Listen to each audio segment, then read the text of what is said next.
the biggest problem is the fact that they emulated shit. I know it would have taken longer to make the game, but if they didn't emulate it and they actually recoded it, the games would have been better. The games would have sold in the millions, not the 20,000s. And people would have something to play.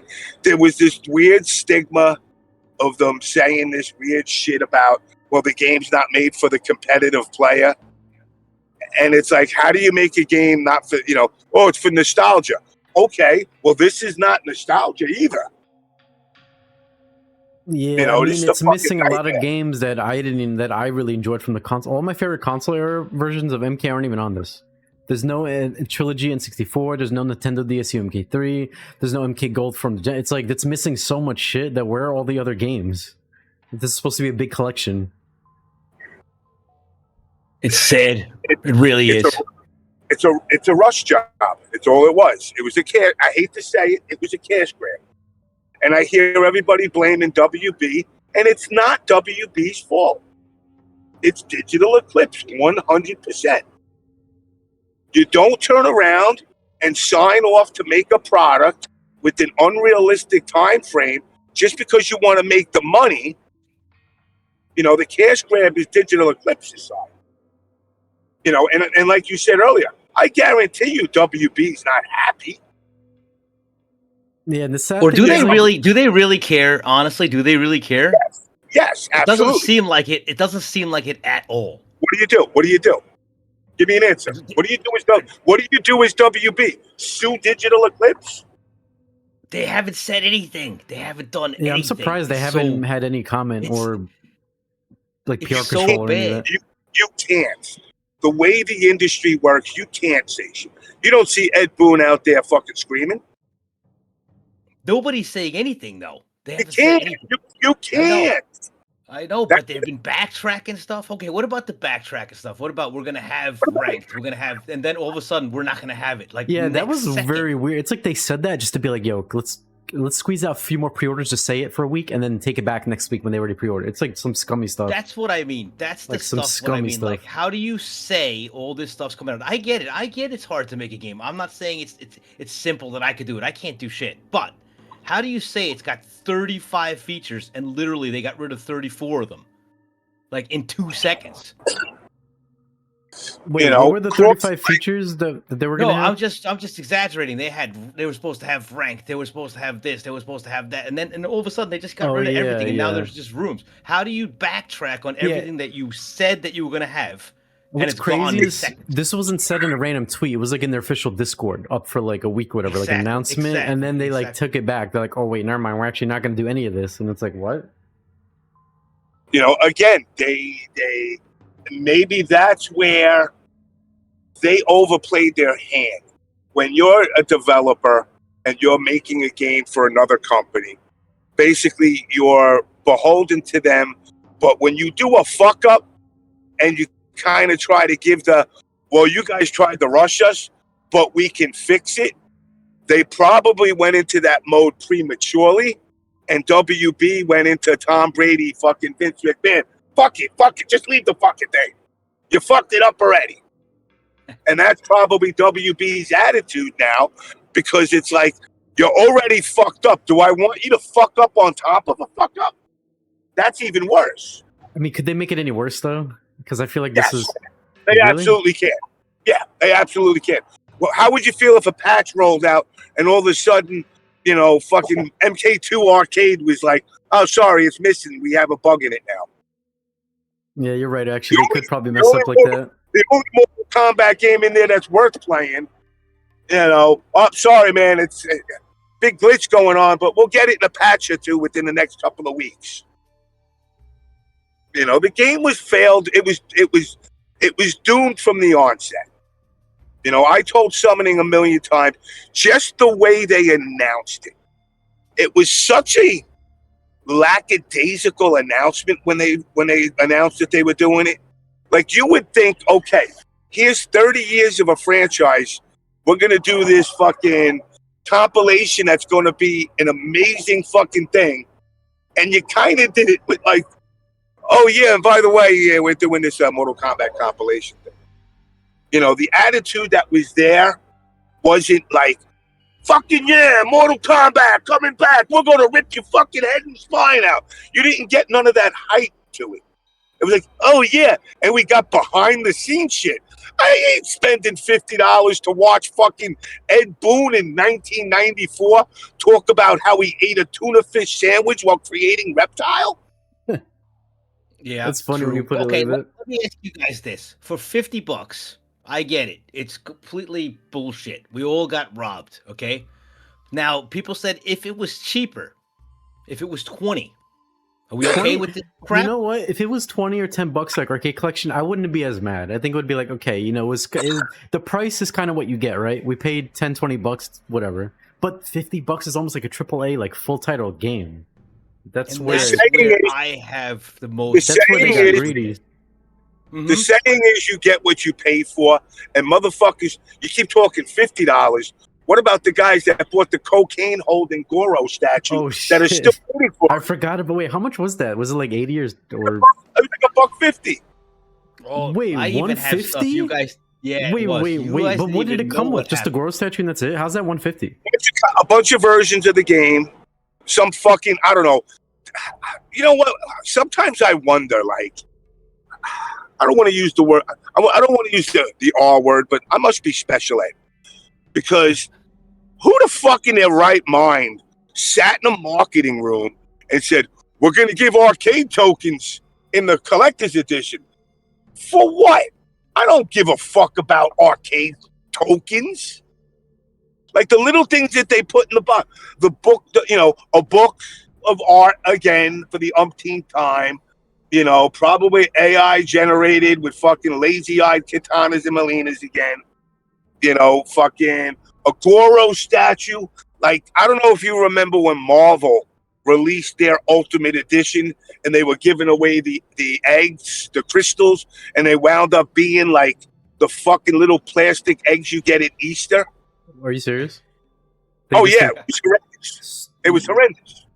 That's what you're looking at. I was just looking at the Goro statue, and like, you can tell that Goro statue is, first of all, it's, I don't know, like, there's no art design, no artistic creativity put into it. It's like they just put it on a 3D printer. You know what it looks like? One of those ugly things from like Party City you get just to put in front of your yard for like. Exactly. Yeah.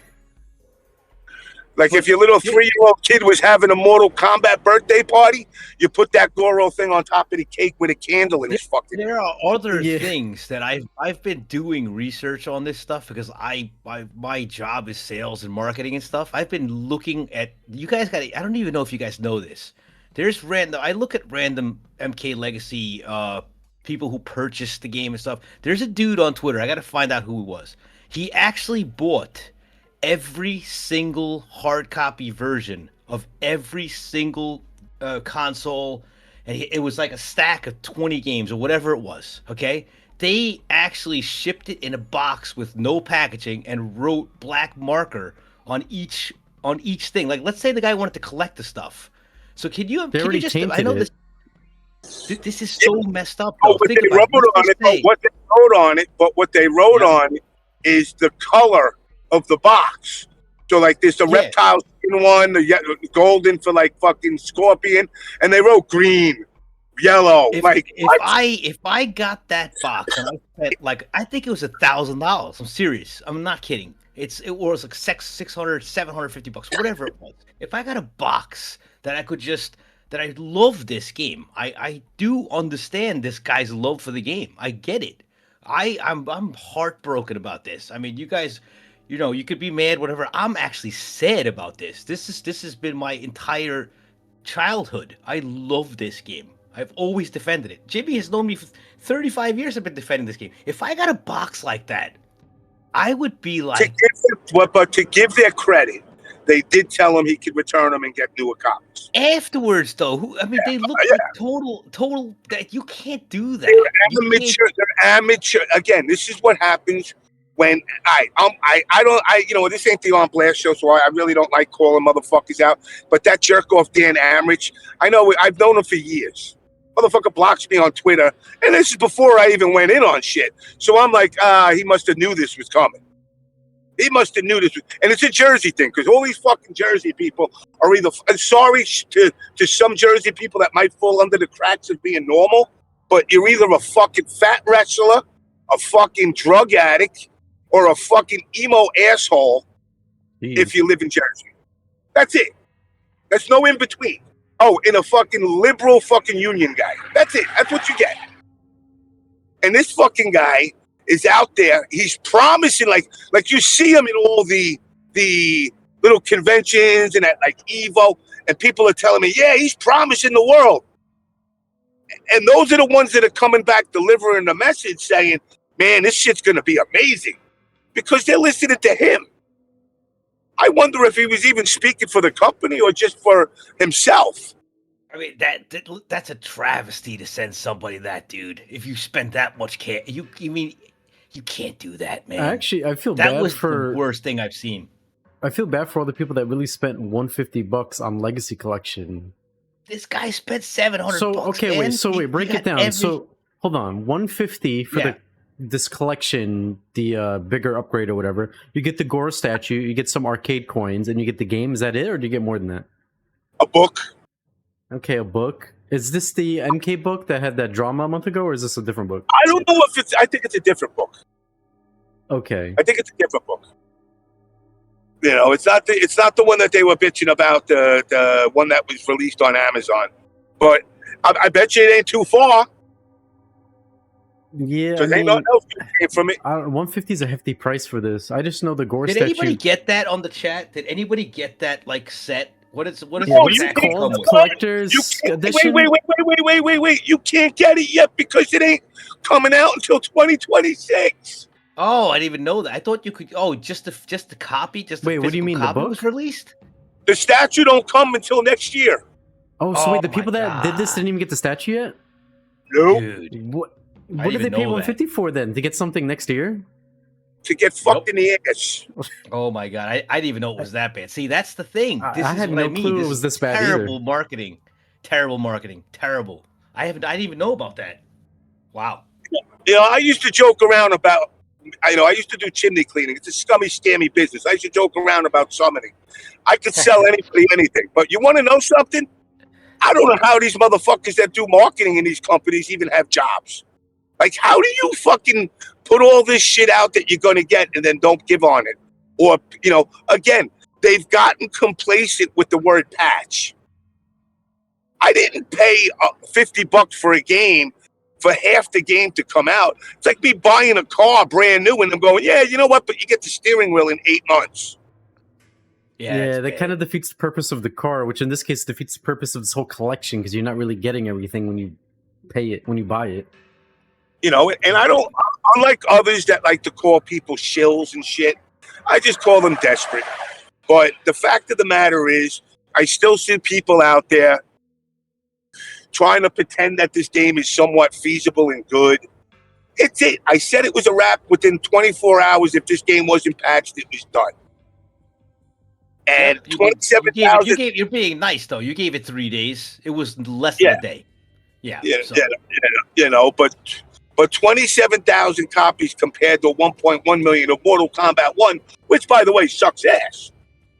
Yeah. By the way, are we sure it sold 27K? That seems like a lot for this. Because when I was looking at the numbers on Steam earlier, there's only 1,000 people all time biggest number that were on.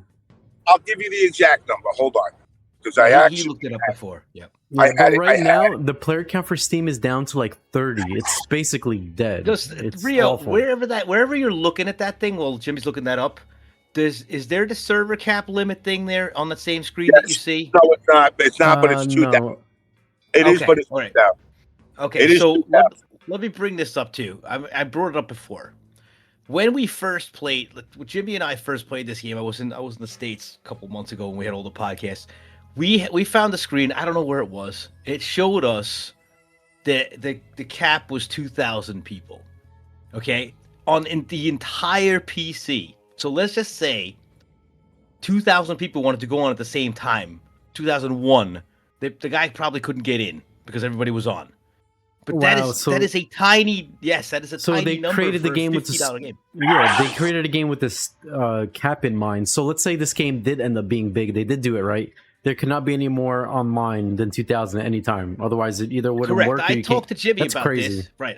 I talked to him about this. I think that all costs money. So if you wanted to don't quote me here. This is I've been I work on servers and stuff. If you want to add more, users, whatever, you have to get bigger server space. Whatever. That's neither here nor there. But when I saw that, we have seen that. I just don't know where it is now. I don't know if they got rid of it or whatever. I got Go ahead.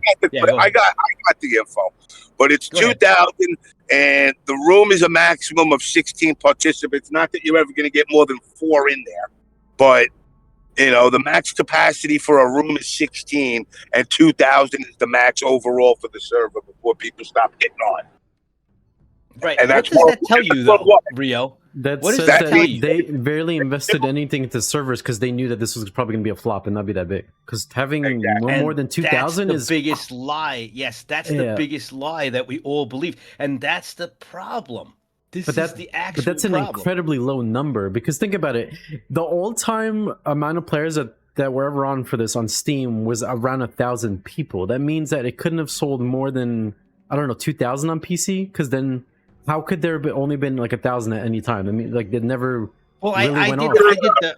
It was based on the casual. It was based on the casual player. So maybe the people who did buy it, they just wanted to have it because they just wanted to pop it on sometimes. Okay, here so and you're there. saying they bought it like because they enjoy MK, they have it on the side. They were under the assumption, again, some other fucking mongoloid that they were dealing with was under the assumption that somehow everybody's going to buy this game because of people, and I'm not going to mention people like Shocked, but who pushed this narrative offline. The reality is this: people do not sit offline to play these games. How many times, and ask everybody in this fucking room, who was the last person you played offline in Mortal Kombat Legacy? Have you ever played somebody offline?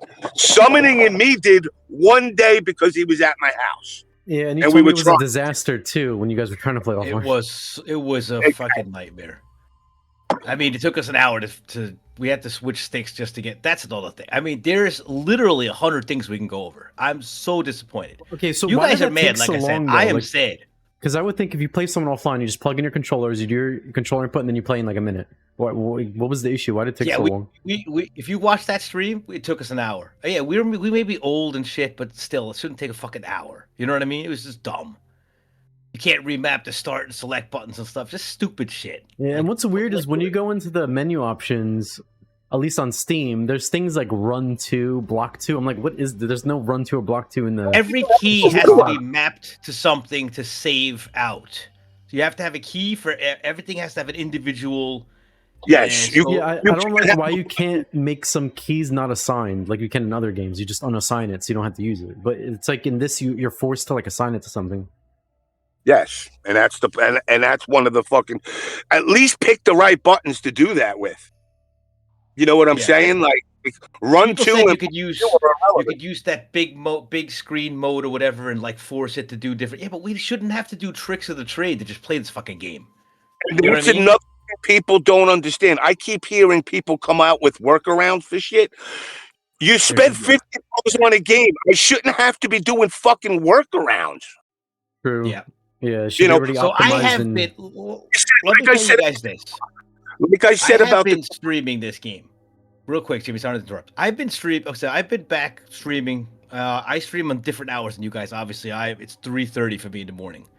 I get on, and I have an old school following. People follow me and stuff. So I go on always on Legacy, and I do the search just like you did when you started this podcast at 9. There was no one on, nobody, not anyone. That is unacceptable. Okay, that is bullshit. Okay. First of all, yeah, it's not acceptable. Obviously, if people don't have the game, fine. So I don't know if it's the matchmaking process, whatever it is. So then you go into the rooms, okay? And then there's like 2 or 3 rooms, usually like Spanish written or whatever. And there's one room where there's like a few people in there, right? So okay, fine. Let's go in there. So you go in there, get a few matches. Some people have decent connections. Some people have connections that are worse than Fight. You know the bad Fight K connections, right? They're even worse. You just sit there and you're trying to play the game. You're like, okay, I'm giving it the benefit of the doubt. I'm in a room that has 7 people. Let's just play the game, King of the Hill style, whatever. And then you get the freaking guy who's lagged in Mexico or whatever, and it destroys the whole room. And then they leave, they try to make a new room, and so you can't even do that. You can't even. I gave up with the ranked stuff. I know that you top guys, you want the ranked. I get it. I'd be happy finding matches over and over, playing someone different. That's fine. They couldn't even do that right. So I am the casual player who I wouldn't call myself a tournament player because I'm not that good, but I do know how to play and I do want to play, and I can't even do that. I've been doing so much little research on this stuff. It's driving me nuts. It's sad. It really is. Yeah, and the thing is, like, the game not having rooms at launch also did a lot of bad to it, because I know a lot of people that were trying to stick around to it just kind of lost interest in having to queue and search. And when you don't have a way to training mode while searching, this also gets on people's nerves. Because now if you think about it, look at all the other fighting games out, right? You're playing Street Fighter 6, you're playing Tekken 8, you're playing whatever other current big fighting games you're playing, like Guilty Gear. You can all, while you're searching for an opponent, practice mode, so you're not just sitting there looking at a screen bored as hell. You know, there's something for you to do while you search. In Legacy Collection, just like in the other current NRS games like MK1, you cannot do this yet. So to have people that are used to doing that from other fighting games come here and try it, after 10 seconds I'm looking at the screen, they're gonna be like, you know what, let me play something else, because this is boring. Like, it's just so outdated. And it's crazy that in order to get people now to play the game, you have to do something that is what we would do back in 2004 for MK Deception. You have to go to rooms and find people. Like, come on, is this 2004? We got to get with the times in the future, and these next MK games coming out, we got to start adopting the new technology. Like, let us practice mode or do stuff while we search for somebody. We shouldn't be forced to stare at some screen and then be bored while we're waiting for somebody. Because then when the game ends up dying like this, when there's such a low player count, there's nothing to do while you're searching, basically. So it's either rooms or nothing. It's awful how. Here's the thing. That's why I'm glad you had us on. I guess we're like the old guys, so we don't have another game, dude. Seriously, yeah, I'm telling you really right now, we don't Cade. have. Yeah, we don't have. We're either we're not capable. We just don't know. We don't like the other games. We're not like you guys. This was it. So like we've always supported this game since day one, whether we're critical or not on it. But this was heartbreaking, dude. I mean, like we could have had something for years to come, you know. Agree. And what do we, you know, it's so sad. When they announced this back in summer, I was so hyped for it, because I thought when this was going to come out, they were going to learn their mistakes from MK1 and the current NRS games, and then do it all right for this game. Meaning, we get a rank day one, we get rooms day one, we get everything we need day one to keep playing the game. All we that get good stuff was netcode, no input delay. It's training exactly mode while what I mean. searching, all the essential stuff. But it comes out, it's the worst. I think this is the worst launch MK game ever played, even worse than MK1 in the beginning. Like, by this far. Is worse than Arcade Collection. Yeah, this is the worst launched MK game ever. And Arcade Collection was terrible. You guys know that. Yeah, but the only upside about Arcade Collection was $10. So when you bought it, it's like, yeah, you're not expecting to be like, you know, state of the art, but this was $50. So buying this, I expect this to be really good. You want to, all right. So you want to get a scope on how bad it is. So Mortal Kombat 1 2025 is, I think, 16 gigs in size. Mortal Kombat 1, the arcade game, is 8 megabytes. That's 2,000 full copies of Mortal Kombat 1 to become one 2025 version of Mortal Kombat 1. Think about that. Think about how small these games are that they fucked them up. It would be like me turning around and saying, listen, you got one of those Tamagotchi watches, which is like, whatever, 640K, not even megs, and saying, I need you to convert this to work. The code is minuscule. The games are small. It's not, you know, compared to what it would have been had it been like trying to remake an HD version of like, none of that stuff was even prevalent, as far as there was no illusion that we were going to get upscaled versions or better versions. It's the same fucking games. And how do they screw this up? How do you mess this up? I'll tell It's you the why. easiest. They didn't care. Oh my They literally God. didn't give a shit. They just wanted to get money, like James said earlier. Oh my It was God. all just profit. Yeah, They don't but- care about the community. They don't care about making good product. They don't care about having a system where people can play this game, get into it, and sustain itself through the community and, you know, ranked and all that by itself. They just wanted a quick cash grab, like James brought up. Yeah, but I know what Jimmy's saying though. If it's an 8 meg game, how do you screw that up? Oh yeah, It's I know, so I know what small. you're saying. Yeah, that's the thing. You can't even screw it up, but they screwed that up too. This is like unscrew upable. I mean, they should have just partnered with the freaking the Fightcade guys. They should have. They should have. At least yeah. they But could have from made what I it heard better. about the Fightcade guys, is they're usually like they don't interact a lot with the people, and they kind of do updates every like it's been like years. They would have interacted if they got paid a little bit. Actually, yeah, you Listen, know what? They probably would have because they usually do it for free. I think. If they turned around and said, "Yo, listen, dudes, we're gonna cut you guys your check for like $1 million or $700,000 to convert these games," they would have absolutely did it. And you might not have gotten another patch on Fightcade for a while, and that's because we're working on a project that now pays us. Yeah, hold on, wait. This comment real quick in the chat. Hitbox Enthusiast says another podcast complaining about MKLK. Look, we didn't talk about much of this last episode. The reason why we're talking about it again now is because some of us were hopeful that by the end of the year we would have heard good news or something coming in regards to it. But because we're getting nothing, this is kind of like the last episode we're gonna do about it. And we're gonna explain how we really feel about it. And yes, honestly, in my opinion, it should be bashed. We paid $50 for it. Why can't we say how we feel about it? It's not a good product. Right, I mean, I'm sorry, it's just awful. Answering that guy also, I'm not gonna like pat ourselves on the back here, but it doesn't matter about all these new guys who are talking about MK. The people who are in this chat, we are MK, the old MK. We just are. So we are kind of the be all end all biggest fans, and we have the best players with us. Yeah, all but the thing is, guys who are. So we have a right to say this. We really do. And the thing is, a lot of us were hyped to play this, and it's not that we don't want to play or not want to like it. We just we really want to play it. It's just in a state where it's not very good. So can you really blame us as to why we're not talking positively about it or playing it? Why would I lie? Why would I lie to myself?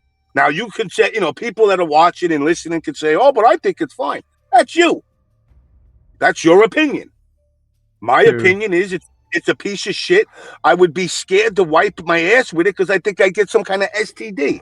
Yo, Comment Network. I'm assuming that's Mike. Thank you for the raid, dude. With this podcast was What's up, not Mr. here Fugue? to bash this game. It was just here to bring it up, just bring up the points that said that was going to be brought up from the creators. And it turned out every single thing that they said, pretty much 99% of the things that it has been lies or straight up completely crap. So of course we're gonna bring this up. We gave it. What has it been? 2 months now, guys? What has it been? 2 months since it's been out, right? Yeah, like a month and a half, I believe. Okay, and obviously we're gonna do this because we've done we've been talking about this since the summer, like Rio said. So yeah, we wanted to do one thing.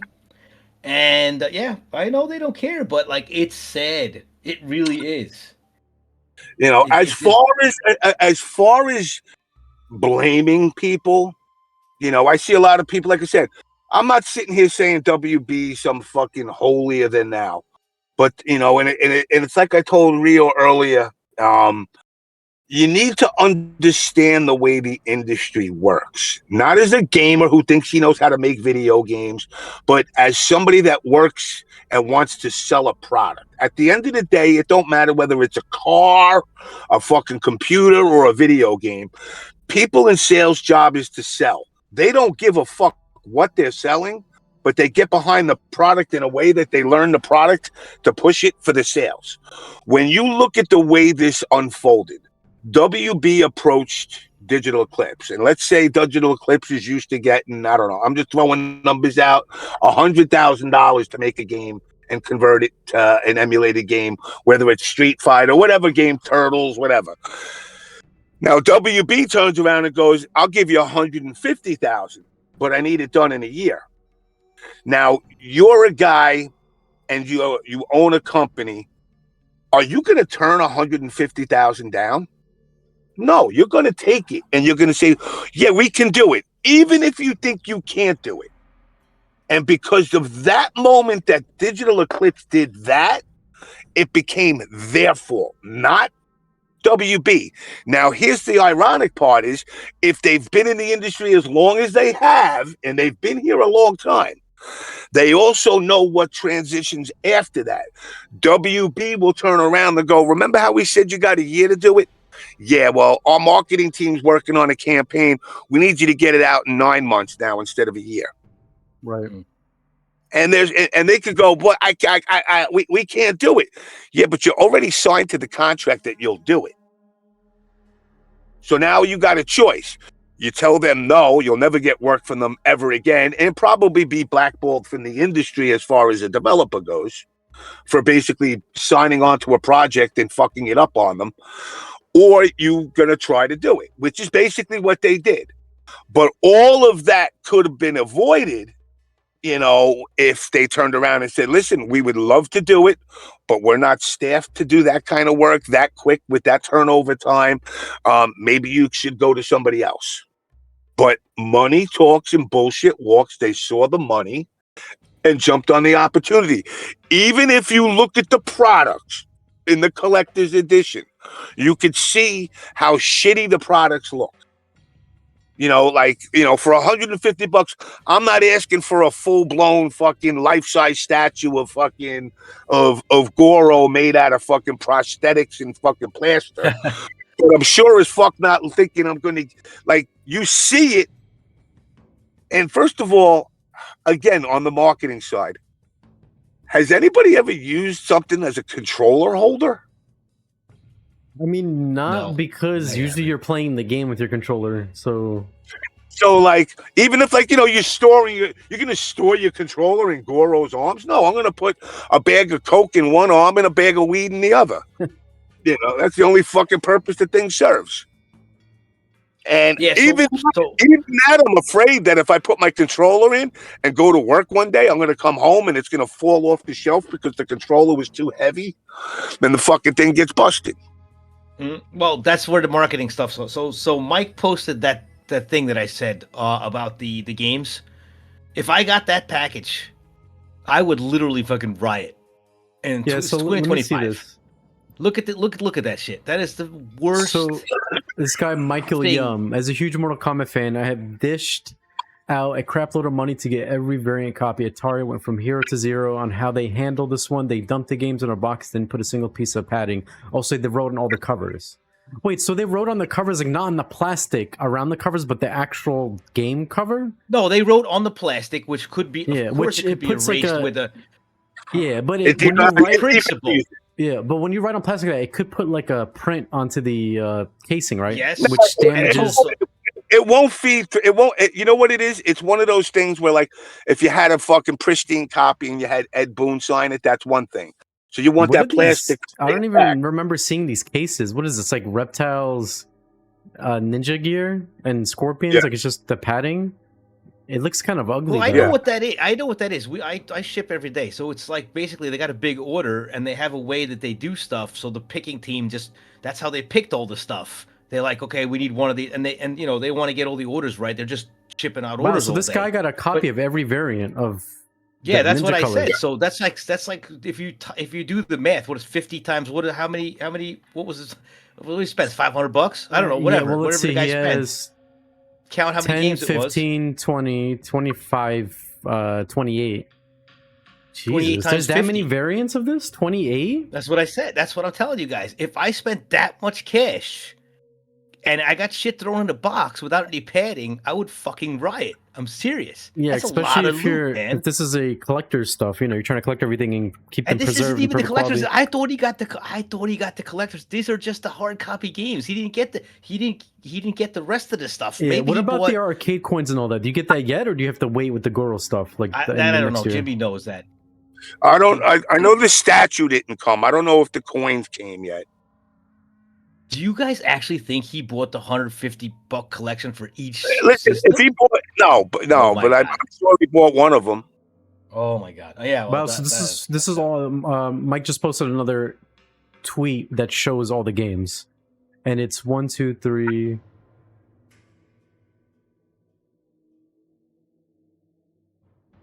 26. Yeah, so it's for Switch, 26 PS5, times Xbox, 50. Steam. That's a lot of investment right there. That is plus shipping, probably. That's like basically money that you could be using to go to like a resort, like a weekend trip somewhere, all on this. That's a fan That's right dedication, there. Yeah, That's kind of like how we are. I agree. Yeah, we've supported this game. We've supported this game since day one. We probably put that much money worth in the arcades, times 1,000. But anyway, that's why we're doing this podcast. At the bottom, he says, games from the statue bundles. Statues are months away still. Oh, so he ordered. See, he ordered a lot of the packs too. So 52. You said 52. What'd you say? What was the number? 32, I believe. 32 times 50. He spent $1,600 on that box. It came with no padding and shit written all over it. And we don't know how many collector editions he bought. That's insane. The thing. Imagine it was $150 each. This guy's got money. Well, props to him, man. I mean, that's awesome. He's a huge fan. But that's a huge letdown. You mean he was? Yeah. Well, Mike, sadly, I lost my password to my other Twitter account because I haven't logged in forever, so I have to make a new one. But it's like, listen. The fact is, they just didn't care. They didn't care. They lied to the customers, the consumers. They lied to them. Mm-hmm. Steam gave refunds out. I'll give Steam a little bit of credit here. Steam is not to be at fault at all. Steam could have shut their mouth. It ain't my fault. Like I said, like the example that I used with the car. If I sell you a car with a steering wheel, that's not Chevy's fault. You sold it like that. We told you not to sell it yet. Sell it complete. Yeah, but every system should have followed suit because the game was released and it was released with all these features. The features were retracted. Steam's like, yeah, you guys got a wrong product.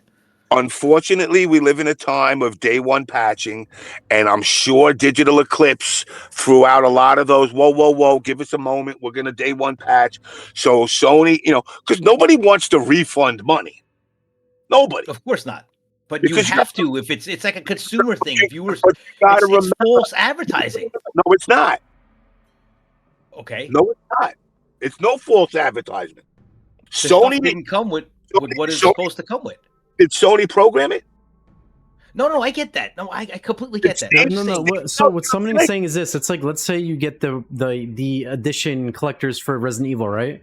Usually when you get that from Capcom, you get it when you get everything, like day one. You get the shirt, you get the little figurine, you get whatever it comes with. But with this, the defrauding is on Digital Eclipse's side, not Steam. Not Steam is basically giving them. Would you go if you went into the store? You all know the rule now. The minute you open a game from the store, you can't return it. The only thing you can do is get an exact copy of it. So it's like, do you blame the store for that? No, because let's be realistic. You blame the person that was selling it to you there at that store that did that. Not if they never played it.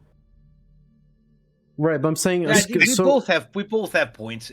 I get what Jimmy's saying. If you get it on Steam with the collectors or whatever, even though Steam has you the option to buy that, it's not technically Steam's fault because Steam is assuming that the person doing that's selling it to you is going to give you everything, but it's kind of on them.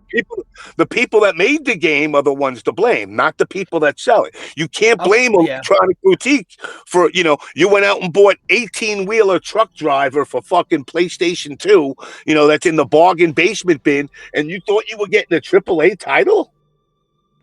You know what I'm saying? Like. You also need, consumers need to be smart too. That's why when I was out there screaming at the top of my lungs, this shit's going to be dog shit, and everybody's like, "You're such a negative Nancy." No, I'm warning you, it's crap. I've always been that guy with Jimmy. I've always supported every single thing they've done. Not the new stuff, the old stuff, because he's known me forever. And he's always been right. And I hate admitting that he's always been right. I just wanted to prove him wrong once. I have never done that. But see, the thing about me is this. Unlike others, and I'm not mentioning any names, who want to be the kings of the universe, I'm not telling you. I'm more of the Better Business Bureau for people. I'm telling you not because I hate Mortal Kombat and I hate the scene. No, I'm telling you because I'm telling you, you're fucking wasting your money. Now, I'm just going to put it out there like this. All you motherfuckers that bought the game that are now dissatisfied, could have you used that $50 on something else? Yeah, no, you have a point. I mean, $50 is kind of, it's not chump change, you know? No, it's not. I mean, $50 has a lot to do with this. It does. and when it does, and even if it was in a bargain basement $20 game, which I mean, my guess is by February it will be, but yeah, it's right now it's already on sale for 20% off. It's 40 right now. Yeah, and it'll get less. System, everything, yeah, which is it's on sale, and you know what that means? It means it's doing bad, so they're trying to sell any of it that they can. So now it's down to $40, which is crazy because it just came out a month ago. Yep. Yeah. So the features weren't included. People got screwed over in shipping and packaging. They haven't shipped the Goro stuff out yet. The pack. They haven't done anything right. Then they came out and said this was only for the casual player. As soon as I heard that, I knew it was over. They added the rooms. They didn't add the ranked in, which bothers top players because top players had a plan. I spoke to Jimmy about this before. All you top guys, you want to just dominate. You can't even do that now. You can't even, for me as a casual player who knows how to play, I would say I'm not like you guys. I don't have I gotta be the best ranked thing. I just wanted it to work basic level. It hasn't even worked basic level. This is bad. Yeah, I hate that line companies like to throw out where they're like, oh, it's for the casuals only as this like excuse to counter everything. It's like, but do casuals really want to play with 6-frame input delay on PlayStation? Do casuals really want to crash on Steam? I'm not even going to get into. It's just like, come on, man. I think they got to stop using that line to excuse all problems with the game. They're like, but it's for casuals, so all these issues don't matter. Like that was their attempt at a lie, plain and simple, because they thought this thing was going to be the greatest thing since sliced bread. And again, nothing against the people that were doing like the documentary new stuff. Who the fuck are you? Like, I mean, Jeff Gertzman, he's from Giant Bomb. He's been around the scene. He's actually been an MK player, like, since the beginning of the early days. Beyond that, and again, no diss to Mustard and Ketchup. You're new guys. Not super new. You're the new OGs, but you weren't the OGs then. Mm-hmm. And it's like, when all of you are out there pushing this product, and this is tech that companies like WB and and NRS or whatever will use. They will turn around to you, get you involved, and now you're in the game. That's a cool feeling, no doubt about that. How do you get put in a game and say, yeah, the game's shit? Yeah, that's just at that point.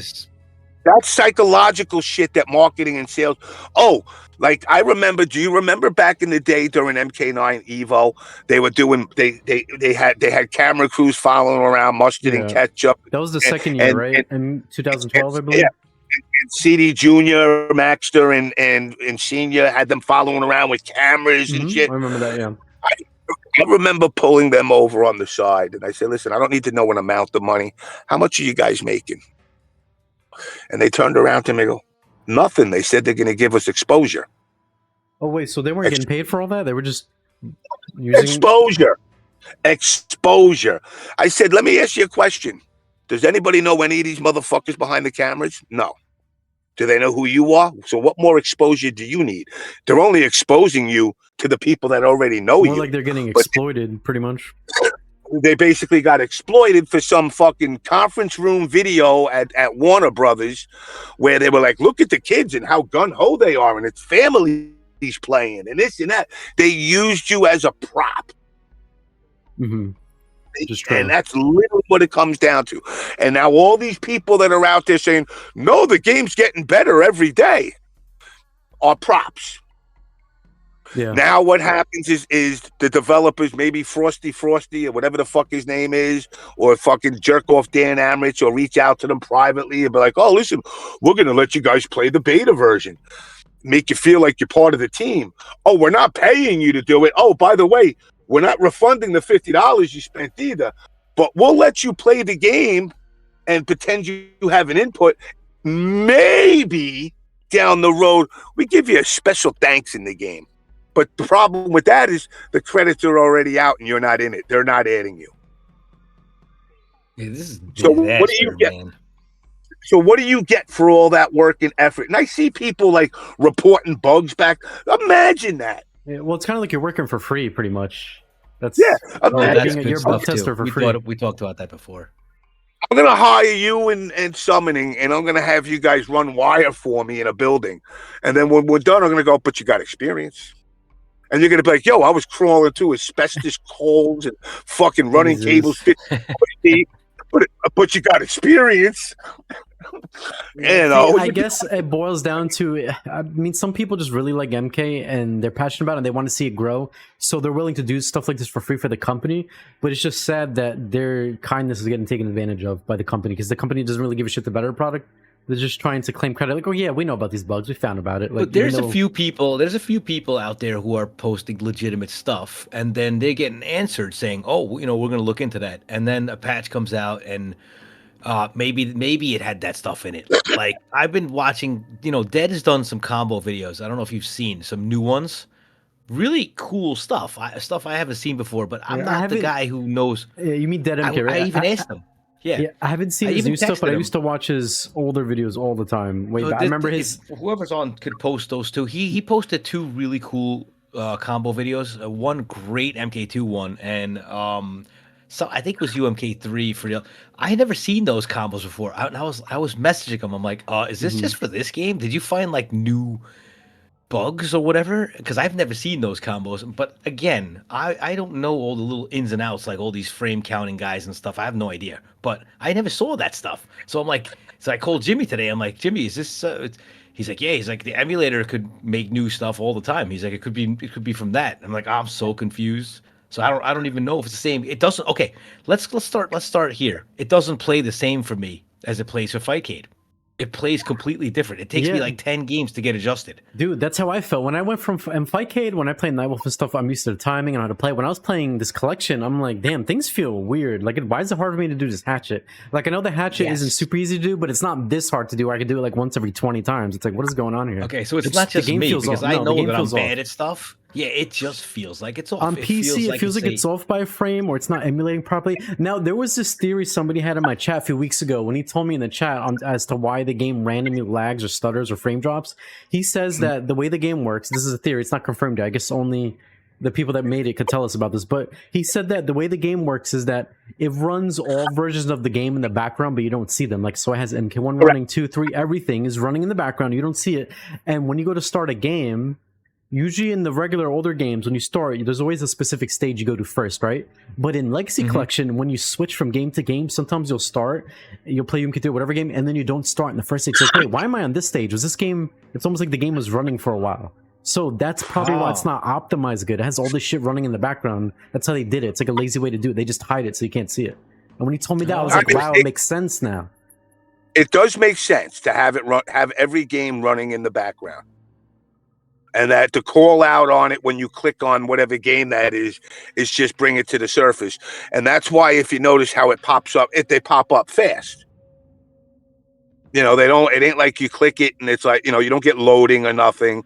Just boom, it's true. Right there. So it's almost like it's sitting resident in the background and that could be affecting it. Now, is it a shitty way to do it? Yes. But then you've also, on the opposite side, you face the option of having longer delays of shit starting up. And in the year 2025, when was the last time you actually saw a loading bar? Yeah, the new games don't really have that. But the thing is this, not only is that an issue with how they optimize stuff with that theory of all the games running in the background, that's why it's not good. But there's this weird issue in the game where there's like the game drops your inputs every once in a while. There's like an input bug thing where it doesn't register an input, and sometimes you'll be playing and you won't get a move or something, and that's not in Fightcade, but it's in Legacy Collection. That's a huge bug. Do they even know about this? Because that's a huge problem. That's a feature. A feature. They added more depth to all the game, but yeah, that is another problem why it's hard to take Legacy Collection seriously. No, they are. These the input drops. But the patches that they are putting out, the first thing they usually mention is we fixed input delay on this system, that system. So they are noticing that.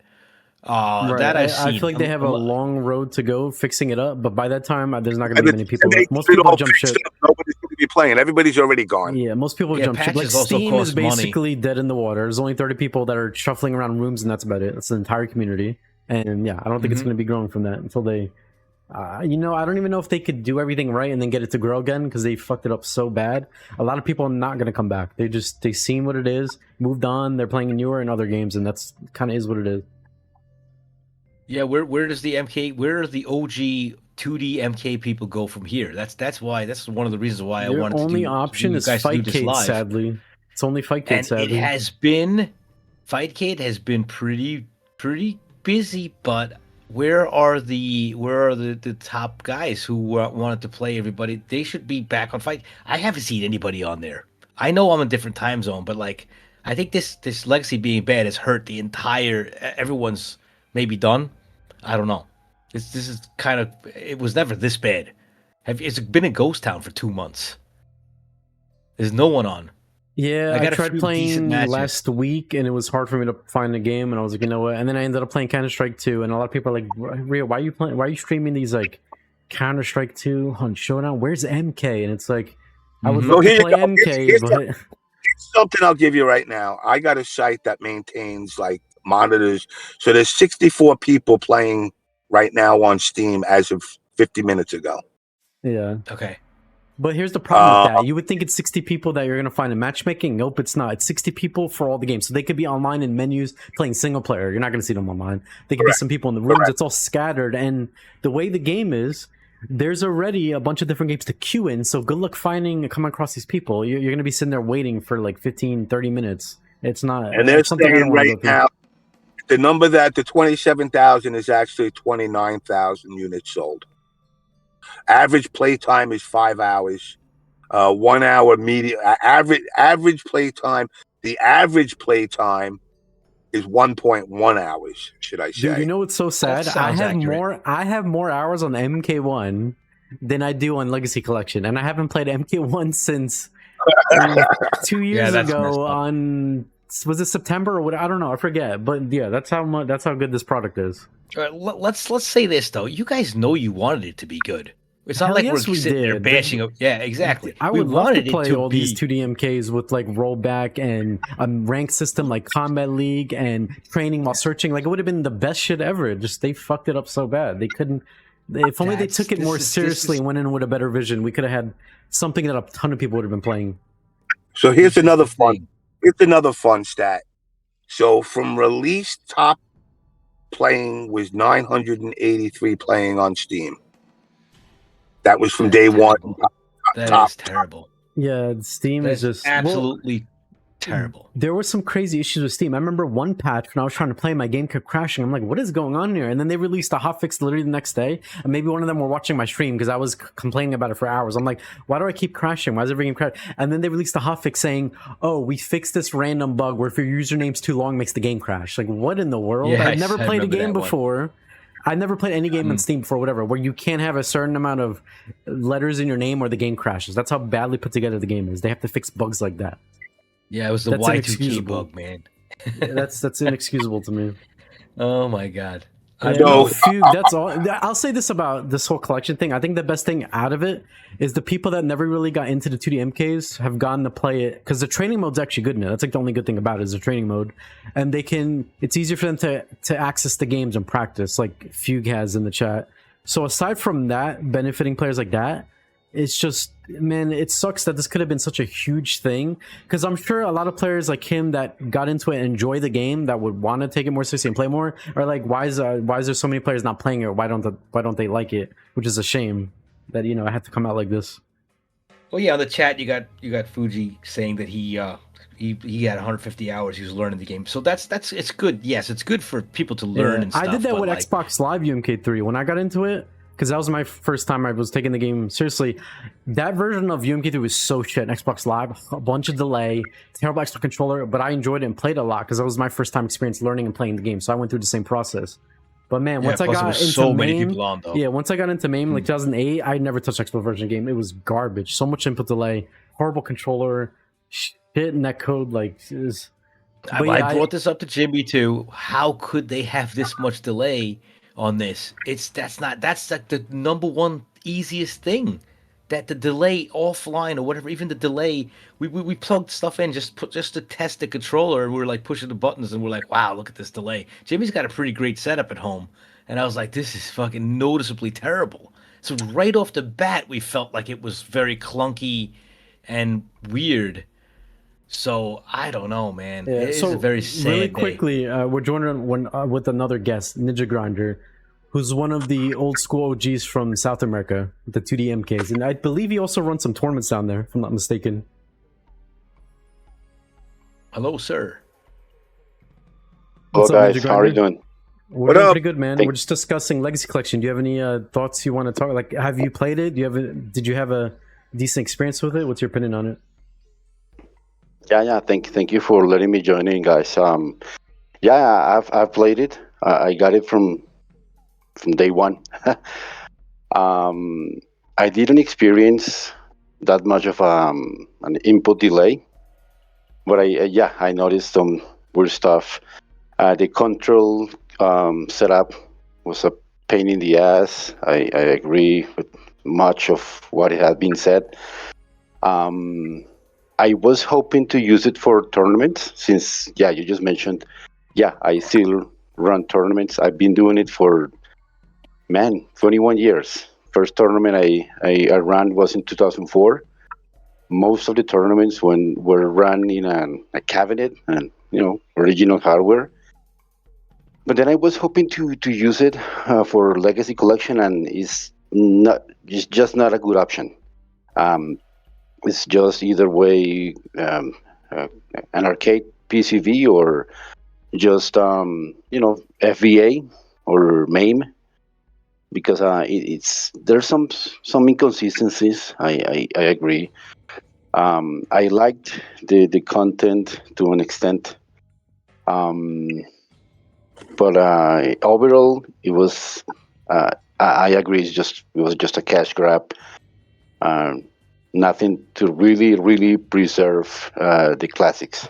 That's my take. It was worth, I guess, the price I paid. I didn't even pay $50. I paid like for for the currency conversion, the original conversion pricing. I paid like $25. So for Oh, that's that, good. that money, it was worth my money.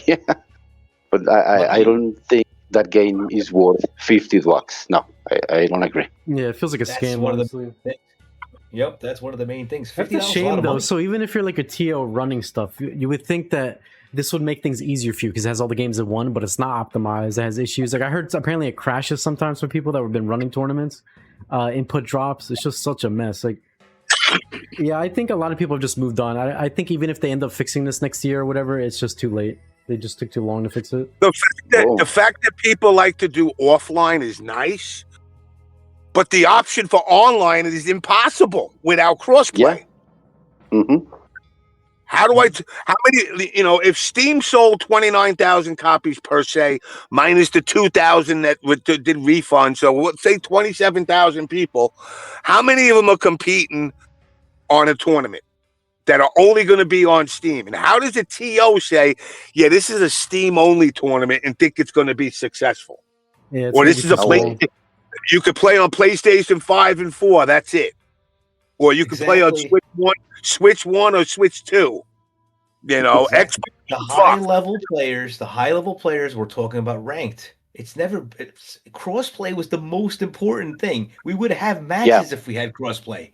That's the most important thing, not ranked. It's not ranked at all. Let's get some matches. In my opinion, you need both, but you kind of need ranked too, because then if you don't have ranked, it's hard to crossplay. have a consistent. Rio, think about it.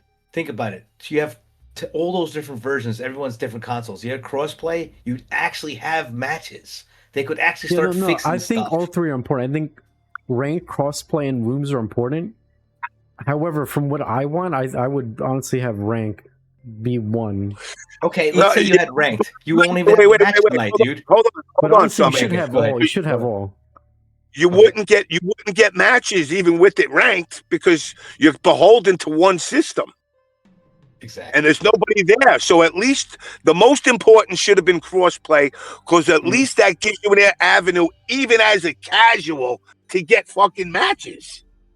Yeah, you gotta get matches. Here's the dilemma. They say it's for casuals, but they don't have crossplay, which is probably the most casual feature out of all that. Exactly. Is the crossplay. But honestly, it's dumb. We shouldn't have to choose any of this. It should have all of it. It should have ranked and crossplay, and it should have had rooms in the beginning. Right, that's what I brought up. All three. I was exaggerating before when I brought up it was 35 features announced and 34 of them were taken away. Whatever it was 10 features, whatever it was. 9 of them are gone. It's just the rooms, and the rooms are bad. But you got one move noob Cybot and WaveNet.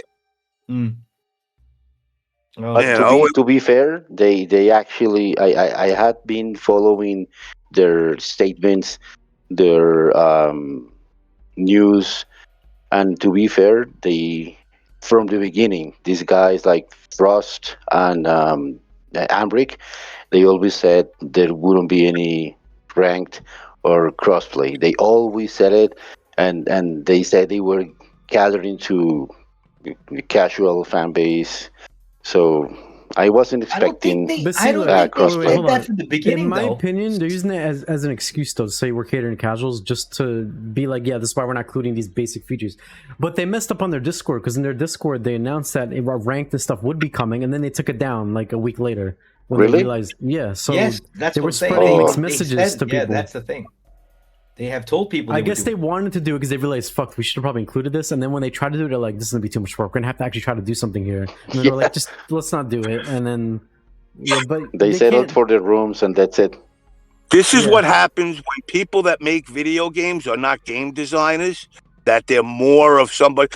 One of the big things that I've dealt with throughout my life with game developers is people hear like, oh, I could get paid to play video games. It's like going to a sperm bank and donating sperm and thinking it's a job. It's like it's not. But for a lot of these people that get into this industry, because they hear the word video game, they think, well, shit, I played Super Mario when I was 9 years old. Well, they assume that they're going to be playing the games that they love, not the games that they hate. And on top of that, usually they have an ulterior motive. They look at game development in the aspect of as a stepping stone for them. They might be in a band and a singer in a band or some shit and say, when I make it big, I'll be able to quit this shit. And they say, but at least I'm getting paid while I'm fucking trying to make my band take off. Or they might be going for something else, whatever. They might be going to school to be a lawyer. And they say, well, shit, I need to make money too, so I'll get a job making video games. So you basically get a lot of people in these positions, specifically more now QA than anything else. But like you get a lot of these people in positions that shouldn't be in those positions. They're not doing it because they have a passion for the industry. They're doing it for a quick buck, just like Digital Eclipse. You look at the people and you say, why are you making video games? Go get a job with Morgan Stanley or Chase and program fucking spreadsheets or something, because this clearly isn't the avenue you should be in. And the emulation thing, I've said it from the get-go. The worst, and I know a lot of people like to talk about preservation, but emulation is the worst thing in the world. You're taking 2 points and adding a point in the middle to communicate with the outside points. That in itself creates the input lag and all the delays that you see, because when a CPU talks to a program, it goes from point A to point B. Now with an emulator, the emulator is basically shoved in between the program and the processor, and it talks to the processor, who then sends a message to the emulator, who then sends a message to the program, who then in fact has to send another message back to the fucking emulator, who then in turn has to convert it into a readable language for the processor to use. That's the biggest problem with every emulator. Being said, like we spoke about this, they should have just teamed up with the Fightcade guys, paid them some money, and sharpened it up. It would have been fine. It would have been fine. It's been a good idea. Yeah. But let's be real. Even with Fightcade, we've all experienced the garbled sound shit. So I won't even blame Digital Eclipse for it happening on theirs. This is all issues that come from emulation. Preserving ROMs is great. The emulator is not the preservation of the ROMs. The ROMs being there emulating. The ROMs being somewhere shoved to be in the cloud or whatever, it's preserved. Source code gets preserved. Okay, but yet you guys play these games all the time. You prefer Fightcade, don't you? Yes, for So, gameplay, of course. when you're actually playing, yes, always. They're okay. Well, so if I don't get the arcade, yeah, my next option would be Fight Kid. Yeah. Okay, so What- the thing is, I guess they wanted to do this by themselves. I get it. They want it to be like, it's their games. They want to do their thing. They couldn't get those guys. Fine, we know that. You said the training mode's great. Fine, but so they have features that no one else has, but they have sound problems too on theirs. They have the sound problems too. Yeah. The funny Well, thing with wait, Fightcade yeah, is I hear the the grind. problems with Fightcade isn't anything to do when you're playing somebody. It's the things outside the game, like the fact that someone can soft lock you on the coin diagnostics, the fact that you have to sit there and cherry pick and pick who you want to play. Those are the issues with Fightcade. It's not how the game actually runs. Stupid But Legacy shit. Collection, but Legacy Collection, it's how the game actually runs and all that, and it's lacking basic stuff like a rank and all that. But So on, Legacy, it's worse. but here you go. On Fightcade, I agree with the ranking system. Even if it's manipulated, it's a freaking it works. They could have tuned that up. It exists. From paper, even if it works half-assed, it works. It's there.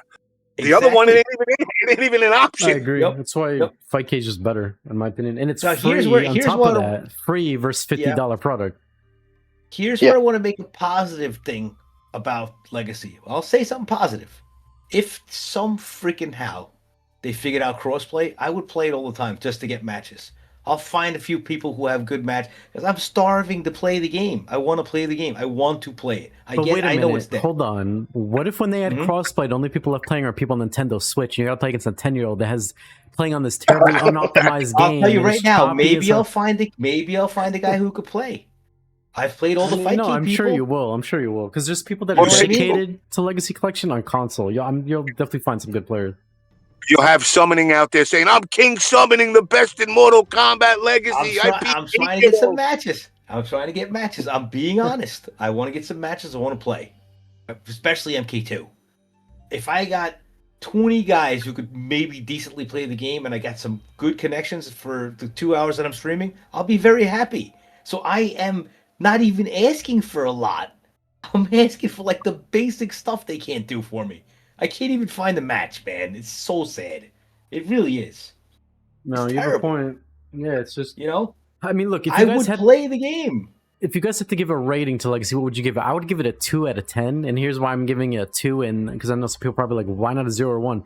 Because the 2 out of 10 is because some of the single player stuff is cool. The fact that you could switch between all games, the replay feature, the training mode is good, the crypt stuff and the offline content videos, that's all good. But that's all I'm going to give it 2 out of 10 because the lacking and everywhere else is everything else. Just when you want to actually play the games, when you want to play online, it just falls apart and it's bad. So if I had to rank it, I'd give it a 2 out of 10. And it's a $50 product on top of that, which is just a shame.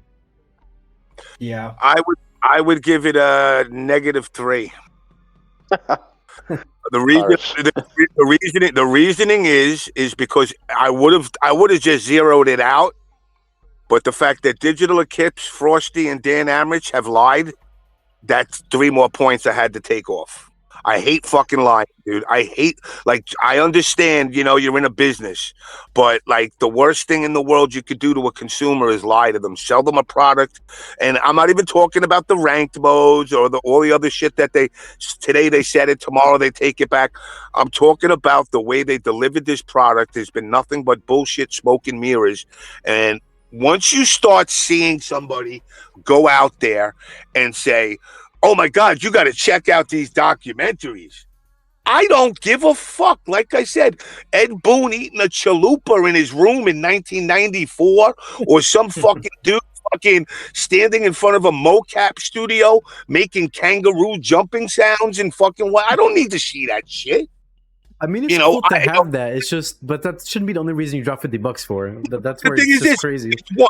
How many times do you legitimately say, you know what, I want to go back and watch that again? It's a one and done.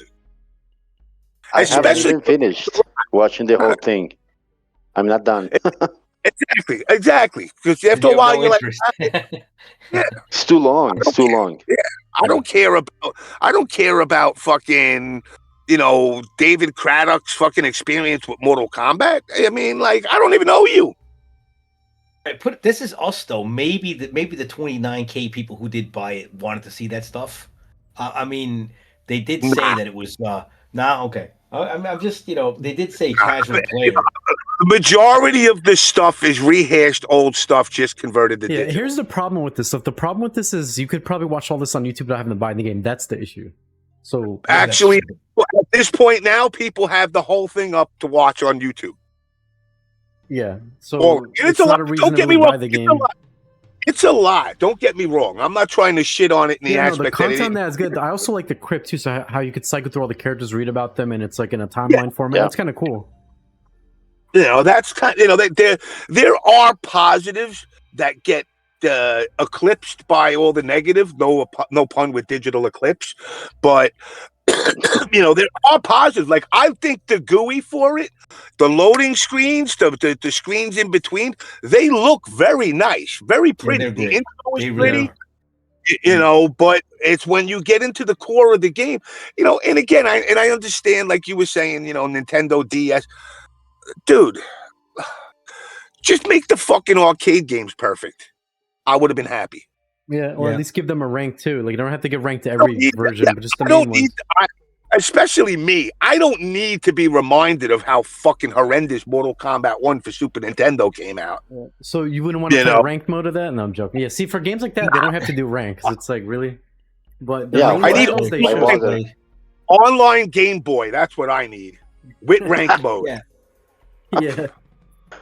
Well, to answer your question, Rio, my take might be a little different. The only 3 reasons I bought the collection was to get to play WaveNet, and yes, I like to watch the documentary.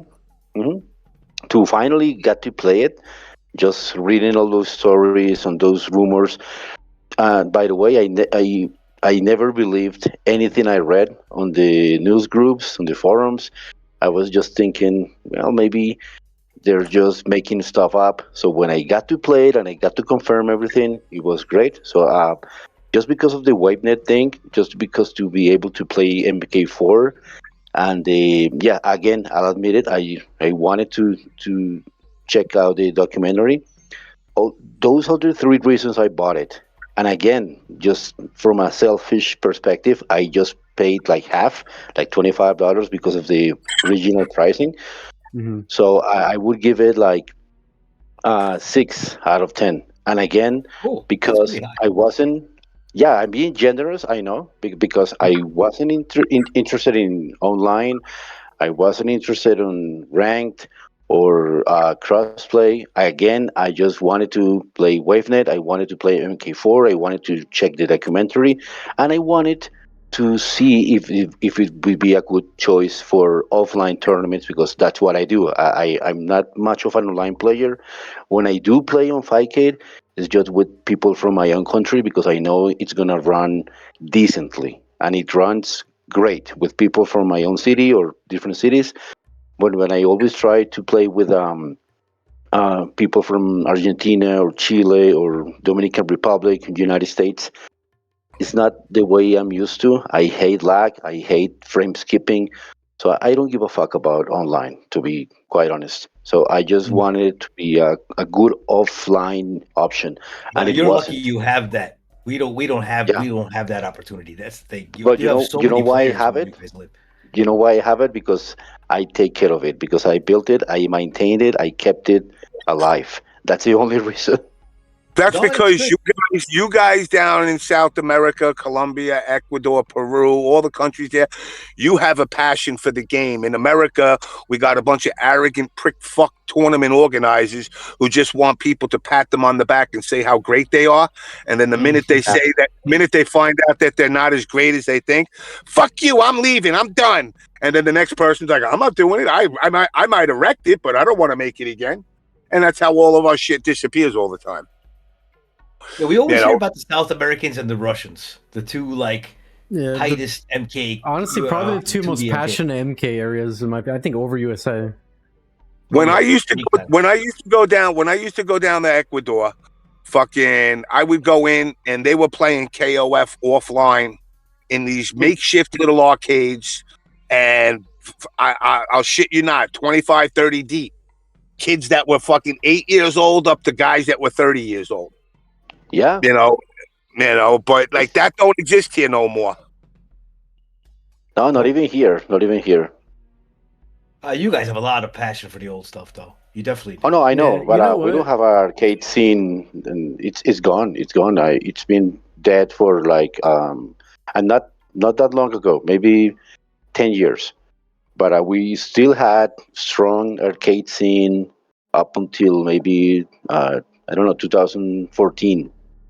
Damn. But then it was all gone. There are still in my city. I live in Bogota, the capital, and Mhm. there are just two places left, and they still have arcade machines.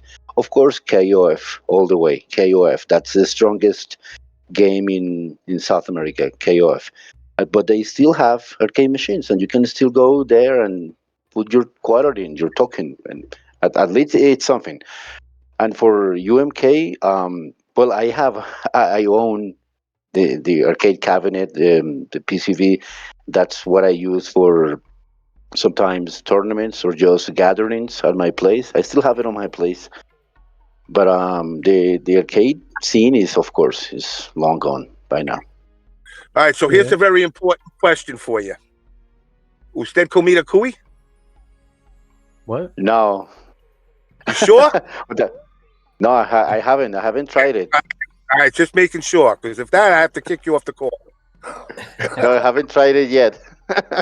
it's a rodent. It's a huge rodent. It's a guinea pig. In America, they're guinea pigs. I had one as a pet. And when I used to tell my wife I didn't know I could go to PetSmart, buy food for you and the dog. Wow, that's messed up. My ranking on this. Wait, Honestly, real quick, someone before you go. Wait. Let me just say this. NinjaGrinder brings up good points. I'm gonna change my ranking from a 2 to 10 to 3 to 10 because I totally forgot about WaveNet. I think that's the coolest thing about Legacy. It's the fact that you can play that in training mode. So I'm gonna change it 3 to 10. Fair. Sorry, I just want to say that. No, that's okay. The WaveNet, by the way, is now the ROMs are out.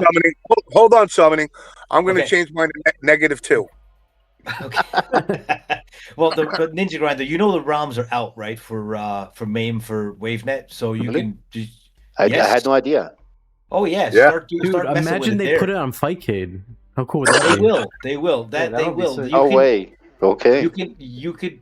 There's people you can message, and they do take a while to get to it. But since they put like Drew's version up, they can put that one up too. I'm sure they will, because it is the latest So revision. I guess there was something good to come out of Legacy Collection. We all got WaveNet in a way. Yeah, the WaveNet ROM is out. You can just gotta search for it. It's there. You can find it tonight. When you get off this, you'll find it. It's there. So that's what I would practice. And the other thing is the MK Gold on Fightcade. I'd rather play that. The MK4 plays like crap on Legacy Connection. It just does. It's terrible. And if you have someone who's lagging, it's even worse. So my ranking, seriously, it's a 1. It is a 1. And I have the most heart out of any of the old guys. Believe me, I love this game. I've always wanted every single release they've ever done for 2D stuff. I've always been the most positive poster boy, saying this is gonna be great. It's gonna be awesome. We're gonna play. We're gonna get communities together. It's gonna be great. Nothing happened. Nothing. I'm giving it a 1 because I can actually get a few MK2 games in here and there. Otherwise, it would be a 0. WaveNet, I was never a UMK3 guy. I don't really care. You know what I mean? MK4, MK4, sure. I'll play a little bit here and there. I never really cared. 2 and 1, since one was my favorite game since Jimmy taught me like MK1's the best, but 1 has been destroyed by my old infamous jab talk, but I'm not bringing that up again. So all I do is play 2. I really enjoy question, playing 2. When you play Legacy Collection, do you play on Steam or console? I play on Steam. Okay. I will play on console if it goes down to $15. I'll buy it on the freaking console just to play because I just want to play 2. See, like enjoy 15, playing 20 too. bucks is actually a fair price for Legacy Collection, in my opinion. I mean, I gave it a 6 because I paid like 25. I would spend 15 to 25 bucks for it instead of buying 18-wheeler 2. I would probably pick that up in the bargain bin. On which console? On a console or on the PC? On a console, I would pick it up for PS5. Okay, because on the PC, which you have my login, it doesn't. The problem is if you get it on console, input delay is so bad. It is bad. But they say it works on the console. That's the thing. Yeah, it's all the consoles though.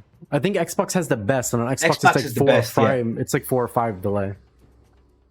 Oof. Sad. I have a question. Summoning James, if you play on PS5, what do you play on? Controller or stick? No. We don't know how to. The sad thing about us, man, is we don't know how to play on the pad. We have no idea. Oh, me neither. I only play on stick. Okay. I got a PDP stick that's modified for PS5. Nice. The thing is, what we brought up before is when the arcades died, when we got finished, we have one like last story of our because we grew up together, me, Jimmy, and all of our friends. We played for years. We picked up MKT for PS1, and we went to our friend Rich's house.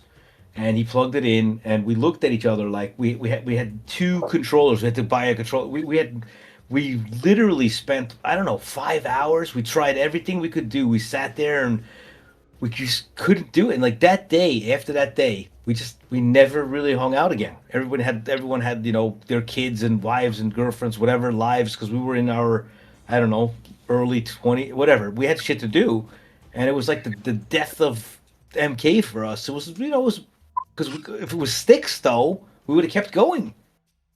We probably never would have stopped. And that's the thing. We have no idea what to do. When this came out, Summoning and I actually went back to Trilogy and played it on sticks, and it was pretty fun. Yes. Because, we had other shit to do and whatnot, but like I could get into that on that, absolutely. Mm-hmm. But we brought up a stream on purpose just to do. We have done so much stuff with all the arcades and things that we did. We've never actually sat down and played MKT. It's 2025. We never played it on stick. The other night when I was at his house a month ago, that was actually fun. It was really fun. A whole different thing, yeah. Yeah, if we had it back then, though, I mean, it would have been amazing. We wouldn't have stopped playing if stick didn't die. People got to remember, stick got killed by console. Because everybody, the whole big thing back in the 90s was, is Nintendo stick to shit, or is fucking PlayStation pad or Xbox? I mean, I thought Xbox's original pad was ass. But some people, was the worst controller ever made. But I think N64 still takes the cake. N64 was terrible too. N64 was good for games like GoldenEye and Pilot Wings and Donkeys and Diddy Kong. Let me say this: I've never played on a controller before. They used to make me bleed until then. Sport controller. That shit was made out of I don't know. It was just atrocious how it was designed. It would dig into your hand and make you bleed when you used the analog. It was so badly designed. Man, but overall, if sticks didn't die, we probably would have never stopped that time, and I would be the best Mortal Kombat Special Forces player on the planet. Oh shit! By the way, did you know that there's leaks for Special Forces? They data mined and found unused characters like Shang Tsung, Sonya. Yeah. It's pretty sick. I think they found it through Legacy Collection. Actually, there was a video about it the other day. I saw on YouTube. Pretty cool. Oh wow! Nice. Yeah, so there's a lot of cool stuff from Special Forces that the game was supposed to have that they didn't end up doing because I guess it was rushed. Like unused characters and stuff? Yeah, there was Sonya, there was Shang Tsung, there was alternate costs, all this stuff, but it never made the cut. I'm assuming because the game was rushed, but it's still in the files that the dude who made the video data mined it.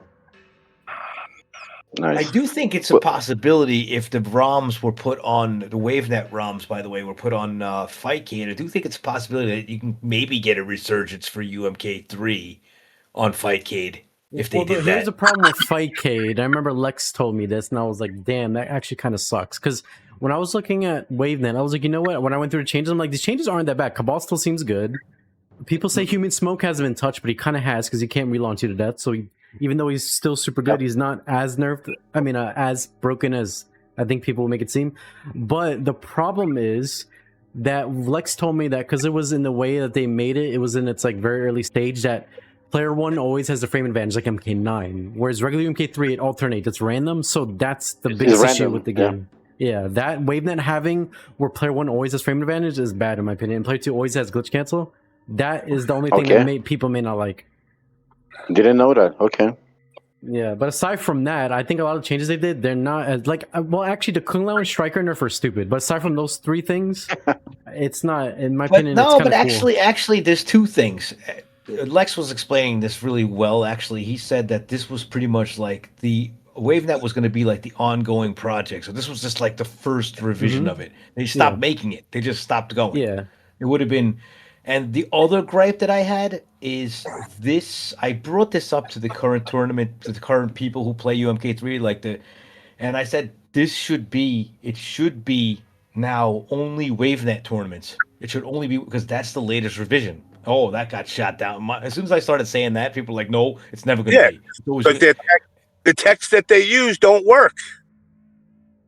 Exactly. And I brought that up too. And I was like, yeah, it's because you guys, you guys can't rely on your. They even nerf jabs too in WaveNet. If you stand block a jab, you get pushed back further in the corner. Low punch doesn't work. You have to do high the first jab, the first one. Yeah. My point is this. So when summoning, a couple of months ago went on his fucking glitch jab rants, and everybody's like, "Shut up, it's tech." Okay, the game evolved. Well, here's the next evolution. Why ain't you playing it? Oh, that's right, because you suck without glitch jabs. Yes, and glitch jabs don't work. Or you're gonna pick a different name and hide out and stuff. Therefore, you can't go to the next version because you can't do your bullshit no more. Well, here's the thing about these games: you can't force. Glitch jabs are still present, right? Like regular glitch jabs. Yeah, you can still do glitch jabs. It's just the glitch jabs are so strong. It's the only thing they nerfed was if you do low punch in the corner, you get pushed back, and if you do. Yeah, but if you stand block jab, you get pushed back too. In MK3, you don't. It's like the MK3 jab if you're standing. So aside from those 2 things, jabs are still good. Yeah. But here's the thing, though. You can't force people that like UMK3 to get into WaveNet. However, that's not to say a brand new community of players could, transpire from WaveNet and become bigger than the UMK3 community. That's what could happen. I disagree. WaveNet but who's is the gonna do latest revision. That's it. It should be the only tournament. No, I get what you're saying. Yeah, it's like imagine you're playing MK1, right? But it's like an MK1. Oh, we don't want to play the latest update. We're playing the update released a year ago because we like that one the most. And yeah, it's like me holding a Mortal Kombat tournament when I was in my prime, using version 2.0 or 3.0 of MK1 when 5.0 is out and everybody's playing it, and I'm going, well, this is the one I use. Yeah, well, this is kind of the problem with modernized games. Modernized games have this problem where they're constantly patched and updated. People fall in love with a certain version of a game, and then once their character gets nerfed, or once the meta or whatever they liked gets nerfed, all of a sudden they don't like the game anymore, even though it's the same game and just getting patched. And they stop playing. This is such crap, though. So every single UMK3 tournament ever should be WaveNet from now on. It's or at least have both. Or at least have both, in my opinion. No, that one's gone. No. It's gone. So with Mortal Kombat 1, if I go to a Mortal Kombat 1 tournament, should I be able to play version 2.0 and 3.0 with the Infinites? No, you're going to make me play on 5.0, the latest final version. I think it's always best to play the latest version of a game that was made because that's the most updated one. That's the that's what I'm trying to say. No, there should never be another. But I think UMK3 players aren't going to want to do that. They just want to play UMK3 without having. This is what I mean about this elitist society that we have. Like you can't say they have their own ways to do things. Yes, this absolutely matters. Stuff like this is the stuff that matters. For example, NinjaGrinder said he wanted to play WaveNet. I also want to play WaveNet. It just sucks that we don't have a ranked and all that stuff. But when we get for Fightcade, that's probably our best chance. Yeah. Once we get it to Fightcade. If it comes out on Fightcade, it should be the only one played. It's the latest revision. Period.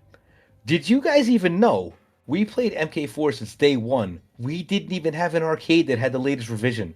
On MK4? Okay? Yes. Yeah. That's crazy. We did not have an arcade. Yes. So you didn't have access to revision 3? Yeah, we had the access to it like 10 years after the game was dead. Did the people running the arcade just not care to update it, or what? That's the thing. Nobody. Here's the catch.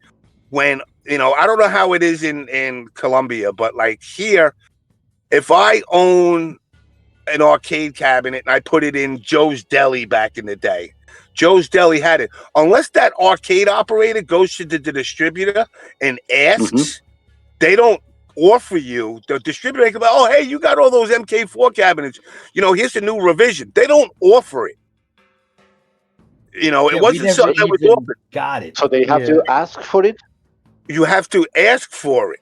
Yeah, or you're stuck with what you got. Because again, America's different. We don't give a fuck. I got my money, bitch. That's it. I don't need to do that all the time. We never had the update. We fortunately had a friend of ours who was like probably one of the biggest distributors of arcade cabinets on Long Island at the time, and he was proactive in asking. Damn, but by the time MK4 dropped, he was kind of out of the game because Primal Rage killed him because he thought it was going to be the next thing to sliced bread, and it wound up bankrupting him because he bought a billion copies. Ended him. Yep.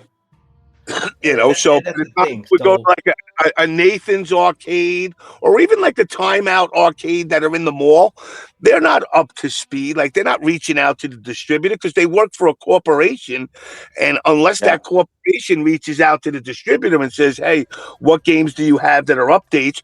Most of the people that work in these arcades are just little kids going to school. So they're not going to be the motherfuckers changing out the ROMs anyway.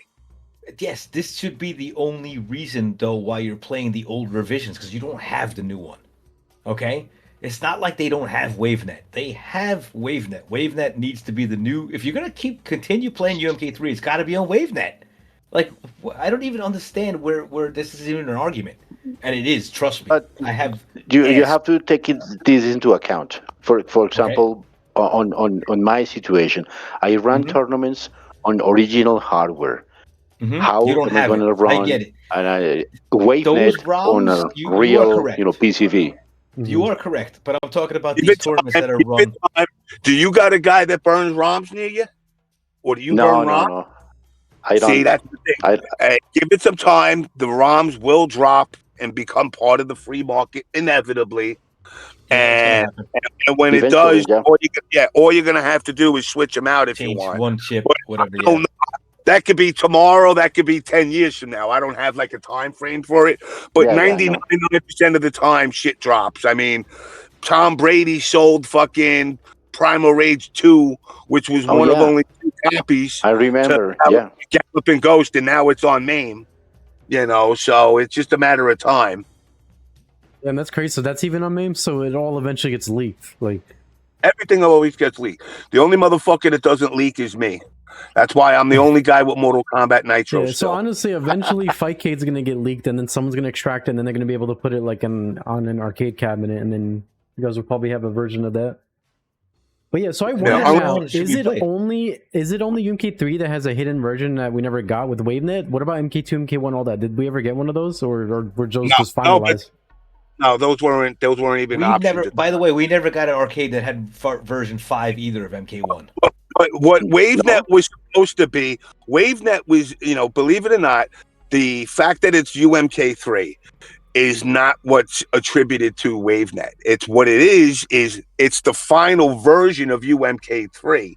But WaveNet was supposed to be an option that inevitably would get games like NFL Blitz and all the other games so you could play them online versus people. It wasn't specifically designed just for MK3.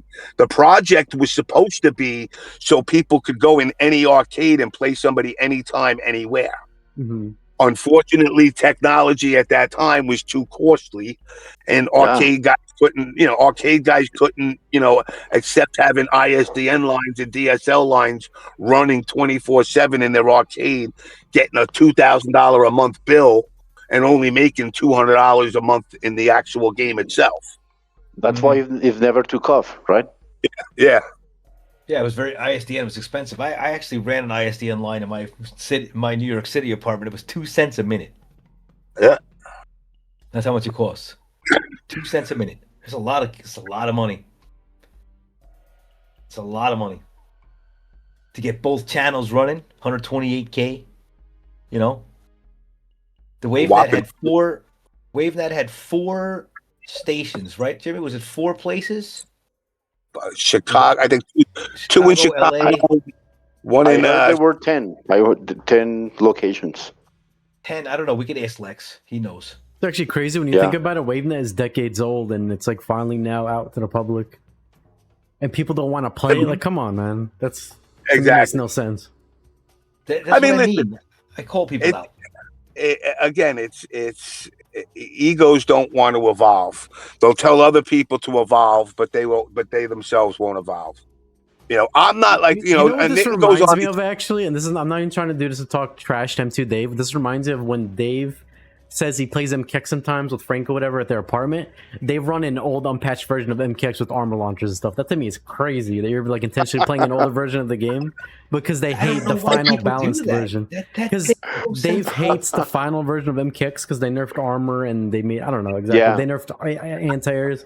But to me, that's just crazy. I feel like whenever I play an MK game, whether it's MK9, MK11, MK, whatever it is, if it's not the latest version out, why? Like, I don't want to play an older, outdated version. Like, Why bother, right? Why bother playing it? Yeah. It's just weird. Like, if I'm gonna play MKX, I'm playing the latest version that was made. If I'm playing MK11, whatever it is. But Rio, Well, can you tell me one more time how did he manage to play?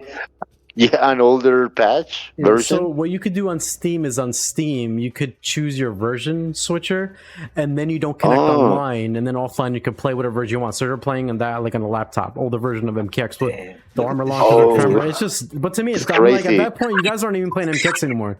You guys are playing a fake fantasy version that doesn't exist anymore. Yeah.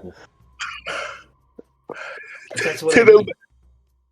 But that's also speaks on, that's to the level people will go to capture that moment of glory where they felt they were cream of the crop. No, I'm not gonna lie. Dave was pretty good at MKX when he had the arm launcher tremor. He was good. He was beating a lot of people. I'm saying there's a reason why that shit got changed. That's all I'm saying. There's a reason why they made another update and changed the shit.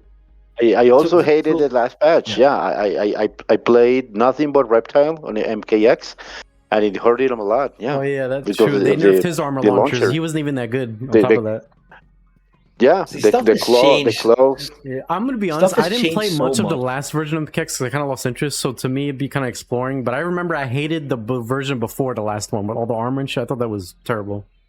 So, when I used to play the original MK1, what I would do is I knew, when I would do 2.0 and 3.0, I would get the guy. I would let the guy beat me down. He would be like, "Oh, I got you," but he thinks he's beating me down.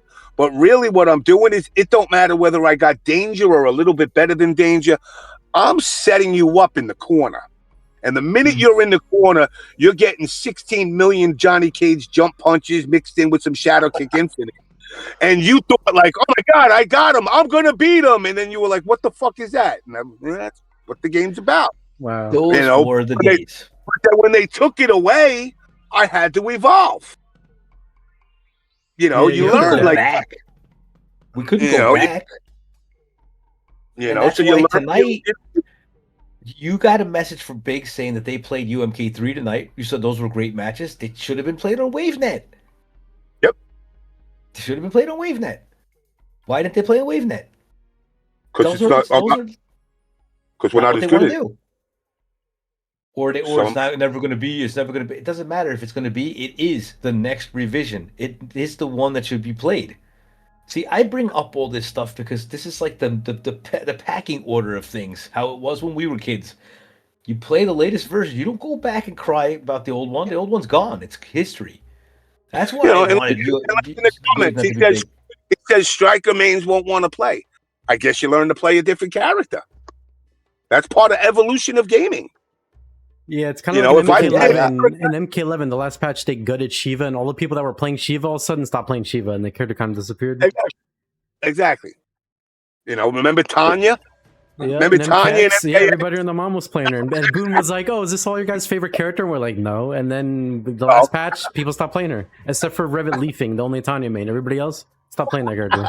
All of a sudden, nobody wanted to play Tanya now. It's weird. Listen, one of I the have people. I Yeah, have go ahead. something about. Thank you. About WaveNet. Just wondering, after all these years, was it really like sanctioned officially by Midway? Yes, I yes. guess weren't they busy with MK4 while They had a WaveNet was separate being team. developed? No, they had a separate team working on it. Ed Boon wasn't But working. right, that's what I'm saying. So was it people from Midway or just people No, from WaveNet? absolutely. Oh, no. It was people. WaveNet was the concept designed by Midway. Uh huh. There was a specific team that was actually the same team. Like Lex was working on MK4 as a Yeah. tester there at the same time he was working on WaveNet.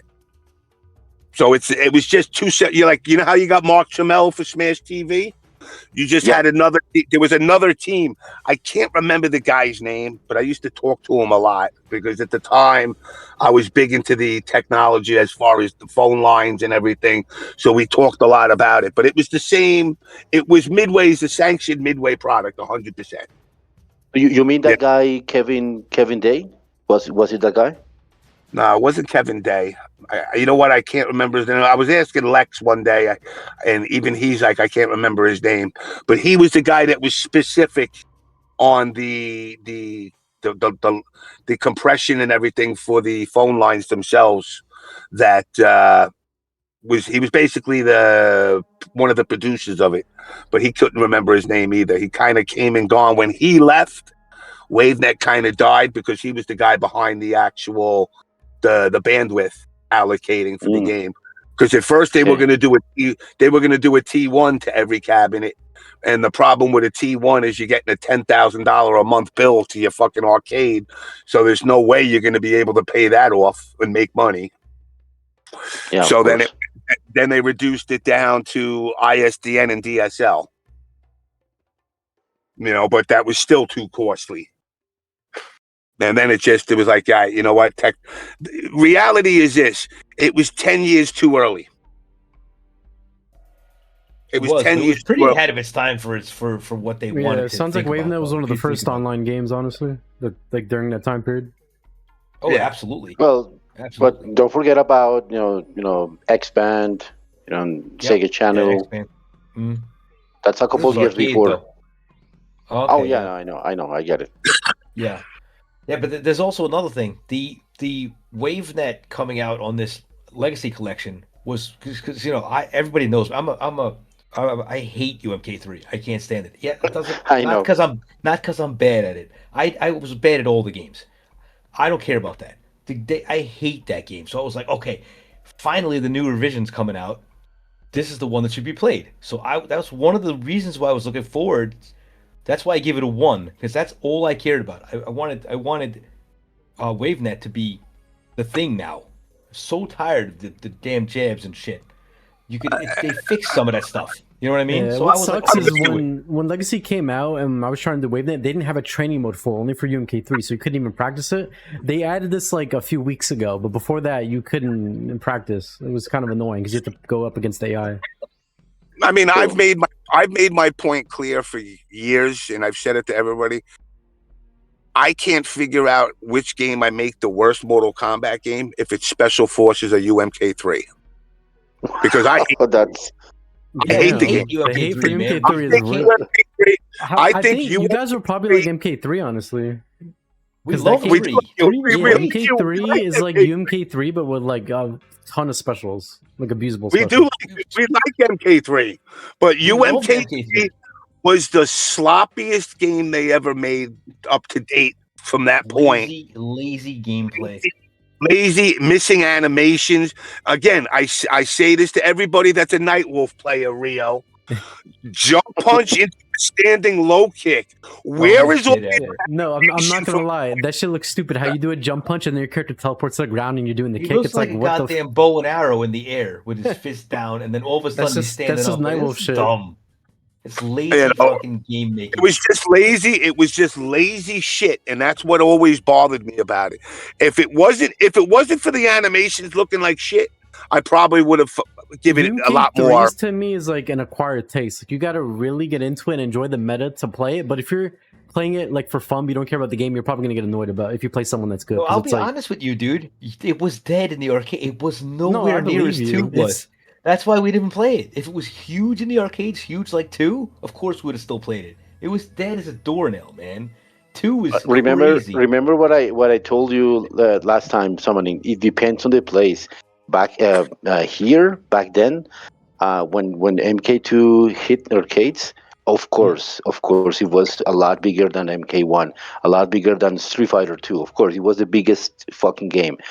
But compared to how UMK3 was here, we had double, twice as much machines to play on when Oh no, we had UMK3 that too, hit. brother. We had that too, and we had 2 was bigger. 2 was a bigger hype. We had more machines with UMK3. We didn't have that many people playing. Trust UMK3, me. the problem was this: MK3 did not do well. No, UMK3 not at all. UMK3 was a band-aid on MK3 Yeah, well- that brought some back, but people left. At that point, people I'm were gonna be gone. When honest. MK4 came out, it was a ghost town. I'm gonna be honest. MK3 had the worst cast I've ever seen. Like one ninja character is not even wearing a mask. I mean, really? Yeah. I remember the day. Remember the day we went to Betson, which was the distributor, and we looked at it, and it was when the mustard and ketchup version was there. And we looked at this shit. We go, where the fuck is everything? Where's the Scorpion? cast was What the horrendous. fuck? Striker looked Yeah. like trash. Who else was in there? Forgetting the cast. I mean, Shiva was kind of cool, but she was in a way just a spin-off Goro. Yeah, it's No just Reptile. You only have Unmasked Sub-Zero, which I think looks worse. I think he looks cooler with the mask on. No Scorpion. No Nice. Raiden. No Katana. Like, Don't forget they knew what they were doing. Don't forget MK3 plus UMK3 was just a publicity stunt. They knew what they were doing. They just needed more time. They wanted to milk it as much as possible. That's why they already they were saying to operators like in as early as March 95, like you just wait in September, we're gonna give you a free ROM upgrade because the console versions are coming, so you will be getting a new upgrade. So they knew what they were doing. But it might have been. I agree. It was It might have lazy been big for design. you I agree. guys. It might have been big for you guys. I'm telling you right now, nothing was bigger than MK2 and KI in the arcades. They were huge, man. And 3 or Ultimate didn't have nearly the hype. Three didn't have fucking Scorpion in it. They're so-called fucking poster boy. honestly, the cool 3 was- characters in 3 were Cabal, Nightwolf, and what's his name? And the robot ninjas. Aside from that, all the other characters were kind of whatever. Yep. Yeah, I the mean- game it didn't do as good as the other 2. Is all I'm saying. Cyrex and Sector, and I got to throw her a bone and go with Sindel. Yeah, actually, Sindel was Those kind of cool. It was nice to Jax- have Kano and Sonya again, right? Yeah. It was nice to have him back. And that was the other thing. They brought them back after that, and it was like, okay, they're back. And they made Kano cool, so I give them props. Yeah. Not saying that I thought Jax looked cooler in MK2, in my opinion. Yeah. Yeah, absolutely. And MK2 was great. now because of that shitty movie, every time I see UMK3 Jax, I think of Velociraptor arms. Oh my god, that's stupid. The chicken arms that he had, the little T-Rex arms. Oh my god.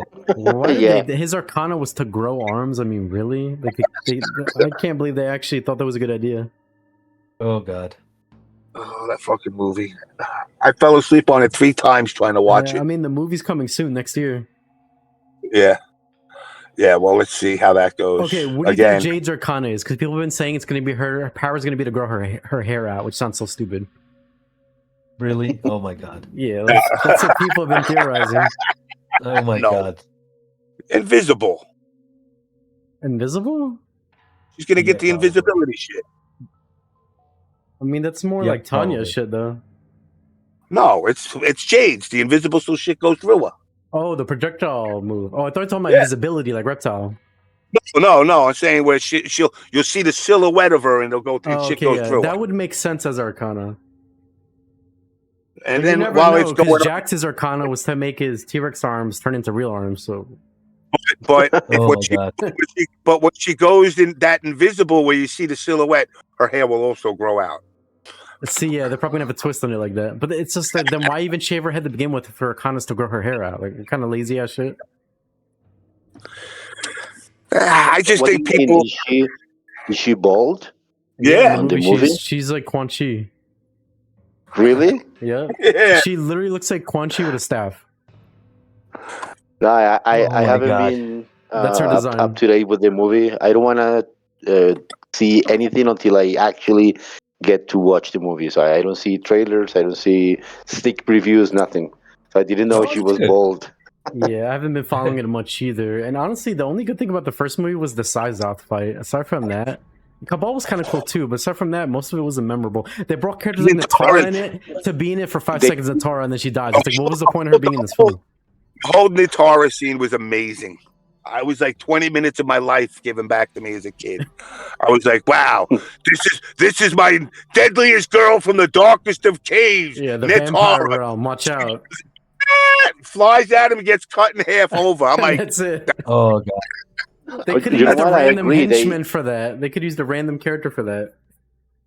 and then fucking Rico looking like fucking Oh my Sloth from the god, Goop. yeah, it didn't even look like Reiko at all. I like how they bring back Natara, like, look, it's Natara who looks nothing like MKDA Natara. Look, it's Reiko who looks nothing like Reiko's ever looked. It's like, what are these characters? They just have random names Dumb. associated to them. But they did Cabal some justice. I agree. Yeah, Cabal was cool. The voice actor, the Yeah, design, the costume, the fucking voice even actor. the lines. The thick ass Brooklyn Cabal from New York. That shit was funny. Hey, you're about to get soul sucked, huh? Yeah, Cabal sound like James. Rio, where does MK2D go from here for you? Honestly.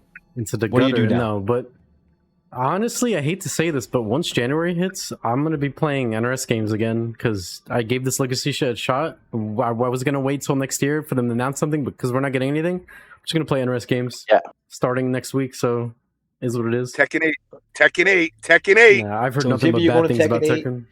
NinjaGrinder, what are you doing now? Now that this game is toast, what's you're gonna continue to do offline? What's next for you? It's kind of complicated. The last tournament I organized was on November last month because of course it was UMK3 30th anniversary. It was the biggest tournament yet here. We had MKX, we had MK1, and we had a UMK3. 32 participants per game. It was That's great. good. It was a nice venue. It was great. But again, as I said in the beginning, it's been 21 fucking years, man, running tournaments and maintaining the scene and gathering Still great. people. I'm tired. So I get the point I'm trying to make, I'm just tired because some people just go to events if you make it free. Some people feel entitled to some shit because they are good players. So it weighs on you after so much time. So I don't think I'll be doing any more events. As soon Oh as I wow, started okay. planning that event, I on my mind, this is it. This is the last tournament. I wanted to be the best tournament, the biggest, and it was the biggest. It was the best. Um, the matches were great. People from all over the city, but I don't think I will be doing any more tournaments. It's been, again, I have to address it one more time. It's been 21 fucking years. I'm Yeah, tired okay, but of okay. just making people I want to play. bring this It's one point up though. uh-huh. If Legacy was good, you would be revitalized, right? Of course, because I Okay. had hopes. I had hopes that this is the next version we're gonna use, but it wasn't. So I don't see myself running another tournament for at least I don't know 5 years. I don't know. So this is I the still thing. This is why we did this because this is like, let's say us three. I don't know. You sound like our age, dude. So let's just I'm say 45. I'm okay. 45. So we got some years on you, but not many. But I'll tell you this. I'll tell you this. This was our last hurrah. This is why we did this, and we all were except for Jimmy, because Jimmy was always been a negative Nancy bastard, but he's always right, fucker. But anyway, we were all banking on this. Deep down in our minds, except for Jimmy, seriously, he just knows all this stuff. He just knew it. And you and me, we wanted this to work. We wanted a last hurrah. Of course. It's it's sad to hear that you're giving up after 21 years. It's sad to hear this. And they should be listening to this shit, because guys like us, we've been there since day one. And what do we got to show for it? Nothing. To correct the record, I didn't want it to fail. I'm not. But you're always right, though. What I'm saying, You I'm just not. knew he was going to fail. I'm not on the team, but when I looked at the team of people involved, I could look and, just from Twitter comments, you can see the direction that it's going and how it's going. And, one of the things is, working on games back in the day, every company does smoke and mirrors.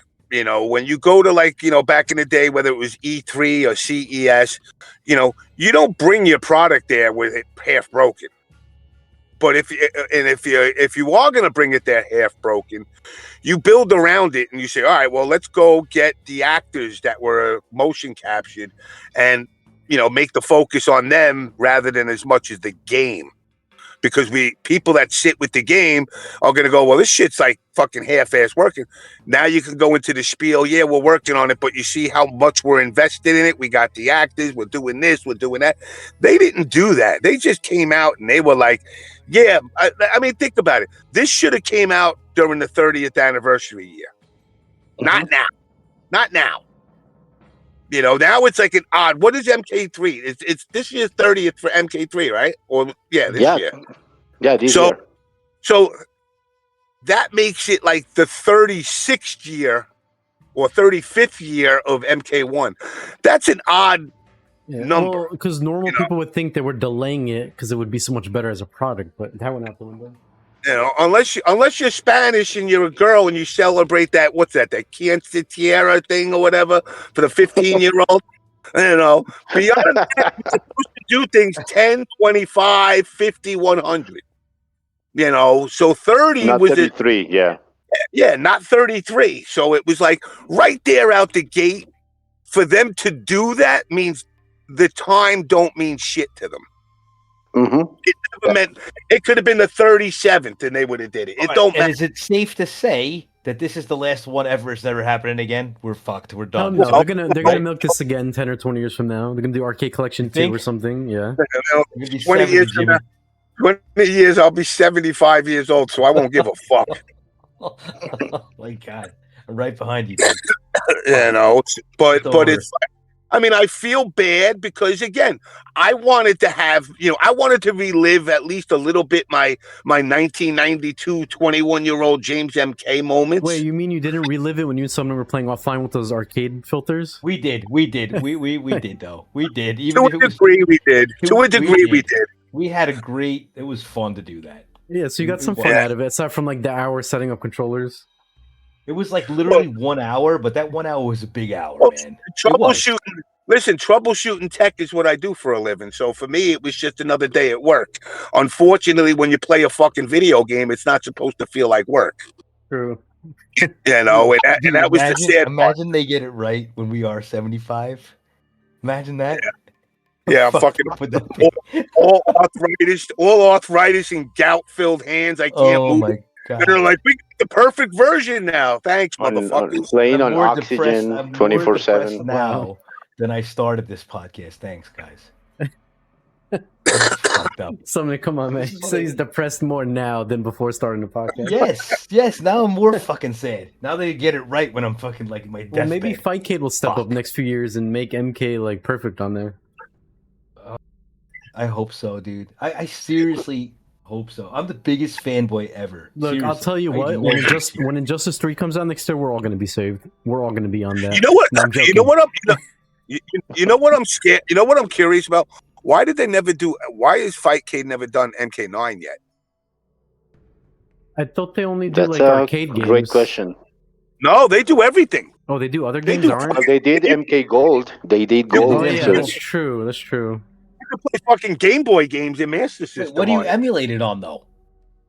It's emulated on I guess fucking. the PS3 emulation, right?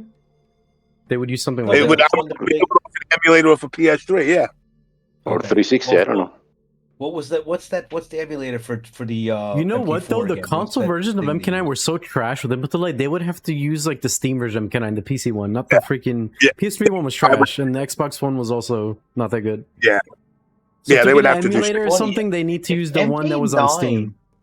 If MK9 was The on complete Steam, edition, I was right? on Fightcade. I guess Yeah, the everyone would complete play that. edition on Steam because the one on PlayStation lagged like hell offline.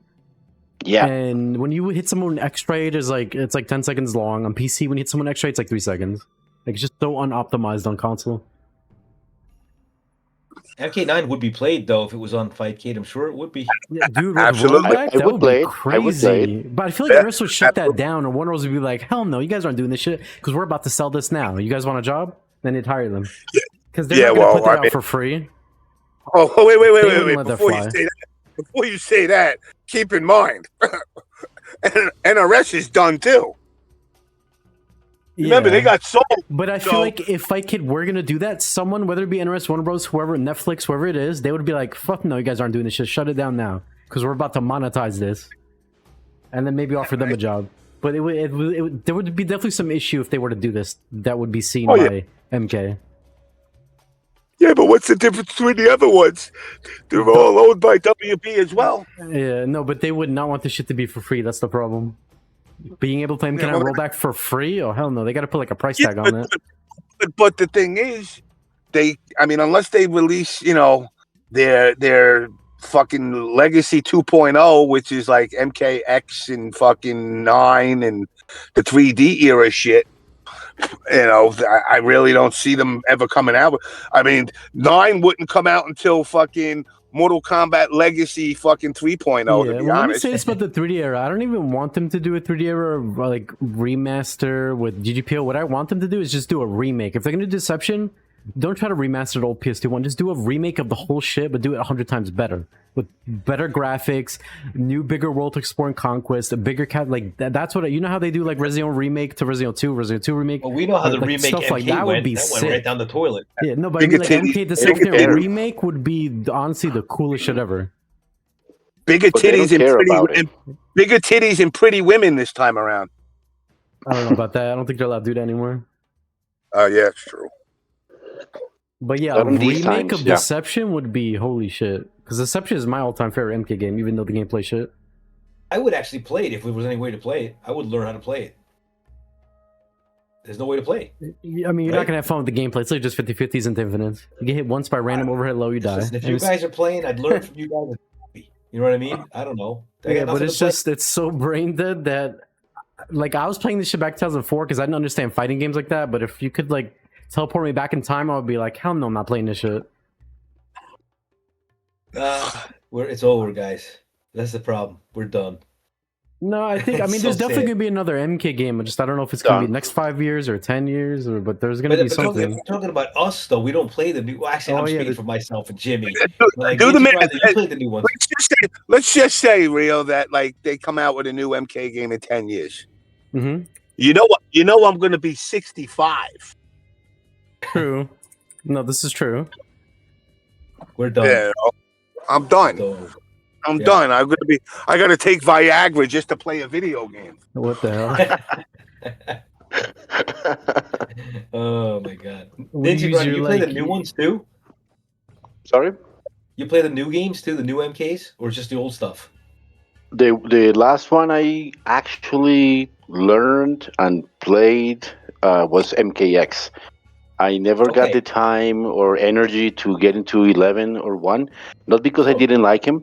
I actually bought them both, but I just didn't have enough time and energy to sit down and learn and lab. So I never got into the games. Not because I didn't like him. It's just I didn't have the time or the drive, to learn. But So I would MKX, say, okay. I competed MKX, and it was great. Yeah. I would say since you're 45, you had 5 more years in you.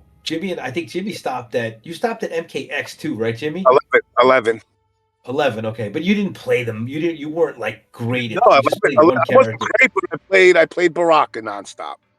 Or you played okay. So I'd say I played MK9 a little, and that was it. That's the last game, and I didn't play any of the 3D games because they didn't have any stick stuff that I knew how to use. Oh, I So didn't. I liked MKDA. I really did, but there was nobody playing. Nobody playing in Bogota, so it got okay, lost in time. And I hated okay, Deception. I hated Armageddon. I'll be honest. I have played a total, in my life of 2 hours. I have played Deception just 2 hours. That's it. oh Wow. wow, okay, And I have okay. never ever touched Armageddon. Never. I refuse to touch that game, and I refuse to play MKDC. Well, I no, you just would have got played if there was people playing, though, right? You just MKDC didn't have is anybody probably playing. the most hated. I remember a lot of 3D MK players you. hated You are MKDC. you are correct. You are right. If there was a scene, I would have played, but there was I thought so. nobody playing because back in 2004, 2005, 2006, even 2008, we still had a strong arcade scene. So nobody was playing console games like this. So that's why I never got into the games. But then, when 2009 Street Fighter 4, and I started playing Street Fighter 4. I liked it, Great but game. then MK9 came like 2011. Everybody was playing. The old heads. Everybody came back to play Mortal Kombat again. So it was huge again here, and of course MKX. But then I just stopped having the energy, the drive to sit down and lab and learn. So I Yep. just stopped playing and just kept playing UMK3. Yeah, I was talking to Jimmy the other day. MK9 for us East Coast guys, VSM was like the second best feel that we ever had for MK. We had it in the arcades, and I would say the MK9 VSM days was the greatest Yeah. second wave Dude, because those- those were the best players. Those VSM weeks there were is. crazy. There was like 50, 60 people every from Kenai. It was pretty. If you think about it now, And from though- back then, this was like 15 years ago. It was a lot of people for a weekly. And guess what? You guys turned out to be the best MK players in like the world. Seriously, you were at that time. That was the collection of from the biggest K9. killers. We had crazy powerhouse definitely with CD Junior and Crazy Dominican and Maxter and like, Senior, Maxter, and Super I Bowl. used to like, there was a love lot of everybody. watching Maxter play. All of them. Sick That was player. not. Everybody was great. Every single person who played was great. They had ways to win. It was amazing. It was incredible. Yeah, and we had a lot of people play team that different we had. characters too. Like we had Soup who played Quan Chi. We had Hiroshiro that played Noob. We had like all these like random ass characters that you would never see. J360 using Cyber Sub. Like these are characters that you really don't really see much in MK9. And what a collection of people and characters, and just it was a place we could all go. That was like probably the second win for us, which was the arcade era being the first, and that was so. It was a amazing. great time. Yeah. And we just wanted Legacy to work, man. And then Injustice 1 came out and we all like fell in love instantly. No, but then that's kind of when shit went downhill. That kind of went, yeah. That's kind of when it. Oh, Injustice. Oh, I remember let's the not even first go time there. we all got Injustice 1, we played and we tried walking. We were like, what is this movement? And then someone jumped and we tried to do down 2 and it didn't work. We were like, what? We just were so confused, like why the basics were not functioning properly. And then, yeah, ever since then, it got called Injustice and it just went downhill. We don't even know Injustice? what's next, though. Yeah, that was the name for Yeah, it. We were calling Injustice. it like week Yeah. 1. We're like, you people jump Yeah. it, you enter them, and your enters don't work. This game doesn't. It's not a fighting game. Yep. We don't even know what's next, though. We don't even know what we have nothing. We don't even know what's going on with anything next. Probably We have MK no style clue. Fortnite. Who knows? Oh, I don't God. even care anymore. I don't even care Well, we what's say that next. now. We all say that now. That's the thing. You got to remember, though, the biggest dilemma to this whole thing is they have no budget. If with no money, no honey. Mhm. And right now, you think WB's like, well, we're selling. So why the fuck would we give them fucking $100 million to make a video game? It's gonna be the We're movie selling. that breaks or makes MK. I think. They I gotta make- agree. You think? the movie's movie's gonna gotta be the be last phenomenal. thing that people are gonna be talking about before whatever happens with MK. So it's got to be good. Because I keep hearing people keep saying, oh, Netflix got them. Netflix owns them. No, they don't. No. They don't own them. It's got to get approved by the government, and that's Wait, not going to be. Okay, someone showed me something. I don't know if it was Dave or somebody, but they showed me like a link where the article said Netflix officially purchases MK or whatever. So did they not? No, they won the bid.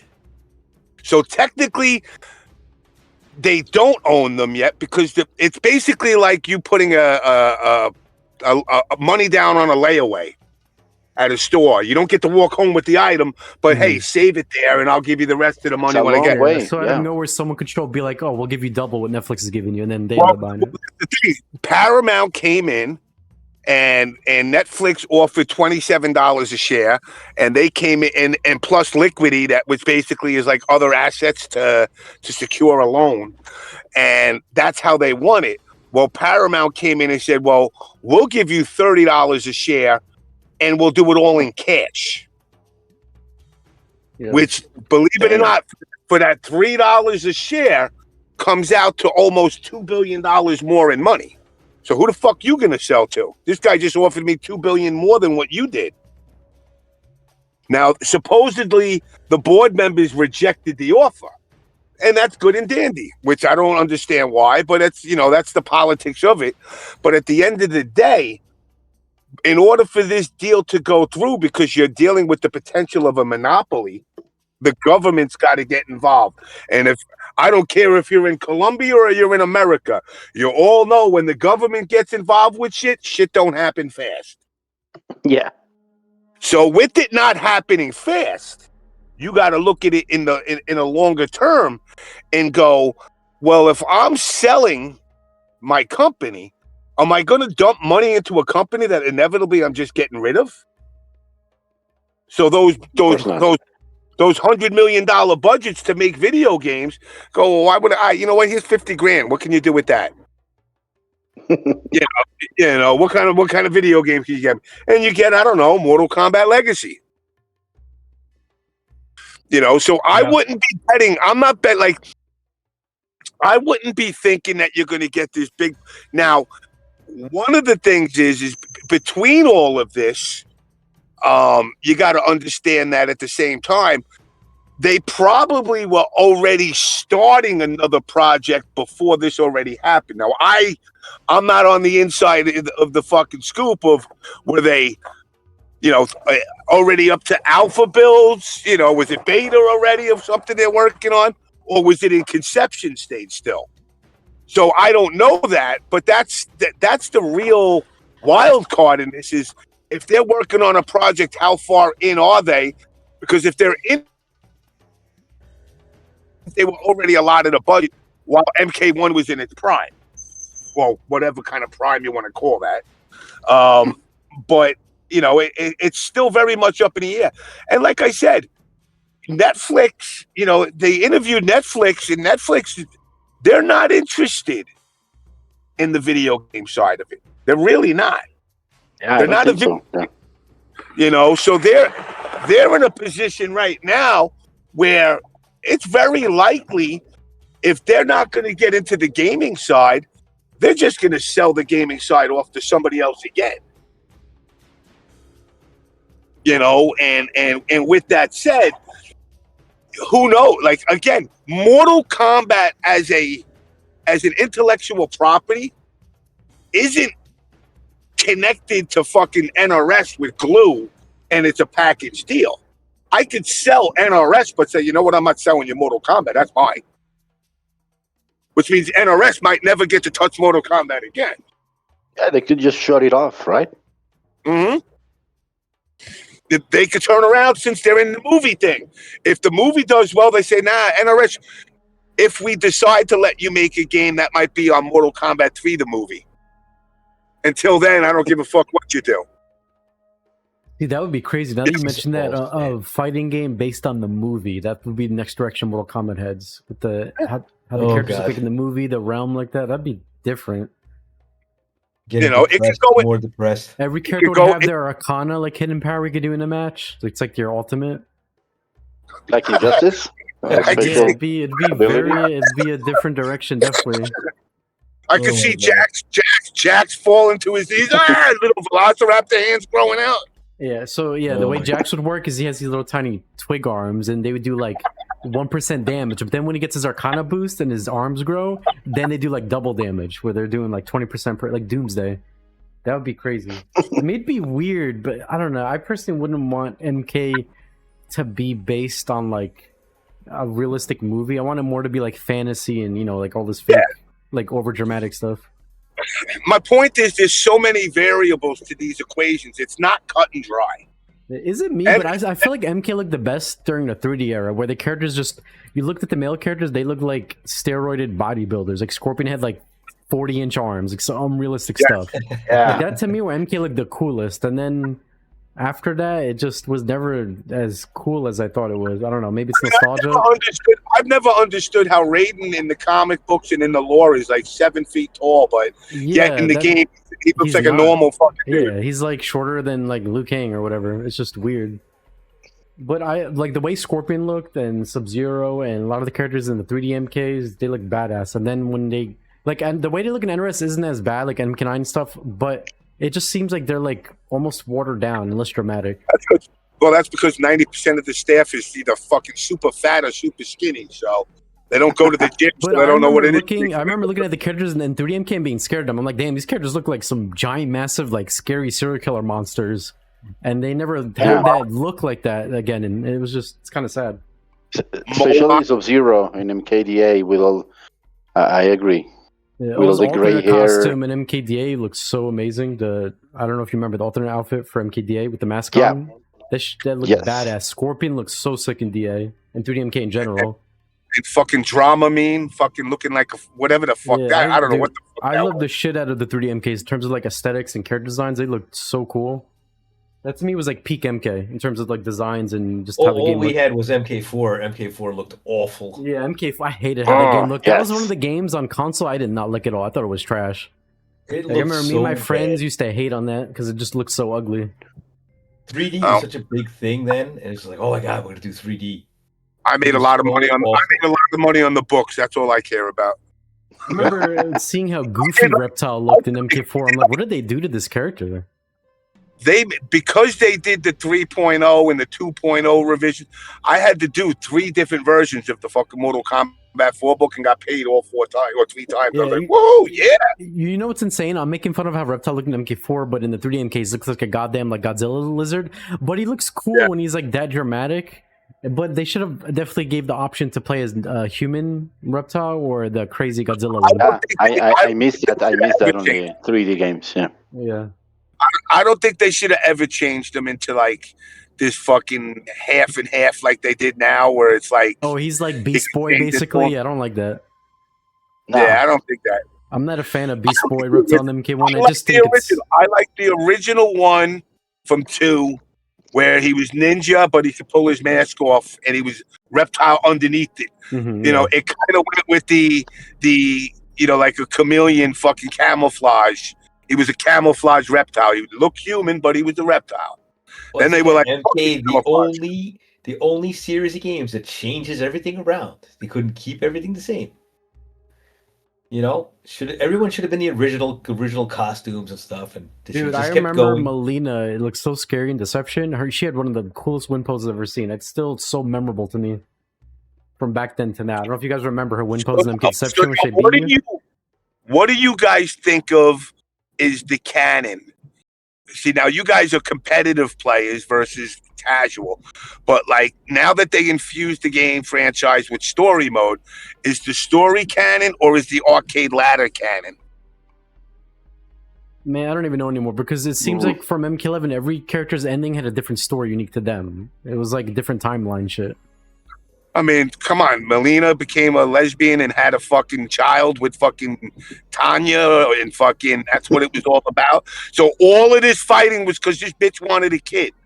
You know, you could have went to a bar, got drunk, fucked Stryker and had a kid. But see, it's kind of weird because when I think of Melina as a character, I'm so used to older Melina where I feel like if you put a kid anywhere near her, she would devour and eat it. Like, exactly. It's just, I can't look at Melina as like a mother figure or this princess in MK1. That's not Melina to me. Melina's a character that you can never be alone in a room with because that bitch will eat you and kill you. Like, she's supposed to be scary. You stay away from her. Like, jealous, spiteful, twin sister, by the way, jealous and spiteful. Yeah, I don't know. I'm not a fan of like the more like calm down, mature. I'm a mom now, Melina, or I'm the princess. I like the crazy, deranged, never turn your back on Melina. Bitch will literally start eating you. Kind of that Melina was scary. That was Melina. The one Yeah, from that was Deception was the Melina. scariest. Yeah. Or better yet, fucking Cabal and Serena have a Yeah, fucking that makes no sense because I remember when Sub-Zero and Serena had a thing. a Maltese dog. Like what? Didn't they live in a mansion too? It was like a multi-billionaire mansion with a little cute dog. It's like, what even is this Oh my anymore? God, what is What is going this? on? Like, Here? Oh my God. and I always thought Serena had a thing with Sub-Zero. Why she with Cabal? Like, what in the fuck? Like, who's writing this shit? Yeah. Oh, She's God. wait, she's a woman and she can change her mind. And the crazy This is thing is, 2025. Serena's not even like a human. She's supposed to be a demon. It's just she has an illusion that Quan Chi gave her to mask her ugliness. It's just I don't know. MK's story is it's literally all over the place. It makes no sense. This is the end. I feel isn't like it, everything guys? I learned mean, in the this is 3D the end of era, us all. but I feel like everything I learned in the 3D era in terms of character story and stuff doesn't even apply anymore. It doesn't exist. It was just It's pointless gone. for me to play It's those gone. games. Yeah, like I don't even know what the Yeah. character's doing, you know. I mean, if you play MK11 the add-on mode, they made like, I guess subtly they alluded to the fact that like Fujin and Nightwolf had a thing. Oh, I don't even know that. And See, I and didn't play Fujin and Nightwolf in MK11, so I don't know what their story and arcade stuff was. well, the story mode. So then the story mode, it was like a subtle thing. It wasn't like outright, but then all of a sudden, Fujin turns around to Raiden in the story mode and is like, "I just want to know what it's like to have kids." You know, like everybody just wants kids. Well, why is he asking Raiden that? Raiden wouldn't know because Raiden doesn't have any kids either. I mean, I You guess mean these on guys. Aftermath? Yeah.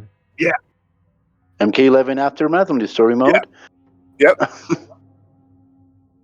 You know, so he basically is like, "I just want to be able to be like a dad." Wait, Oh, Fujin man. said that? That seems random. Dude, this is so good. Fujin said it to Raiden. Wait, why does I don't Fujin even care about being a remember. dad? He's a wind god. He don't want to be a god. He kind of didn't want to be a god no more. He wanted to be normal. Yeah, that's not my Fujin. I think Fujin from Armageddon would have killed Raiden. No, I'm joking. But MK, I don't know. MK, It's just MK4 Fujin was still the best Fujin. yeah, he was sick in MK4. Even in Sub-Zero Mythology, he was kind of cool. Yes. It's almost like Setron 2. They kind of had Setron and MK11 just God, but the whole entire story, she's like, "Oh my God, Mom, I hope I don't upset you. Like, is there anything I can do for you, Mom?" And it's like, aren't you like an elder god with powers? Why are you It was like such lame. like Yeah. a perfect daughter? Like, what is this? It's just so corny. Lazy writing is really what it is. Lazy writing, You know. lazy game making. It's just lazy all around. And it's crazy. It's crazy to think like how a game can go from a team of 6 people to a team of 200 people and they make it worse. You would think 6 people couldn't do it right. You know, You had but me at the 8 megabytes MK1, dude. You had me at 8 megs when they fucked that up. yeah. Like, how do you fuck that up? Mortal Kombat 1 arcade is 8 megs, or basically a fucking a 16-bit game, a little bit better than a 16-bit game. And you could fit 100 of those games in one fucking game of Mortal Kombat 1 present. And you couldn't get that, right.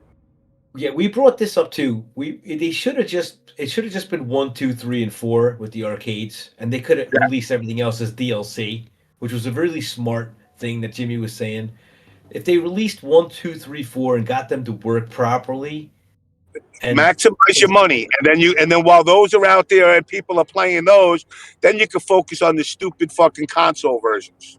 right, does anybody even play any of those versions? Does anybody even care? That's the thing.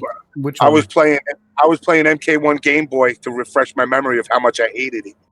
Yeah, like why would you even put that? Why I get it. They want to put it all in one collection, be great Yeah, about it's it. only Whatever. for collection purposes. I don't think they put it there because there was demand for it. I think they just wanted to They have. put it there because it's only 2 megs.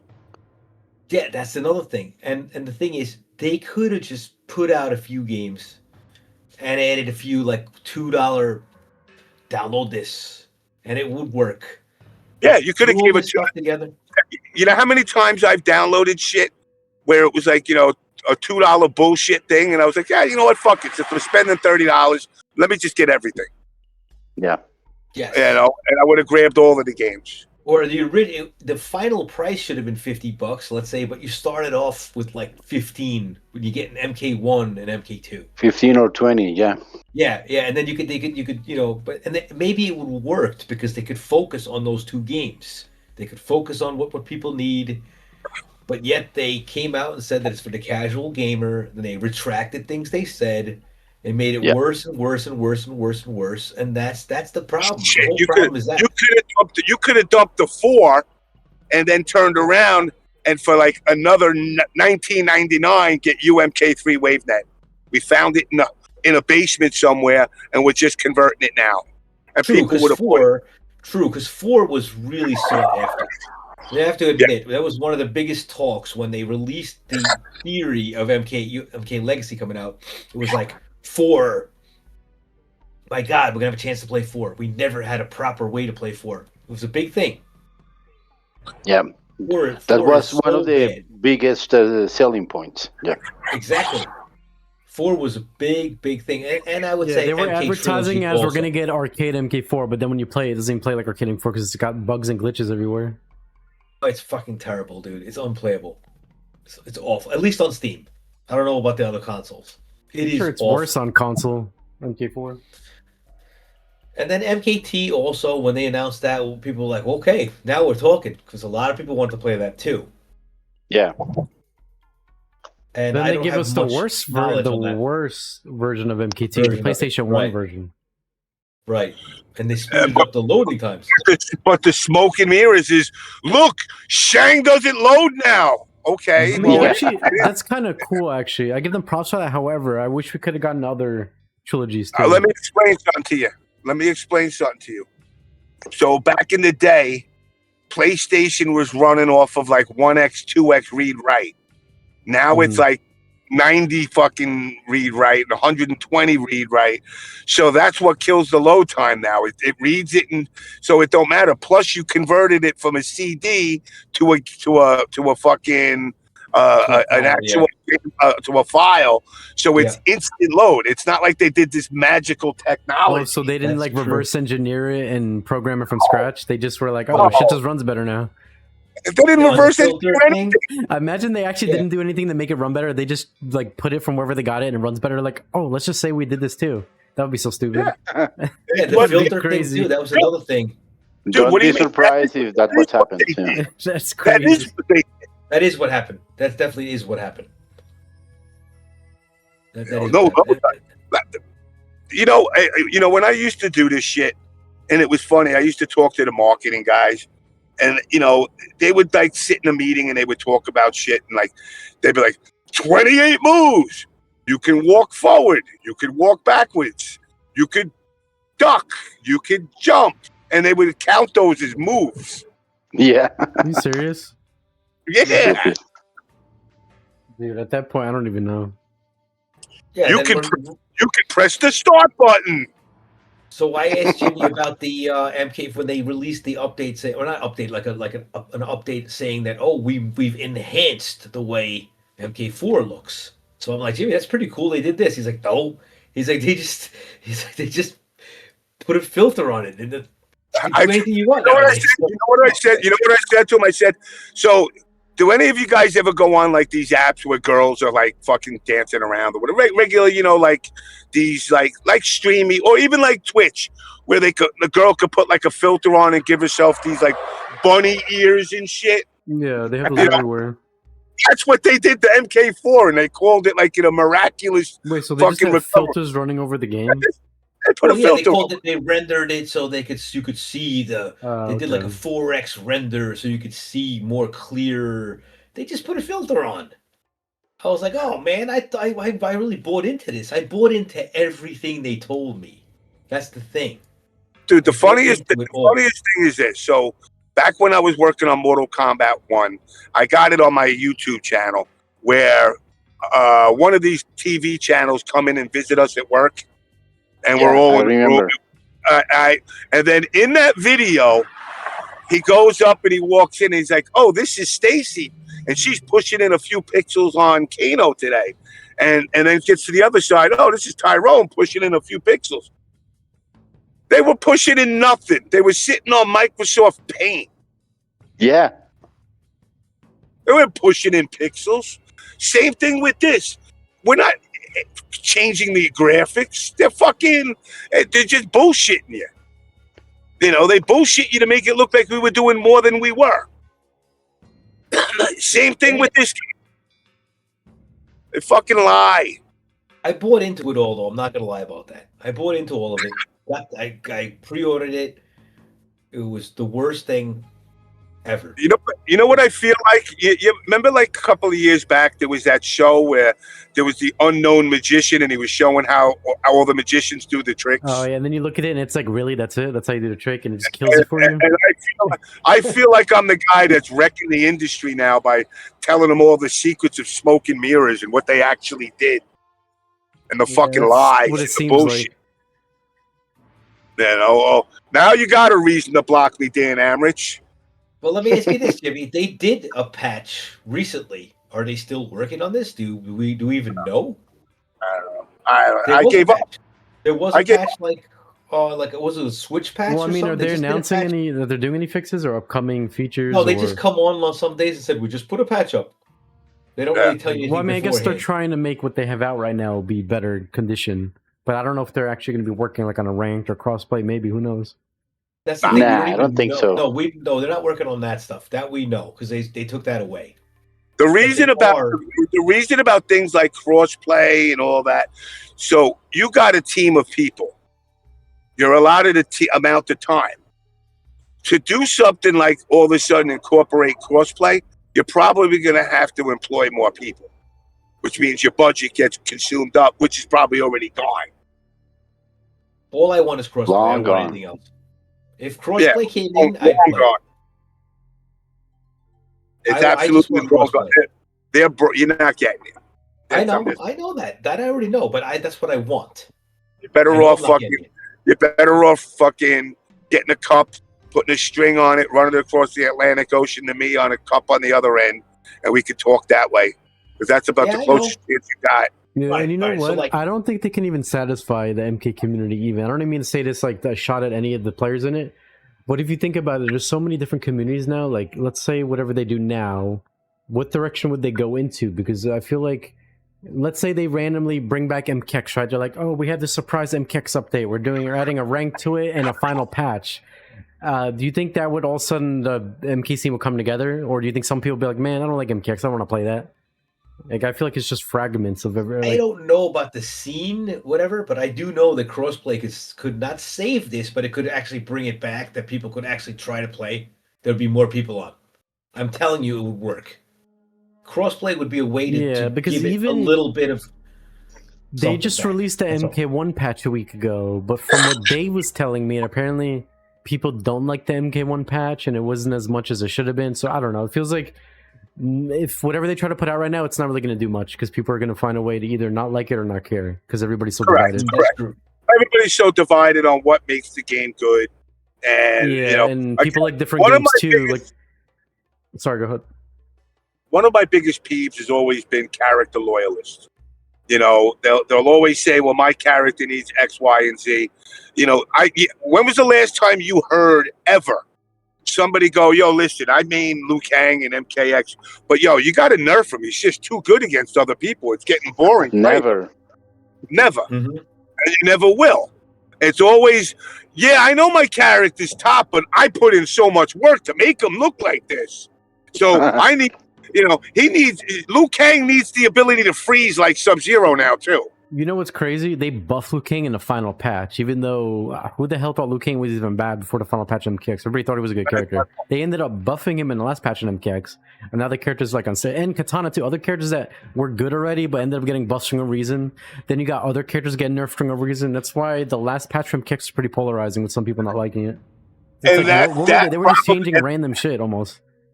And that stems from, look at the people that work at NRS and think about their favorite characters, and then figure out what characters got the nerfs that they probably wanted in the end, but couldn't get it during the lifespan of the game. I don't know. Who's Katana's favorite? Like, what player at NRS loves Katana? I could think of one. I mean, I'm sure there's more than one because she's pretty That popular. really, it's obsessively loves them. Who could that be? I don't know who that is. Who? 16-bit. Exactly. Mm-hmm. Exactly. And now all of a sudden, Katana comes out, Super Katana. Not But you know just what's Katana. crazy? Super But here's Katana. the thing, though. There's some people at NRS that love, like, isn't Ed Boon's favorite character Scorpion? Yep. Because that character was treated like shit in some of these MK games, like MK11, when they gutted him pretty You bad. want to know something? You want to know something? Ed's kind of removed from the whole process. Yeah, I guess Ed Boon doesn't really have a saying. No, don't tweak this. He needs this. Like, I guess Ed Boon's not saying that in office because he doesn't give a shit. Oh, yeah. He's probably like, oh, but yeah, it's, There's another legacy thing that I don't know if you guys know, that when they released all the physical copies, MK4 wasn't on one of them. On Switch. Switch. yeah, Yeah. on Switch, right? Yeah. Yeah, that's Yeah, terrible. you had to- Fucked up At that shit. So people have to download it now. At that is point, ridiculous. why the fuck did I buy the fucking digital copy if I got to still download shit? Right? Yeah. Damn, that's so messed up. And they That just is- said, oh, it's because when we shipped the physical versions, we didn't have the time to put it in. Yeah, I heard that So- too. That's another. So it's just a terrible- lame excuse, like, it is what it is, and that's it. Surprised they Yep. didn't say, So oh, it's bad. just for casuals. Like, that excuse to use for everything. That can be Yeah, just anything like casual. nowadays. So me and you are gonna play casually offline. And Hey, we why can't play why MK4. can't I like fix my buttons? They're like, oh, it's just, don't worry, it's just for casuals. It's like, okay, that's the answer for every question we have. I saw the press release, Digital Eclipse release. It was, dear Switch users, unfortunately, due to the timing of the release of the physical copy, we didn't have time to put that on. Oh, by the way, get fucked. Wow. That's what I saw them Basically. say. So if you don't have, if you want to play casual at home, and it's dedicated to casual players. You don't have internet. You plug it in. You can't play MK4. There Well, you go. no, my thing is, Don't worry, though, it's Let's for the just- casuals. let's just say 15 years from now, when Digital Eclipse is gone, and you got your hard copy. Yeah, hey, Nitten, well, let's play it on the Let's Switch. play MK4. Yeah. Oh, guess what? We can't. Yep. 404 servers are down. download. 404 download error. You can't even get the Please. game now. These are the things, though. These are the little things that, like, diehard fans like us, we remember. And this is our game. You're giving us something that we actually wanted, but you're taking it away. You take everything away. They told us, they promised us the friggin' world. They gave us a half-ass copy of bullshit. By the way, did you guys even look at what these games look like when you turn them on?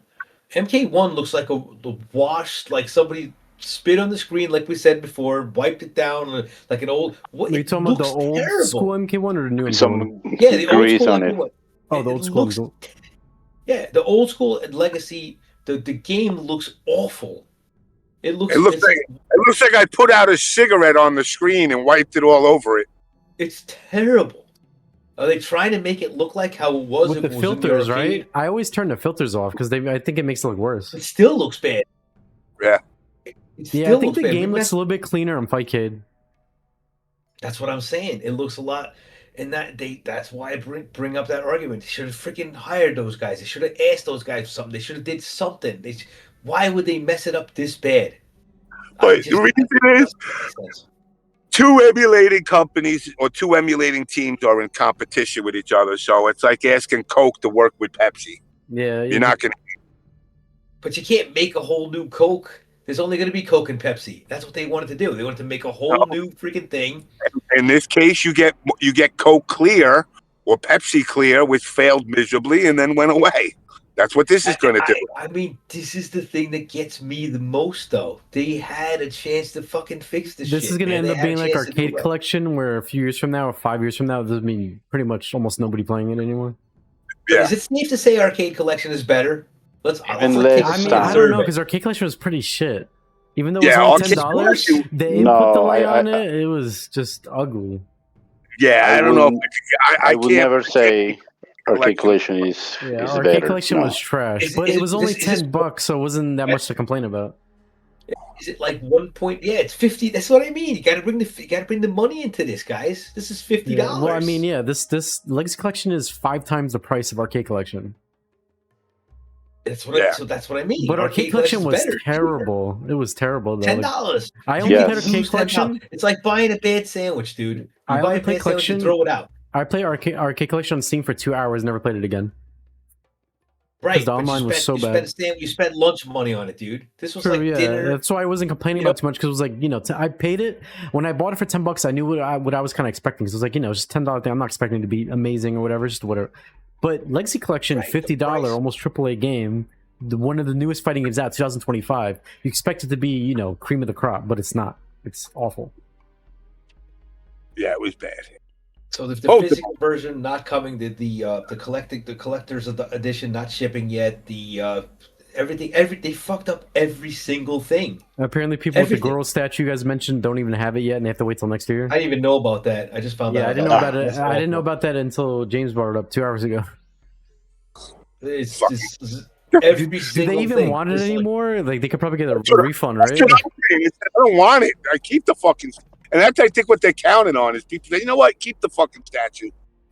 $150 for the collector's edition of Legacy Collection. Just a Goro statues. The arcade coins sound kind of cool though, for nostalgia purposes. I guess. But the Goro statue looks just off. They should send me quarters so I get some of my money back. Wow. Can I trade these 2 tokens in for $50? Oh my goodness, dude! Seriously, it's bad. They should have put fucking quarters in this thing. I mean, down the line, it'll probably be like a nice, item that collectors want to have. You know, people are crazy about that. Like over time, things like that become high in price because they don't make them anymore. Well, that's why I brought that guy up who spent whatever it was, $1,200 on that stuff. That's why I brought that up. He bought it for having this collection, and they just threw it in the box, man. So their marketing was off. They lied to us about the product. This comes thrown in a box with marker on it. That's crazy. Like, oh, this motherfucker spent $2K on this? Put that shit in a box, marker it up, send it to him. It's like, could they not care any less? For the last week that I read that. I was the guy. If I was the picker in the fucking warehouse that picked that, and I had that Sharpie, I would have been writing like sucker, jerk off, asshole. Oh Dude, my God. The way you package shit matters a lot when you're buying. So I remember when I went to one of the Evos in Vegas, I went to get a burger or whatever. And when we went in the car to open it, I looked in it. Someone punched the fuck out of my burger. I'm like, what the fuck is this?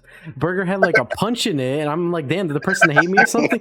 When you see your whatever package or whatever you buy like that, it makes you think that the person you bought it from either disrespects you or doesn't like you. And it puts a bad taste in your mouth. It's like, what the fuck? This is 2025 packaging, brand recognition. All this shit is everything. It means everything. You can't just fucking throw stuff in a box, dude.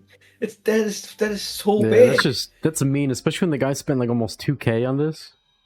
That's insane. You think they would have packaged it nice and neatly and made it look cool? They did respond to him after he tweeted it out. They did respond to him. Still not good enough. Oh, don't worry, we'll take care of you. What are you gonna do? Send me non-written? Send me the same box with packaging material with non-stuff written on it? I'd be like, fuck this. Give me all my money back. I don't want to talk to you guys ever again. I wonder who was the person packaging all that. They really didn't give a shit. No, they just don't care. It's Dan Amber. Right there. They were probably playing basketball with the games too, trying to like throw them across the room into the box. Yeah, but you know what? An instant refund wouldn't even help there. That dude was just heartbroken. Yeah, no, but like I said, it makes you feel like the company you bought it from doesn't value. They don't give a shit about you. It's just a terrible feeling to have. But but the fact of the matter is, if you need to explain it like that, it's because it is the case. It's not that they don't. Maybe they care. Maybe they don't. They don't give a fuck. Yeah, I think it's not a secret anymore. Like the people that made Legacy Collection just don't really care about MK like that. They just did it for money, and you get what you got. And that's Dude, how does your shipping company send the box like that out? That should be like company 101. They should have a fucking meeting on Monday. Okay, guys, we can't ship that out. This has been like the standard for freaking 40 years already, 30 years already shipping online. How the fuck can these guys do this? This is a travesty. The entire thing. Just blow it up. At this point, just get rid of it all. Yeah, that's such a disappointment. It's sad, really. I would. You know what's sad too? Like I know people are when they see this episode, they're gonna be like, "Where's Dave? Where's Tom?" Here's the They thing. wouldn't even come on because they Yeah, don't even care. Tom. You know Tom what I was. mean? Yeah, Tom's hard to get hold of. He's busy, and also he's not really that like excited to want to talk about Legacy care. And Dave just does not care about it anymore. He's like, no one cares about Legacy. Why are we talking about this? So that's why they're not on this episode. Well, that's why I But- wanted to finish it up today. I think it's done unless they, to my opinion, if you guys want to wrap it up, we can. But I'll tell you one thing. In my opinion, they could save this by adding crossplay. That's not going to happen. So it's done. There's nothing else. That's Yeah, not gonna but happen. That's like a big Even- project to do too. Crossplay. It means you're pretty invested. Yeah, I think they don't crossplay care at this anymore. point. Crossplay at this point can't even save it Yeah, they because got their again, money. look, I don't think people are going to be going to sort of buy it all of a sudden when they announce crossplay. I think they, you already had like I think of it. You already had your window of opportunity is basically from release for like a week, and within that time, if you couldn't solve anything, you're already losing people left and right. No, I Those spent the people are $50 already. That's what I mean. Yeah, I already spent the money. That's the thing. You spent the money. They made their money. So they're looking at it and going, well, we lost fucking summoning as a customer, but we got his $50. So why am I going to try to reappease you when I already lost you? No, I already- that's true. That's true. But I'm talking about this. I spent the $50. I'm telling you right now, I'm done for now. But if they added crossplay, I'd go back. I would go back because I love the game. I would. And it's the truth. But as of now, there's nothing for me to go back to. Nothing. I can go to Fightcade. I'm fine on Fightcade. I ain't going to lie, Yeah. dude. Fightcade's been fine to me ever since I went on it. I have no reason to go back. Visually, the games look better. Aesthetically, the games play better. I don't need Doesn't have the player base though. I don't Doesn't have the player base it could have. That's all. And the fact of the matter is this: I would suggest anybody with a PC go and get the fucking Fightcade. Go play on Fightcade. Download the ROMs. There's a script that you can get. I don't even know if it's included with it now. That No, the it's minute a 2 you play- seconds. Yeah. Yeah, it's a 2-second thing. You got to be a little tech savvy. That's it. Once Yep. it's up and running, We'll tell you it's how up to and do it. running for good. Yeah, that's the thing. That's a good point. People who are listening, whoever's on, download Fightcade. Try to keep it alive because everyone's been gone. I Yeah, haven't seen anybody. if you like the 2D MKs, Fightcade's definitely worth getting on PC. The games run better on there. It's got an actual rank system, and you're gonna enjoy the quality of matches a lot more in it. Like when you play against somebody The compared rank to system Legacy. is. I know you guys don't like the rank system and the lockout stuff, but the rank system's actually accurate. Yeah, I mean, It I'm is. not a fan of it, but at least, like James said, at least it's a rank instead of not having one. It's better than nothing. It's there. Yeah. Yeah, I mean, you're not gonna beat. my connection to South America, 99% of the time is dog shit. But me and Nitin between Europe and New York is Yep. always good. Yeah, we Yeah. all No, have fiber Fightcade here. surprisingly has good netcode. Like I played people like in South America or Europe and stuff, and it doesn't seem as bad as it could be. So it's like playable. Yeah. Yeah, No, so it's you guys should definitely download it, and like the people who are just I don't know. learning You how to have to play this define game- playable for me. Yeah, well, I mean, like enough. Like there's like I guess 2-frame Toro, delay and it's Ninja spiking Grinder. a I'm going to bit. tell you something right now. The connections to South America on Fightcade are better than Legacy. Dude, Yeah, they're not as Legacy, bad as long as you don't play people on is- Wi-Fi. Oh, no, no. You gotta stay away from people Yeah, on that's Wi-Fi. right. Yeah. So Legacy, the connections have been so bad, so bad. Like there was some people on the chat before. They learned how to play, or they were learning how to play UMK3 with Legacy. That's great. Switch over to Fightcade. You may not have the training mode, but you could, at least, you can keep the game alive that way. Because I just want to know where there was so many people. Okay, you guys remember this? Everyone was so hyped for Legacy, right? Where did everyone go? Where did they go? I mean, we all tried it, and then we kind of were disappointed and stopped playing it. They were playing Fightcade before this. I don't see anybody playing now. So everyone's done. This is like it. That's the thing. If you're playing in South America and you're using Claro, I can't play you. No, I'm not. I'm using. I have a different ISP. Whenever I play somebody with Claro, it's like playing against somebody on a 56K modem. It's probably like 5G, right? Yeah. Yeah, that's what I thought. Yeah. So yeah, you can't play on that. It's got like 200 ms. Yeah. Awful. So Yeah. yeah. That's the thing. So it's like, come back to Fightcade at least. I mean, the problem with Fightcade is matches. Finding it's always the same players, which is okay, but I'd like to play some new players. You know, Fightcade at least gives you ranking, gives you chance to match up. The latencies. You can see if the guy's close or not, or whatever. You can kind of like get it going. You can't do anything in Legacy. You can't do anything. So Fightcade could just, if you go back to Fightcade, it would be a good thing we could do. Keep it going at least. And even Sad days. offline, the fucking controller setup is just stupid. It's lame. I don't know what they were thinking, man. Oh, you mean Legacy? Yeah, okay, yeah, it's terrible. Yeah, Legacy, the Terrible. controller setup. Even Did you if watch our I'm just stream? playing Did you alone. watch our stream, dude? I'll link you to our stream. It was God honest stream. We just logged in. It took us a fucking hour. Oh, That's man. crazy. Yeah, Yes. just to set Yeah, up controllers. it was hard for me to figure it out. Yeah. Yep. People were kind of. I don't know. You guys didn't know how to assign block 2? I'm joking. I know, but I mean, still, no. I would love for you guys to watch that stream because it was actually very interesting. People were like, "Oh, you guys are just old." Okay, yeah, we are old. We're not admitting that we're not old. We just couldn't fucking And figure out the GPD that even hard. playing by yourself on like one player mode on MK2, if I wanted to play against the CPU on P2 side, how the fuck am I gonna do that? They don't allow it. It's just lame because when you play against the CPU, the opponents behave differently on the Yes. left side or the right side. So I really wanted just to play just for fun MK2 alone by myself on the player 2 side. And how the fuck am I gonna do that? I don't know. We had to change It, sticks. We it, couldn't it, play it was original. supposed to be intuitive. Yeah, we had a PS. Did we have the PS version or the Xbox version or whatever? The PS PDP stick. It didn't work. I think it was Yeah. PS. PS3 stick didn't work. So It was an luckily, unmodded Jimmy PS3. had like 5 sticks in the closet, and he got one out, and it was an Xbox One. Worked fine.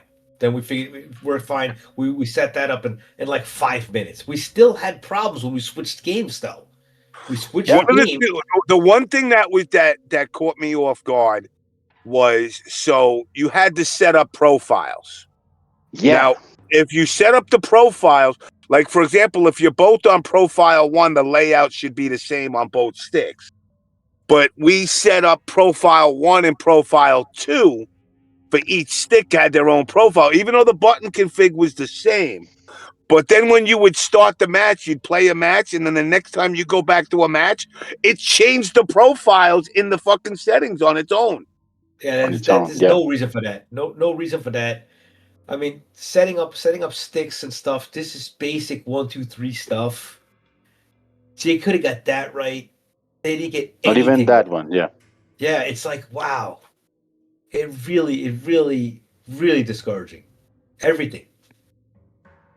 It's just like I mean, we did 3 hours of this. It's just a sad. For me, it's very sad. It really is. Being like a arcade guy since day one, loving MK1, seeing this stuff in the first place, and always keeping the legacy alive as much as I could, is really heartbreaking. It is. Don't worry, I'll fucking mend your broken heart. I'm still saying this. Everyone always says that. I take a lot of shit to heart, man. This was my game. This is all I have. Yeah, well, it's heartbreaking. Sent in the chat because we kind of just talked about this earlier. Any news on what NRS is going to do now with Warner Bros. Going Netflix? That's kind of the big question. We don't know what's going to happen to MK after this. We have no clue. We don't know if they're done after this, if they're going to do other stuff, if they're going to bring back like an older game. You want the truth of the matter? For all the Trump haters out there, just remember, it comes down to Trump. For MK? Trump will make the decision on what happens with this company. because again, anti-monopoly laws get handed down to Congress, and they got to sit and go through this shit. Congress is going to have to give the final say if this is allowed. Bernie Sanders was the first one that came out and said, nah, this is not a good idea. So right there tells you shit's going to get fucking chaotic. This ain't going to be a simple sale to somebody. Yeah, A lot can happen. The kind of weird thing is, even if Netflix does buy MK, what are they even going to do with it? Like, are they going to be making games with it, or? No, that's what I'm. That's like I said. The crazy part about them is, people don't realize, because people keep hearing WB, and obviously because we're in this little circle of like just the Mortal Kombat realm, so we're only thinking about Mortal Kombat. You need to understand what is actually in this package when you buy WB. TV channels, CNN, HBO Max, Cartoon Network, Discovery channels, food networks. There's 1,200 companies that are within the WB brand. DC Comics, DC Movies, and all of that shit's encompassed in this. So it's like, and that's why it's funny and laughable when Netflix came out and they were like, oh, fuck, what do you mean? We're buying video games too? We had no idea, because they didn't. Oh, so you think so they acquired MK by accident, kind of? They were. I think so too. That's even worse, because they probably don't even care that they don't even know what's in it. No, they just got to throw it. And that's my point. They're like, they're like, well, okay, I guess we'll have that, but Netflix does have games. I'm not saying that they're going to be able to. They do have a gaming division, right? Games. What games do they have again? Because which they have games on Netflix. Yes, on Netflix. Yeah, but what are the games? Like, are they PS games? They like, work for legal. Hold on a second. Netflix games. They do League have of Legends. Yeah, they have some. Yeah, that's like one of the most popular games. No, League of Legends. League of Legends is Riot. Netflix games. They have Red Dead. Play games on Netflix. Any members can play. Oh my god! I hope MK doesn't end up getting put into that, and you can't play MK unless you have a Netflix subscription. That's the worst shit ever. They could do it though, because they do have games. They'll do like a mini MOBA MK game on Netflix only exclusive, and you have to pay a subscription just to play it. Yep. Games are on Netflix. Hold on a second now. All the games on Netflix. Sounds like a nightmare situation. It's gonna be. Netflix members have access to 120 mobile games with no ads. So mobile no games. ads. Thank you. Mm-hmm. So next MK game's coming out on our cell phone. Yeah, we're screwed. Maybe that's bad. Maybe they will do that. So if imagine Evo, MK's next Evo, and you see people playing on their phone like on top stage. That'd be crazy. You want to know something fucked up though? In the world of esports, that's going on right now. Outside of America, if you think you about go to like Thailand, Vietnam, and all these Southeast Asian companies, you go to them. Their esports motherfuckers are coming with their cell phones. No, James, you have no idea. I know because I have like friends that aren't like real gamers, but the games they do play on their phones. So you know how consoles were the future to like the arcades? Well, guess what? Cell phones are the future to console games. So it's probably what games are going to shift to in the future. When they announced Diablo on the phone, people went. I play League of Legends, Bang Bang on my cell phone. I play Call of Duty on my cell phone. I play a lot of games on my cell phone too. Shit, I play Pokemon Go. Yeah, because nowadays everybody has a phone, so now they're making games to cater to what everybody has, which is the phone. That's the casual user, though. That's the casual user. I mean, I hope the next main MK game isn't a phone game, because that would suck. Because I don't like playing games on phone. Plug a stick into the phone. How the fuck am I going to put my stick to my phone? I mean, I'm sure they have adapters and all that stuff now. Because there's a way to put controllers on your phone now. Like you could connect your controller. Bluetooth. Yeah. Yeah, but what about my stick, my PDP stick? I know. You're gonna have to get a modified stick with Bluetooth. You need a Bluetooth receiver. I'm gonna put one of those little Bluetooth docking stations on top of my control. So I've looked at the Netflix list. By the way, there is no category for fighting. Nope. Well, It's just they just got party, a big puzzle, one. racing, role playing, simulation, sports, strategy, tabletop, and trivia. But see, this brings me to my point. So now, fighting games, which being the genre that they are not very good as mobile games. Therefore, they're going to look at this and go, "The fuck are we doing with this?" See, now what people don't realize is you got to remember when they buy, if Netflix deal goes through, they get Harry Potter, they get Batman, Arkham Asylum shit, they get fucking Legos. You know, they get a lot of other games besides Mortal Kombat. Oh, yeah, Some those are more popular.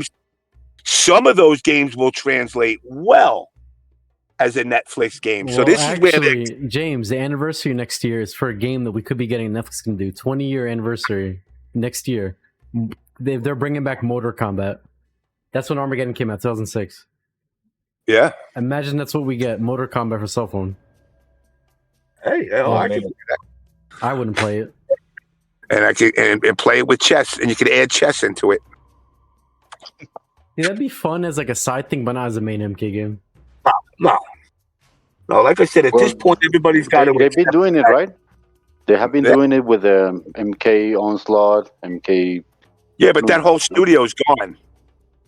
Oh, okay. They're gone. That game's dead, gone. That shit lasted about 3 days.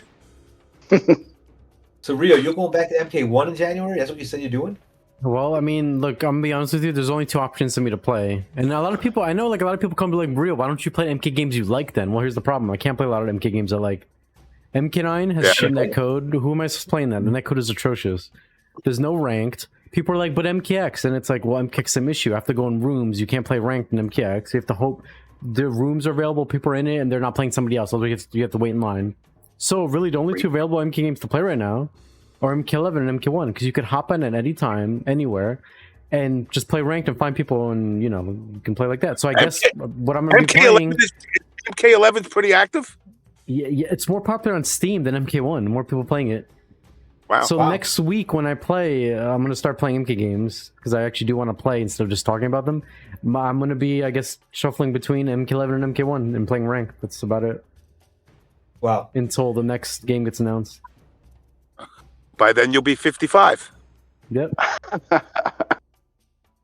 It's kind of crazy. I'm going to play the Avatar fighting game.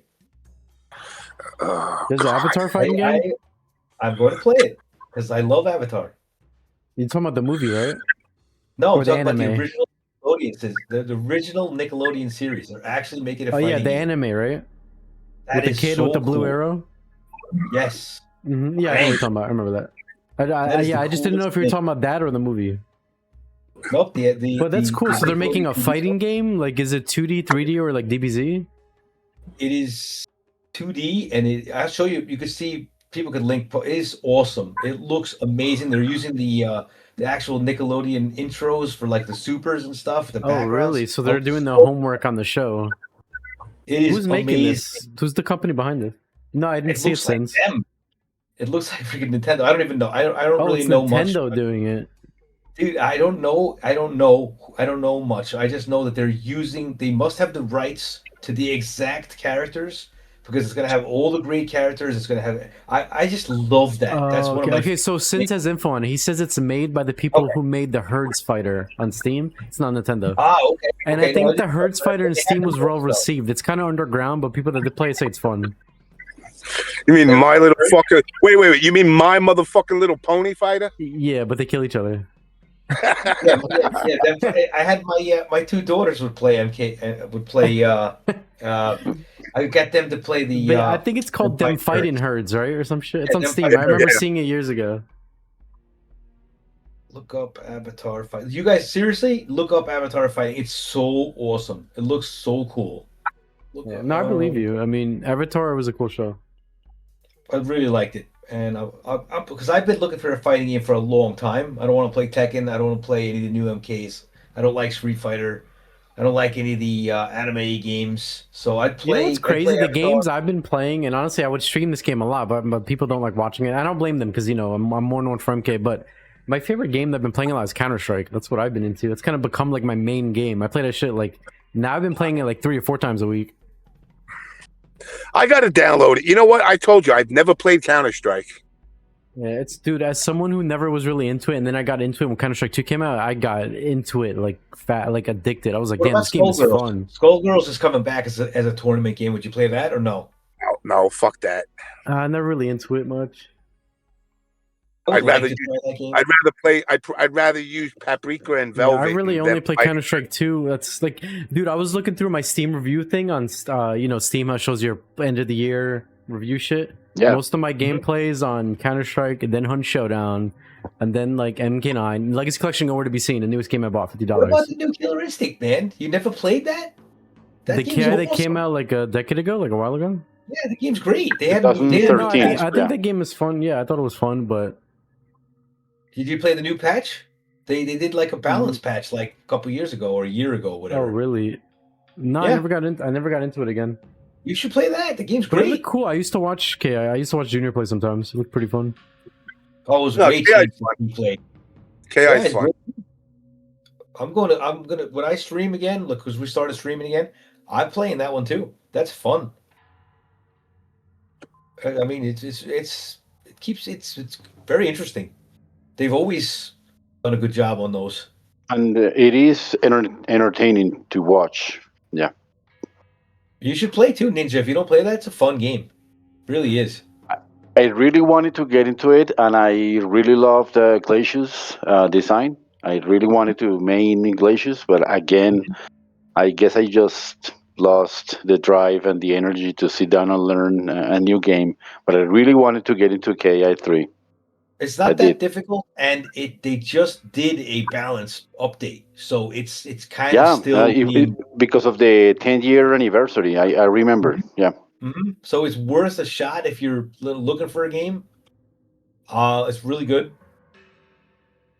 Okay, Lot let me of ask fun, you guys lots this of final people. question. I guess we can wrap it up after. Wrap it up. What do you Okay. think is the best case for MK? Like, what out of any person that could buy it would be the best case? Like, would it be the Saudis buying it? Would it be another company buying it? Like, who do you think, if they bought it, would actually try to do something with it and be interesting with it? Is there even any company or anybody that you can think of that would kind of do good for MK? Any company that comes in needs to fire at least 70% of the staff.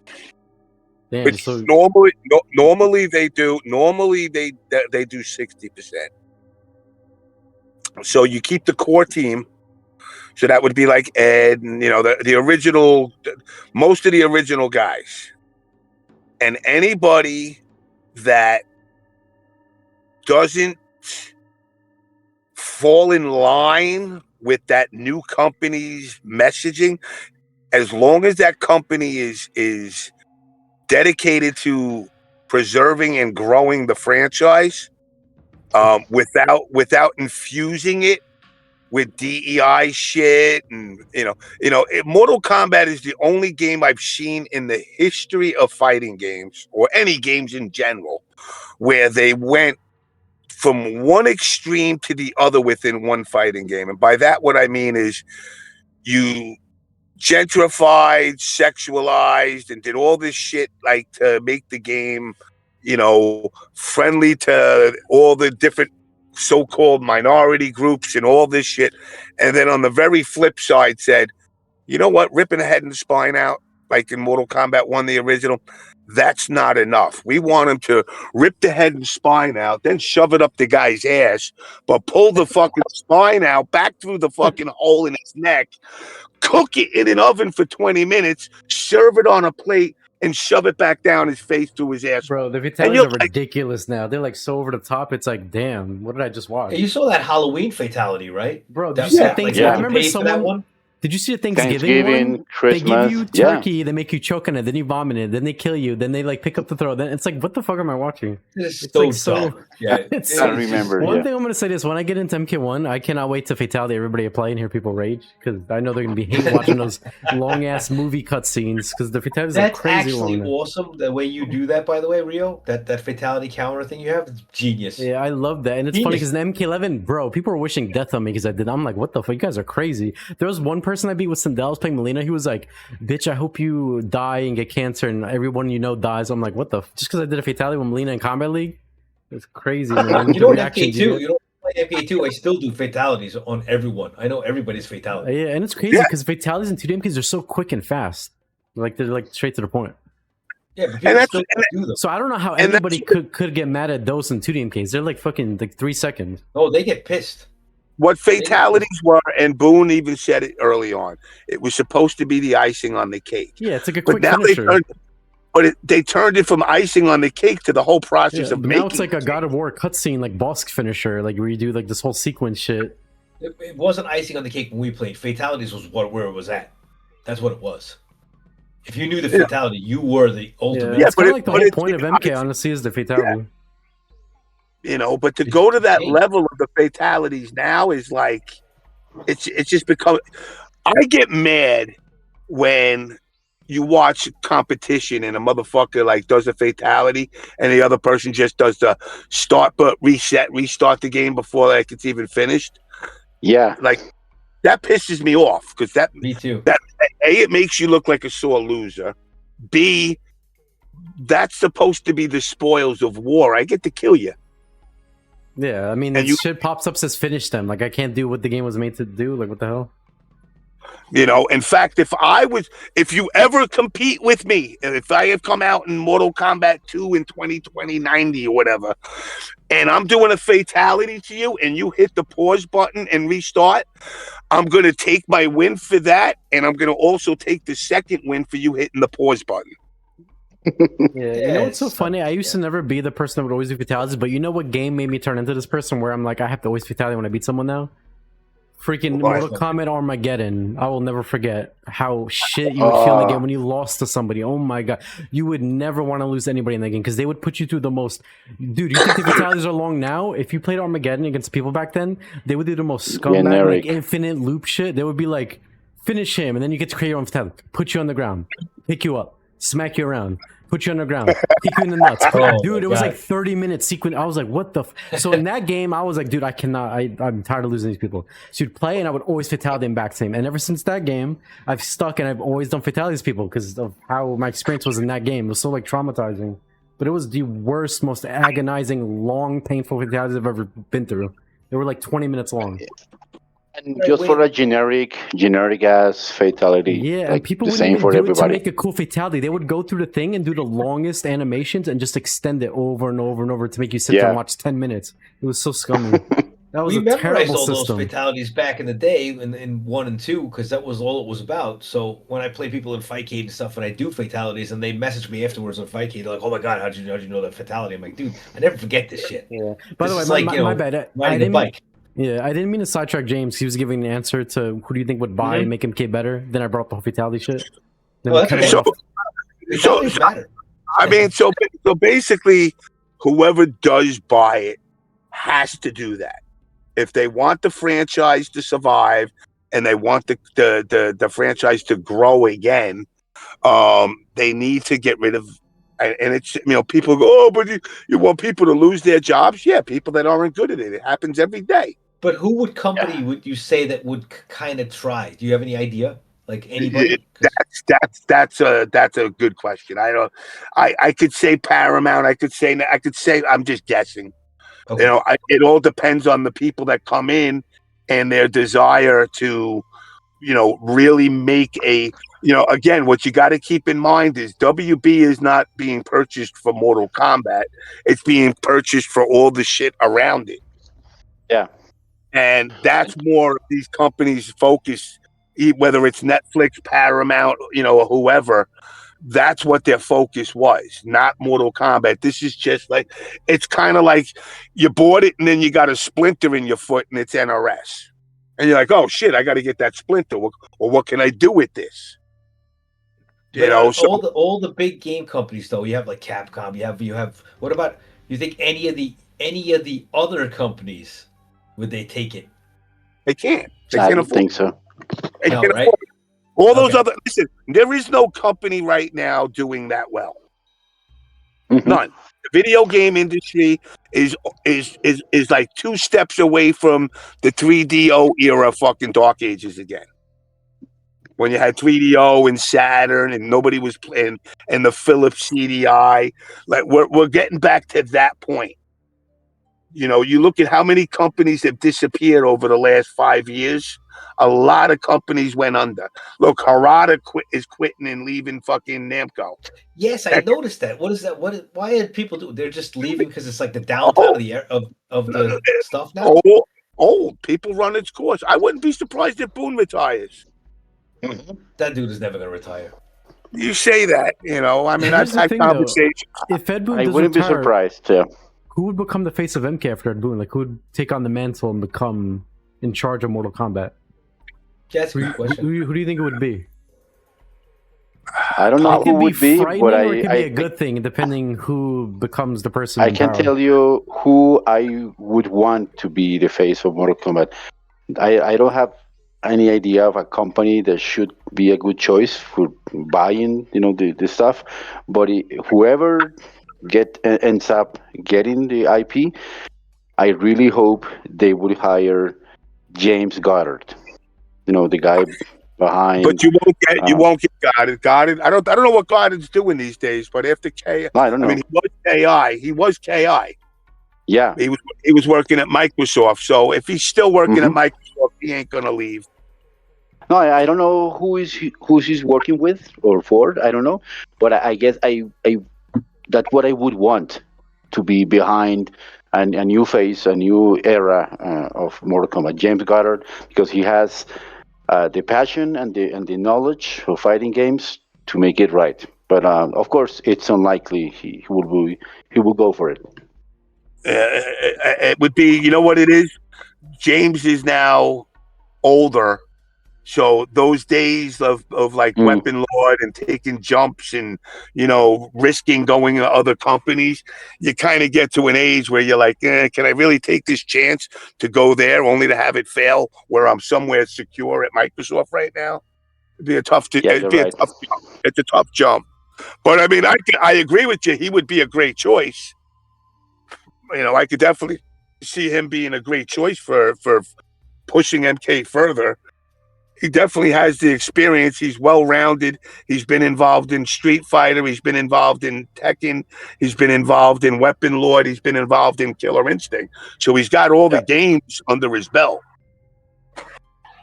A great resume, yeah. Yeah, you know, but I don't know. Company-wise, probably nobody would actually touch this stuff, man. It's so fucked. How you got to rebuild the whole thing. You know, like it's so bad. It's like taking bankruptcy, trying to like revise it nowadays. How's it going to happen? No way. Well, see, that's the other thing people don't realize. Because again, I know, you know, I mean, and I'm one of them that liked MK9. MK9 sold shit. It didn't do well. Contrary to belief. Yeah, I heard it only sold like 2 million. Which is kind of low actually when you think about it. Yeah, it's pretty low numbers. It's actually pretty bad. You know, MK11 to the date is the highest selling. Followed by MKX. Fighting games in general aren't we the lowest, like of the low of all the games sold of any genre? Yes, but you went from 2 million to 10 million for MKX to 16 million for MK11 to 6 million for MK1. Still small numbers compared to the but you look and stuff. But you have a drop off of more than 50%. Between 11 and 1. So you really you're really, whoever you bring in is fighting a big uphill battle. That's why it's not going to be done. That's why no one's going to touch the shit. It's a losing battle. That's what it is. It's screwed up as it is. How is it? They can't just be like, okay, we're going to revive the whole thing. Yeah, okay. So whoever it is irrelevant as long as their passion is there for the game and making games versus just chopping it up like what was it, Richard Gere in Pretty Woman, where he went around buying companies and just destroying them. You know, because that's what you're looking at right now. That's what NRS is facing. Yeah, but it takes money to do that, and they need to have like more money than anything to do that, because if they wanted to just like bring it all back, that'd be interesting. Would you said in the chat, let a Japanese company own MK? I wonder what they would do with it. Make like an anime MK game. Imagine like Guilty Gear or DBZ Fighters. It could work. It could work because they would make it crazy. They would definitely make it crazy. Actually, that's a pretty cool idea. Maybe that would be better if the next game was like MK vs DC 2. Make it more like an anime fighter, so it's not like so slow and weird. Well, here's the other thing you need to understand. DC's probably going in one direction, and they're not going to have the rights to it no more. Oh yeah, so that would be canceled. Mm-hmm. So you won't even have it. You won't even have Injustice as an I agree, option. Foxy. I feel like, I mean, even I would take an MK Deception remake, not a remaster, but I mean, if they were to take the ideas that Deception had and just remake everything from scratch with graphics and everything, like have Conquest be this massive world you can play, have the Crypt be like from MK11, have a cool roster of characters, a bunch of different, like I think that would be amazing as a game. Obviously, don't emulate the gameplay because the gameplay was shift from Deception, but I mean, like the whole concept of MK Deception to me was like the coolest thing. Yeah, Foxy is right though. It's such an easy way, but they could do it for Legacy. The problem is, you need to come out the gate with a fucking banger. Yeah. Yeah, like when they did MK9, even though it didn't sell as well as everything else. You know, even when you looked at MK1, when they did the little 11, when they did the little tour shit, and you know they were doing the shit out in LA and all that shit. Like, you need to come out all guns blazing, fucking fighting and fucking pushing on all cylinders at the same time. Yeah, also MK9 Legacy. MK9 had this story mode that Tekken and Street Fighter didn't start doing yet, so that was kind of like a big thing that set it apart from other fighters. So you guys are going back. I'm talking. They had this with Legacy. Legacy could have been great, but they ruined it in every way possible. Yeah, and they killed the hype for it. I don't think Legacy's kind of done. I don't think no matter what they do to it going forward now, it's not going to bring everybody back. People already that ship's sailed. It's done. No, they're already the game's already in the corner with the other games. After this week, I don't care about MK Collection Legacy anymore. I'm just moving on and play other stuff. They do need to come out with something new, but who the hell knows when that's going to happen? That ship it sailed. I'll be honest. If I was NRS right now and I had an opportunity to do another game right now, like as a last thing, it wouldn't be MK or Injustice. It would be totally like a horror fighting game. Like that it should have been in the. I'm surprised that hasn't been done yet. Like a Terradrome, but modernized with all the new graphics and tech. That would be awesome. Imagine that. You know, I had said to somebody already. I said what they should have did is they should, you know, again, because they like to change everything so dramatically between versions. I said, for the next 3 games, you don't change shit. What you do is you make a Mortal Kombat game based on an engine specific, and then you make a fucking a DC game, same type of game, just with DC characters, and then you make a monster game based on the same one. And just like you allow cross-play in fucking systems, you allow those 3 games to cross-play each other as well. So you could pick your fucking Jason from fucking Friday the 13th to fight against Mortal Kombat Scorpion. Or if you wanted fucking Batman to fight fucking Michael Myers from Halloween. The fact that you have 3 different games is irrelevant. They're still tied together through net play. And then this way you could focus specifically on each franchise as a whole, but at the same time, different variables within the game would affect it. So, for example, let's just say for some reason DC goes with you can't kill DC characters again. Well, then obviously the Mortal Kombat guys wouldn't kill them. But, you know, obviously there'll never be a problem with Jason and fucking Scorpion killing each other. You know, and then this way you have 3 games going at once. No matter which one you play, you could always play against other games and other specific IPs. You know, and huge. You know what? That actually sounds so hype. MK, instead of MK versus DC, it's MK versus the horror characters. This sounds like a sick ass game to make. Imagine teaming like Scorpion and Predator going up against Alien and like Ermac or something, and it's like this. That actually sounds like such a good idea. You know, but the DC's there too, so it's really MK versus DC versus horror. You would have the 3 games tied together. Why does DC have to be in it though? Like, how does that help it? It has to be DC. I'm just saying DC because it's one of the IPs they've been dealing with. Oh, okay. You know, but you could do something else if you wanted to. That, you know, I don't know what off the top of my head, but you could have another franchise. So you could put multiple franchises on separate games, but the games are allowed to interface with one another. That would be interesting. Yeah, That would be really cool. it does sound interesting. Yeah. Yeah, I mean, I just think the next MK game needs to be really good. Whether I think it should be like a Deception remake, or if they're gonna do a tag game, then not MK vs DC. Because I remember when that came out, the 3D MK community hated that game. They should do like an MK vs horror characters, or maybe just do a horror game without MK. We don't if they're even gonna put know MK. if we're going to get anything, though, guys. Let's be honest. We don't Yeah, know I mean, anything. it really depends who buys them, I guess, and what they want to do with it.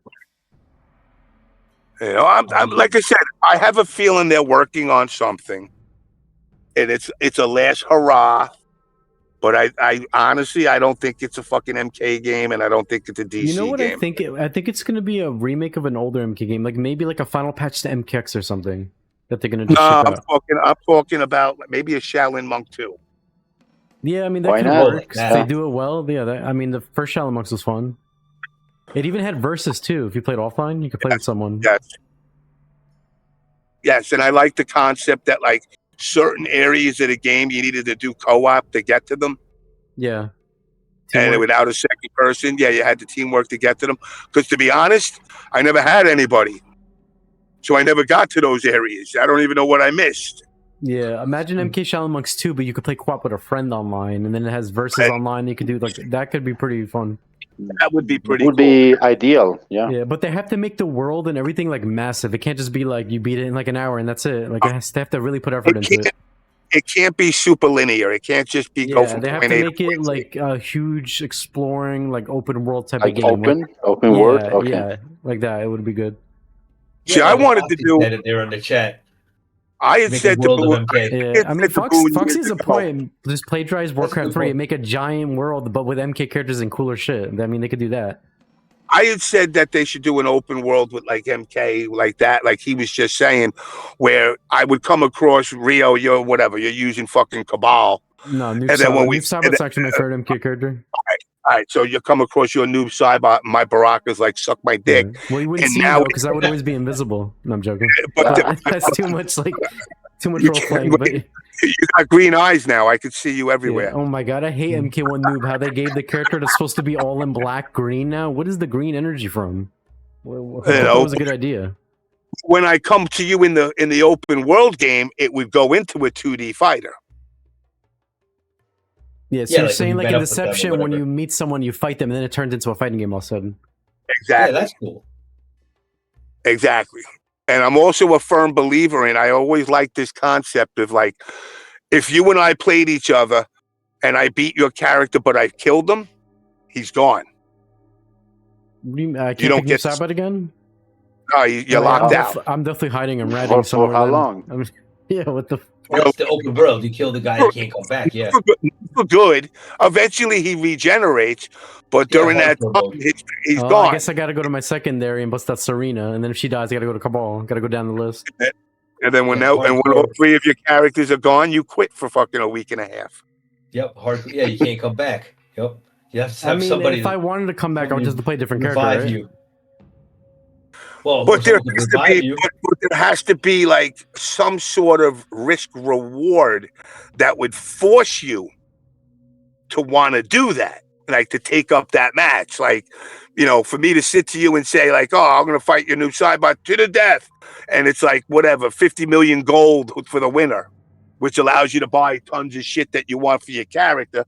But if you lose, you get dick in the ass and you're done, and you get to see your character like float around and follow your other characters dead to remind you that he's Yeah. dead. Fox is Yeah, really on open- point though. He it's says open you'd world have to be type. create a character because you can't have like, let's say Tanya's meta again. Every world you go to, it's just a million Tanyas just walking around because that's all everybody's tier one. Well, they have to figure out. Yeah, they would have to figure out like how to.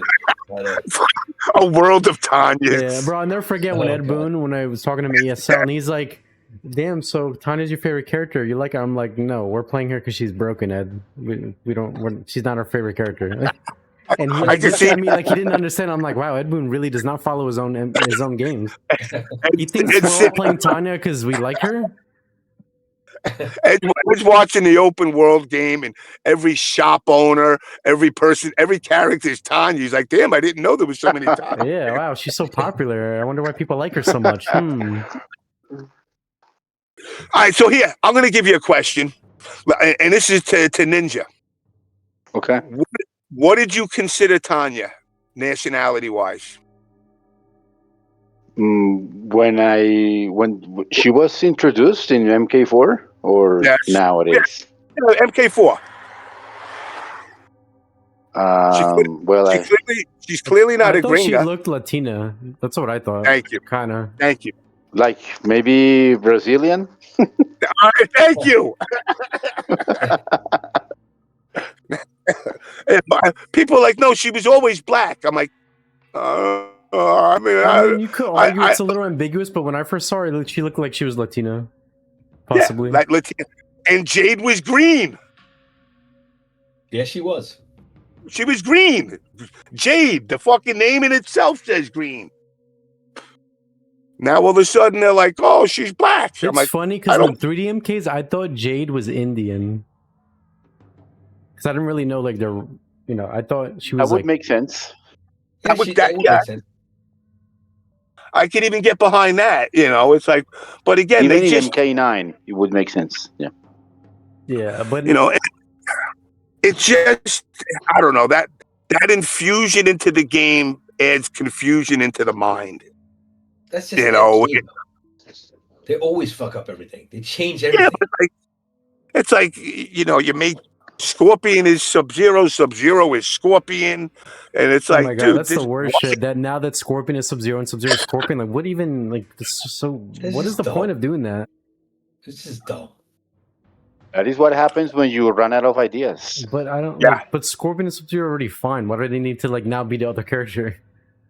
But see, here's the thing. Here's where it gets funky. When they released MK9, it was basically a compilation, a retelling of 1 to 3. Yeah. Why didn't you continue the story 4, 5, and 6? So that was actually cool. I think it's because they wanted them to be brothers, right? Sort of like, let's make Scorpion be Kuai Liang, and let's make Sub-Zero be Bihan. But it's like, they were never brothers, Scorpion and Sub-Zero. It's like 2 different characters. Yeah, but but you, James, you always the story modes though. You always did love those. That's story mode. Yeah, I mean, I was the most involved in the story during the 3D. That's when I thought MK was the coolest to me during the 3D era with all that. But yeah, now I feel like learning all this stuff in 3D era doesn't matter anymore because everything is different now. You loved it. He played all the. I know that Jimmy played. Nobody. Current day MK players, none of them know 5, 6, and 7 stories. They don't know. You know all of it. I know you do. Because they weren't there. They didn't play the 3D era. And there's somebody, and they're like, the fuck is a Taven? Yeah, the Deadly Alliance, I hated that character, by the way. Taven and Dagon, I thought they were whack and interesting. But, dude, the MKDA intro was crazy with Liu Kang getting his neck snapped. I remember when I saw it, I was like, oh shit, Liu Kang's dead? And then the Deadly Alliance with Shang and Quan Chi, that was some demonic stuff. Yeah, the story mode was always pretty fun stories. But I hated when they brought Liu Kang as a zombie in Inception. I thought that was cheesy. I would never know about any of this stuff if it wasn't for Jimmy. Liu Kang is the only hero I know. Liu Kang is the only hero I know in anything, whether it's Kung Fu theater movies, that started out as a hero, got busted up as a zero, turned into a zombie, and somehow now is a god. Yeah, I feel like Liu Kang's been everything. He's been shit, the best, zombie, dead, Meanwhile, alive, who did Raiden pass the throne to? Originally. Good question. Kolao. Kai. Oh yeah, I forgot about Kai. Oh, that's right. You know what's so sad? When they brought Kai back in Armageddon, he was the worst character in the game, tier-wise. Talking about tier list. He was worse than 4, too. He was the worst than 4, too. In Armageddon, bro, he had no mids. You just had high. So everyone's like, what the fuck are you going to hit me with? I'm going to duck or sidestep, even go moves. Like, the character was just so shit. He had the handspin windmill shit in MK4. He didn't even have that in Armageddon. If anybody got hit with that, you just walked away and be like, Oh, yeah, God, you I suck. remember. Imagine playing a character in 3D MK and 98% of your moves are just all highs because you have like barely any mid, and the only mid you have is like super unsafe. What does your character even do? High fireball, low fireball, high fireball, low fireball. Mhm. That is so. They were just so slow. Like you could not get hit by them. Yeah, he was the worst. Really You know, worst. but I wish they reworked him. I mean, if You you know, and to maybe fix him in some- Armageddon, just give him good mids, and that's all he needs. Just some overheads. He had decent He lows. had potential. Correct. I mean, about you that, get Kenny. he had the hand spin, the fucking fireballs, and the fucking square wave punch that went up on an angle. That was the dumbest shit. Yeah, Oh it was my like God. Sonya This Square remember Ray, but on stupid crack. Yeah. Like He a was basically around basketball move. I don't know. But I thought when everything was said and done after 9, that MKX was just going to be a continuation of a better version of 4, 5, and 6.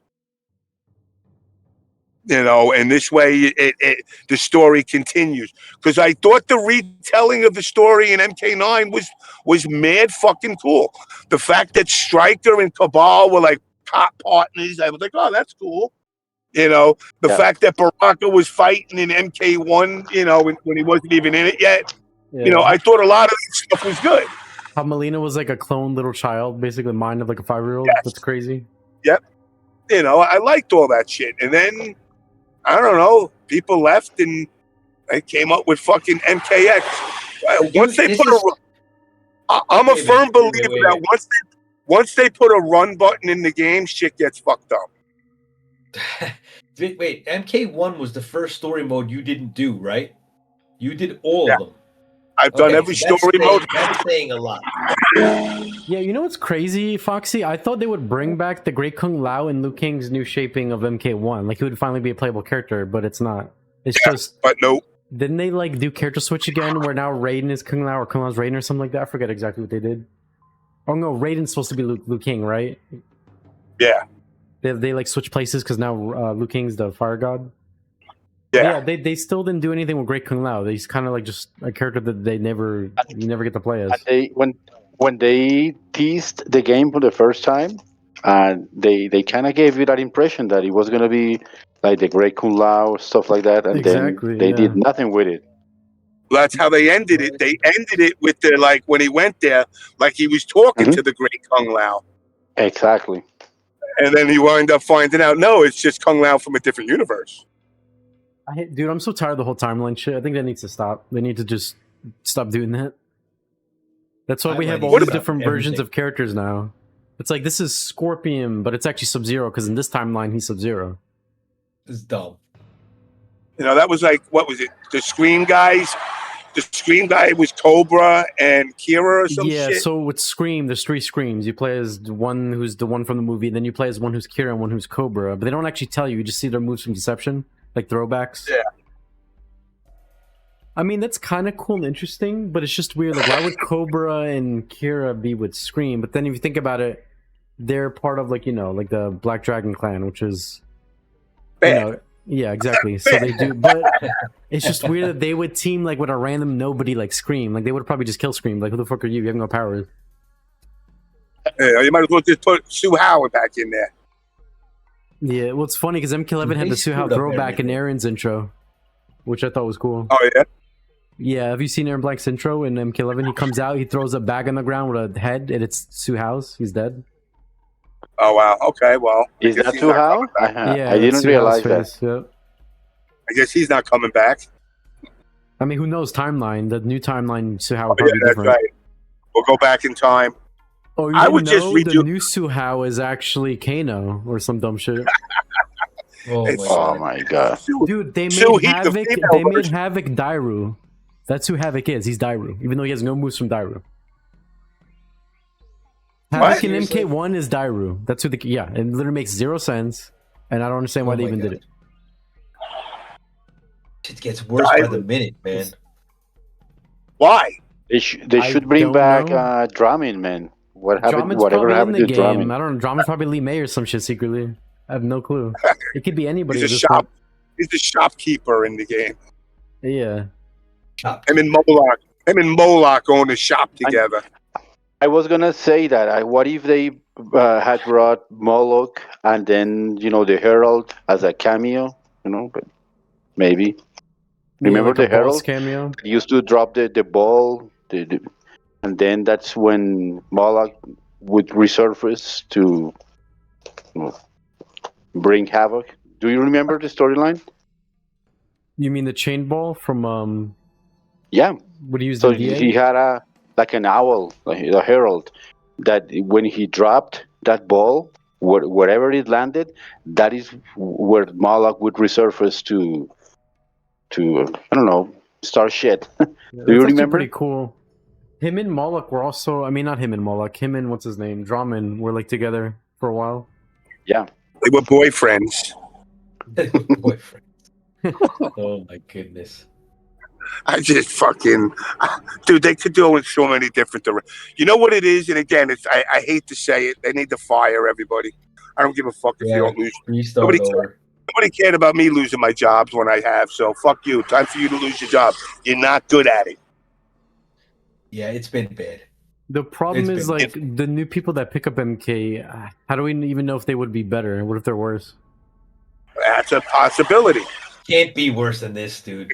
Look at this. Dude, that's what everybody says, but then This is rock bottom. If it was even worse than this, come on. This is the worst it's ever been. This is so bad. They couldn't get Legacy right. I mean, Legacy is It's definitely the hard worst to MK imagine game ever played. being Like in worse. terms of It has to be. Legacy has to be the worst. Legacy's definitely the worst MK product I've ever played that they put out for sure. It was the most half-assed, crappy thing they've ever $50 done. game. It was like a scam basically. $10, But it's got $50. special forces in it. That's all that matters. You know that's your favorite. Bruh. He's always been the Special Forces defender. Always. Since I've known him. Fucking game. He loves that shit, though. Don't get him wrong. He does love it. I've never even played through it. I know you have. I started to. Listen, I ain't gonna lie. When you left that night, I was like, all right, let me do this. I ain't gonna lie. I got so fucking bored. It was like you're running around these rooms picking up keys and just punching motherfuckers and shooting a fucking M16 all over the place. I'm like, this sucks. Bro, and also the fighting is like you have a block even you just spam jabs, the enemies can't move. It's like who tested this shit? I guess it wasn't tested. Exactly. It wasn't the original version though. I knew that when I left your house, though, I knew that you would play that because you've never That's played the only that. one. It's the only thing I ever touched in it. Yep, and we never played MKT on a stick. Those are the only two things we've ever done. I tried to get into it, but like when I got past the first level, I was like, wait, the second level is basically the same shit. Like every level, it's just run around randomly in a house, go upstairs to get a key, to go downstairs to open a door to get another key, but you got to go back upstairs to get another key to run to the turn middle the power on because the power's not on for the door downstairs. So now you got to go in the corner. Oh my god! But you can't turn the power on because it's missing the handle to the fucking power box. So you got to go get the handle. It's like and I'm like, oh my god! It's like running to room simulator. Oh, it was horrible. I still got to finish it. I got to finish it. And I got to go back and do MK1. The story? Just because. Yeah, just because. But it's weird. So, MK1, I did the stories, but it was the first time I never did all the arcade endings. Because of MKX's arcade. If you want, you can just watch on YouTube the arcade endings. I did the story for MK1. That's the first thing I did. He's really anal about this stuff. Yeah. I gotta do it. He's a real old The MK1 story player. is actually kind of short. I remember when I played it, it was only like 4 or 5 hours. I'm like, wow, it's kind of short. And I did it to unlock Havoc. I love it. Jimmy's like this crazy old arcade guy who has to see all the endings. He has to. He's one of those guys. So I was very shocked how he did not do the story mode of MK1. Yo, do you guys remember the MKDA ending for Kano? That shit was kind of sick. I don't know if you remember that, James. Do you remember Is that when he becomes the fucking god? Dude, so the story is this. You know that what's that freaking temple? Shang Tsung's palace, whatever the building is, where all those like mummies and souls are flying around. After you beat Arcade with Kano and you kill Shang Tsung, one of the souls randomly fly around and they strike Kano, and then he like gets like knocked out, and then he wakes up, and he's actually Liu Kang's soul in Kano's body, and that's when he becomes like ridiculously powerful. Super like, Kano. Yeah. Liu Kano. Yeah, that was kind of interesting. The art for it's kind of cool too. He's like glowing green and stuff with the Liu Kang. Now that you say it, I remember it. It just like flashes back, and I'm like, I remember the soul going into the fucking from the well of souls going into him. Yeah, and that one soul that went into him was Liu Kang's soul after he was killed. My favorite ending. My favorite ending out of any MK game is 2 endings, and both in the same game. You promised to feed my people. I am not a man of honor. Oh my god, poor Reptile. You dare speak to me? Why did they treat like Reptile so shit in that game? I don't know. He's like, I did what you said. Give me my people. Wow, you're pretty good at fucking doing his voice, actually. I demand it, yeah. I demand it. God, Reptile was so ugly in that game too. I think that was the ugliest Reptile's ever looked. Even people talk about 3D MK Reptile looking like shit. I think MK4 Reptile was trash. And then, of course, there's the hey, what do you mean, Kate? What do you mean, Jack? This is not a brutality. This is brutality. You can't do this to me. Oh my god! This is a brutality.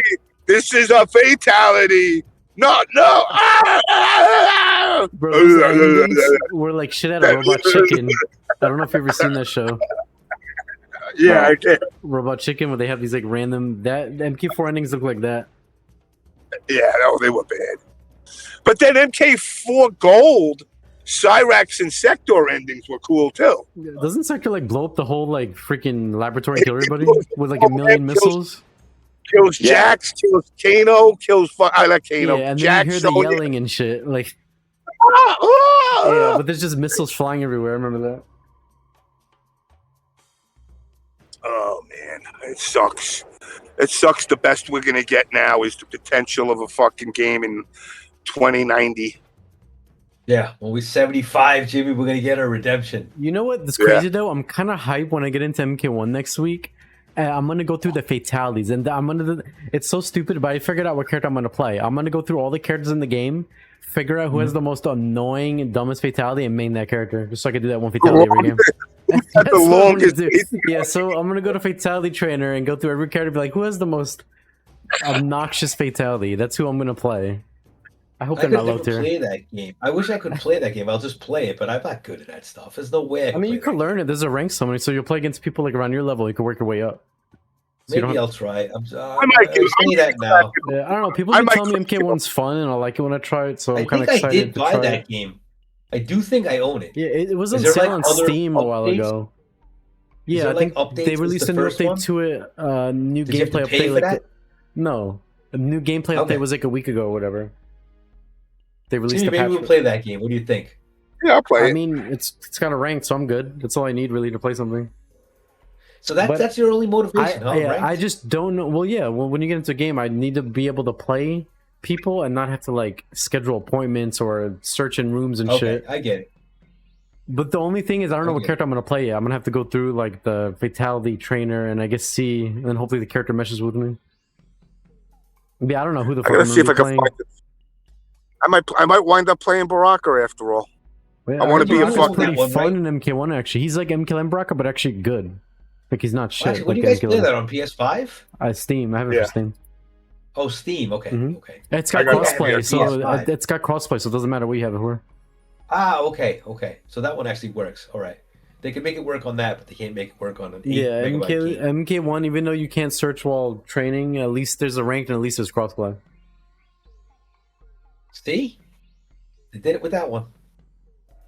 Yep, that's why I thought with Legacy Collection coming out after MK1 was going to have the shit MK1 had, but more, like being able to search and do training mode with crossplay, with ranked and all that, but it didn't.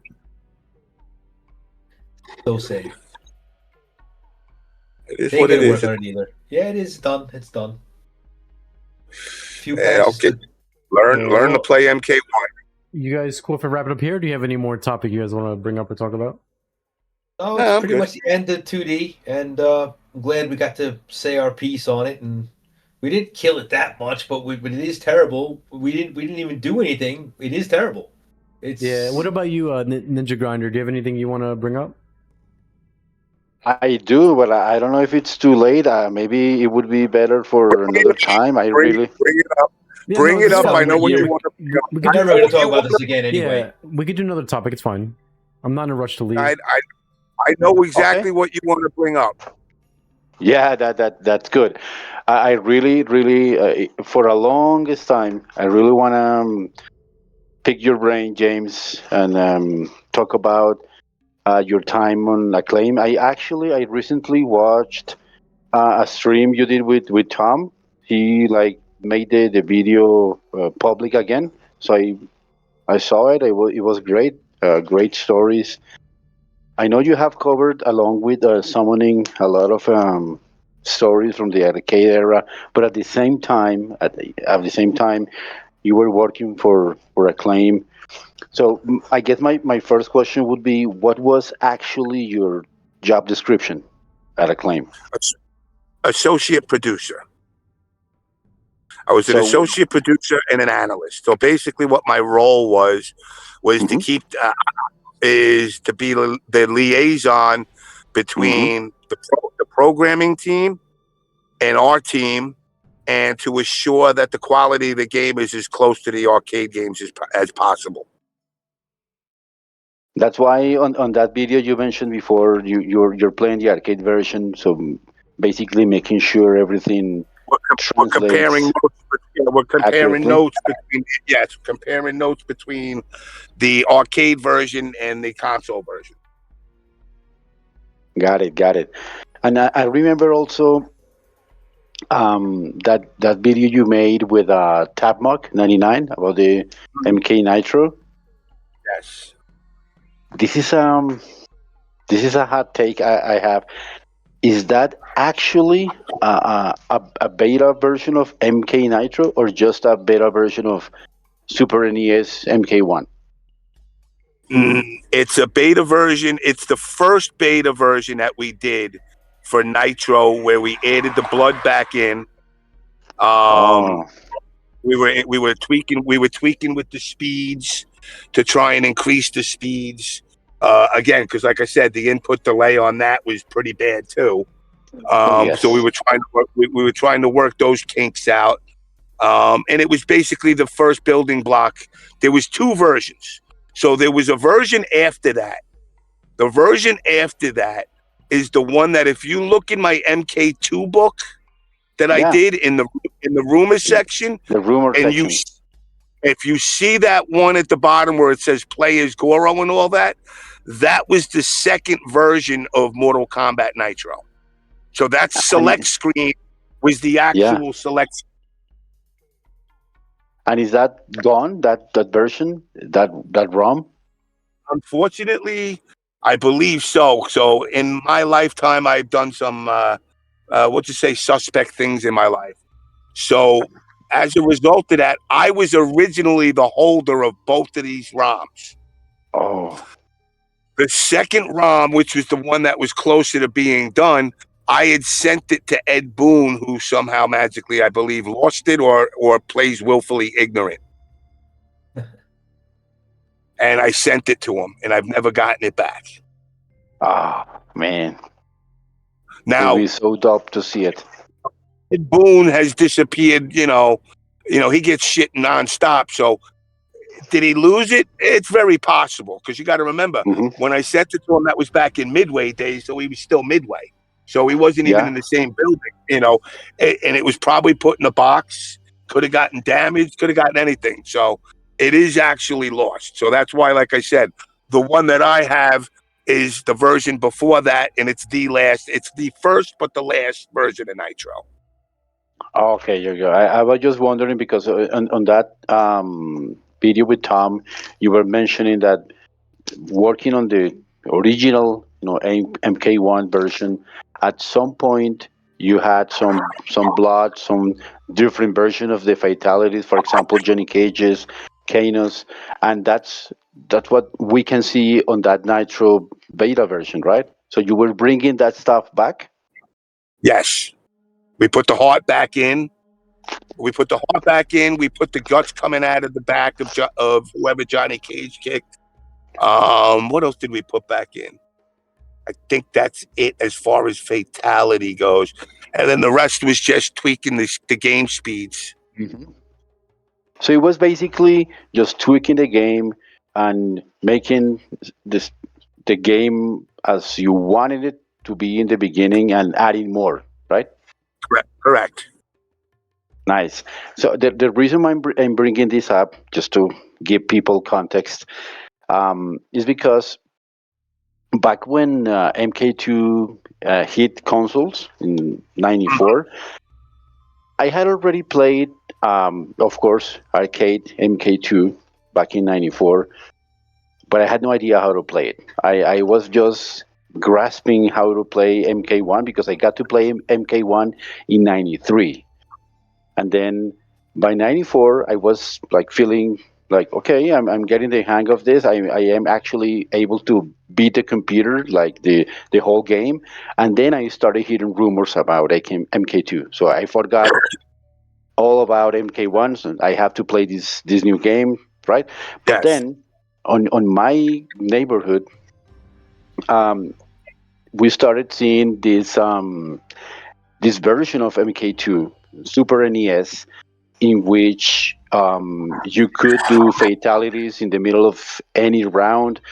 Baraka was floating in the air, and the game was, of course, crashed doing simple stuff. Like if you connected Kitana's square wave punch, the game reset itself. It would crash the game just by connecting the punch, stuff like that. And then I was playing on arcade and was seeing the difference. Like, okay, I know this is a console version, but why so fucking different? Why can I do fatalities in the middle of the round? And it became huge. I mean, it became popular, and I didn't play it on an NES, on Super NES at home. I didn't even own a console back then. I'm talking about on the streets. We used to have these cabinets, homemade cabinets, in grocery stores, bakeries, you name it, every single business, local businesses. So they put these cabinets with stick, and buttons and a CRT screen with a Super NES inside, right? And so we used to play whatever, MK1, MK2, Super Street Fighter 2, you name it. But then this beta version of MK2 got really, really popular. I used to see it like just in my neighborhood, like in three different places, and of also the arcade version. So, do you up until what point in the development of MK2 did you work for Acclaim? That's what I want to know in the beginning. I stopped at. I mean, I finished the project. I finished working there, but Okay, I left in between that and NBA Jam. that's when So between that's that when you left. yeah, I left around NBA Jam, like right there. So I was punished because I have a problem with my mouth. People say I don't understand it, but apparently I got a potty mouth. Yeah, who knew? And and one of the things, the worst way that you could punish a guy that works on a game is take his name out the credits. That's why you don't see my name in the credits on MK2 or NBA Jam. I had my head in NBA Jam and everything, and they took it out. I forgot who I pissed off, the CEO, I think, and that's how they punished me. Acclaims And, CEO. yeah. At the time, it was Jim Skopowski. He was one CEO or CFO, one of those three-letter positions that are at the top of the food chain. And I had said something that pissed them off, so to punish me, they took my name out of like 3 or 4 different games. That was their version of punishing me. Yeah, it happens. But I had left around 95, 96. Okay, so of course MK2 was done, but it Yeah. long done by the time you left. So At that do you point, I do was you working on Revolution X. Revolution X or Super NES? Yes. Another game they took my name out of, too, by the way. The best They put it, Revolution X player ever is James. Really? Yep. I was. I That's always the wanted DDR to play game that or something game. else? No, it's a No, it's gun a game. shooter. Oh, Tell okay, them yeah, the wow, I'm Aerosmith thinking about story. something else. You know, so after, so what you're going to ask about that version, go ahead and ask, because I probably don't have the answer you're going to want. Well, let's begin with this. Do you ever at least remember playing the version, seeing like an early build of the game? You know what? The problem with it is we got a new version every day. Every day. So, you know, the version that you're talking about, maybe I got it on a Tuesday. That next Wednesday Yeah. is a totally different version. So the next version, all of what you're mentioning about the crashes on the square wave punch and stuff like that, probably was fixed. So I couldn't even pinpoint it to like a specific, you know, like time that I got my hands on it. You know, if I had my notes still of shit that crashed the games, probably I could go back and look. But, you know, back in the 90s, I wasn't like saving notes, you know, of all my stuff. But if it was when you started it up, you know, if you have a checksum reader that you could install in between the slot for the SNES and the cartridge, it could tell you through the checksums what the version is, Ooh. because it'll crash. And at that point, but you got to download you guys got a way to download it, or has it been downloaded? Well, yes, the ROM has been dumped for a while. Yes, it has been dumped and shared by Brazilian hackers. If they look in the header, you know, so when you made Super Nintendo games, Nintendo mandated you to put a header in the game. But even though during the development process you didn't need the header yet, we pretty much, or Scope should pretty much always use the header. In that header, it should be able to give you a revision number, or at least At a least date. uh-huh. That would be awesome. So you're saying there could be dozens and dozens of early builds at any point. There had to have been for MK2 no less than 200 builds. Oh my god. Like I said, every day, you know, you would get a new build.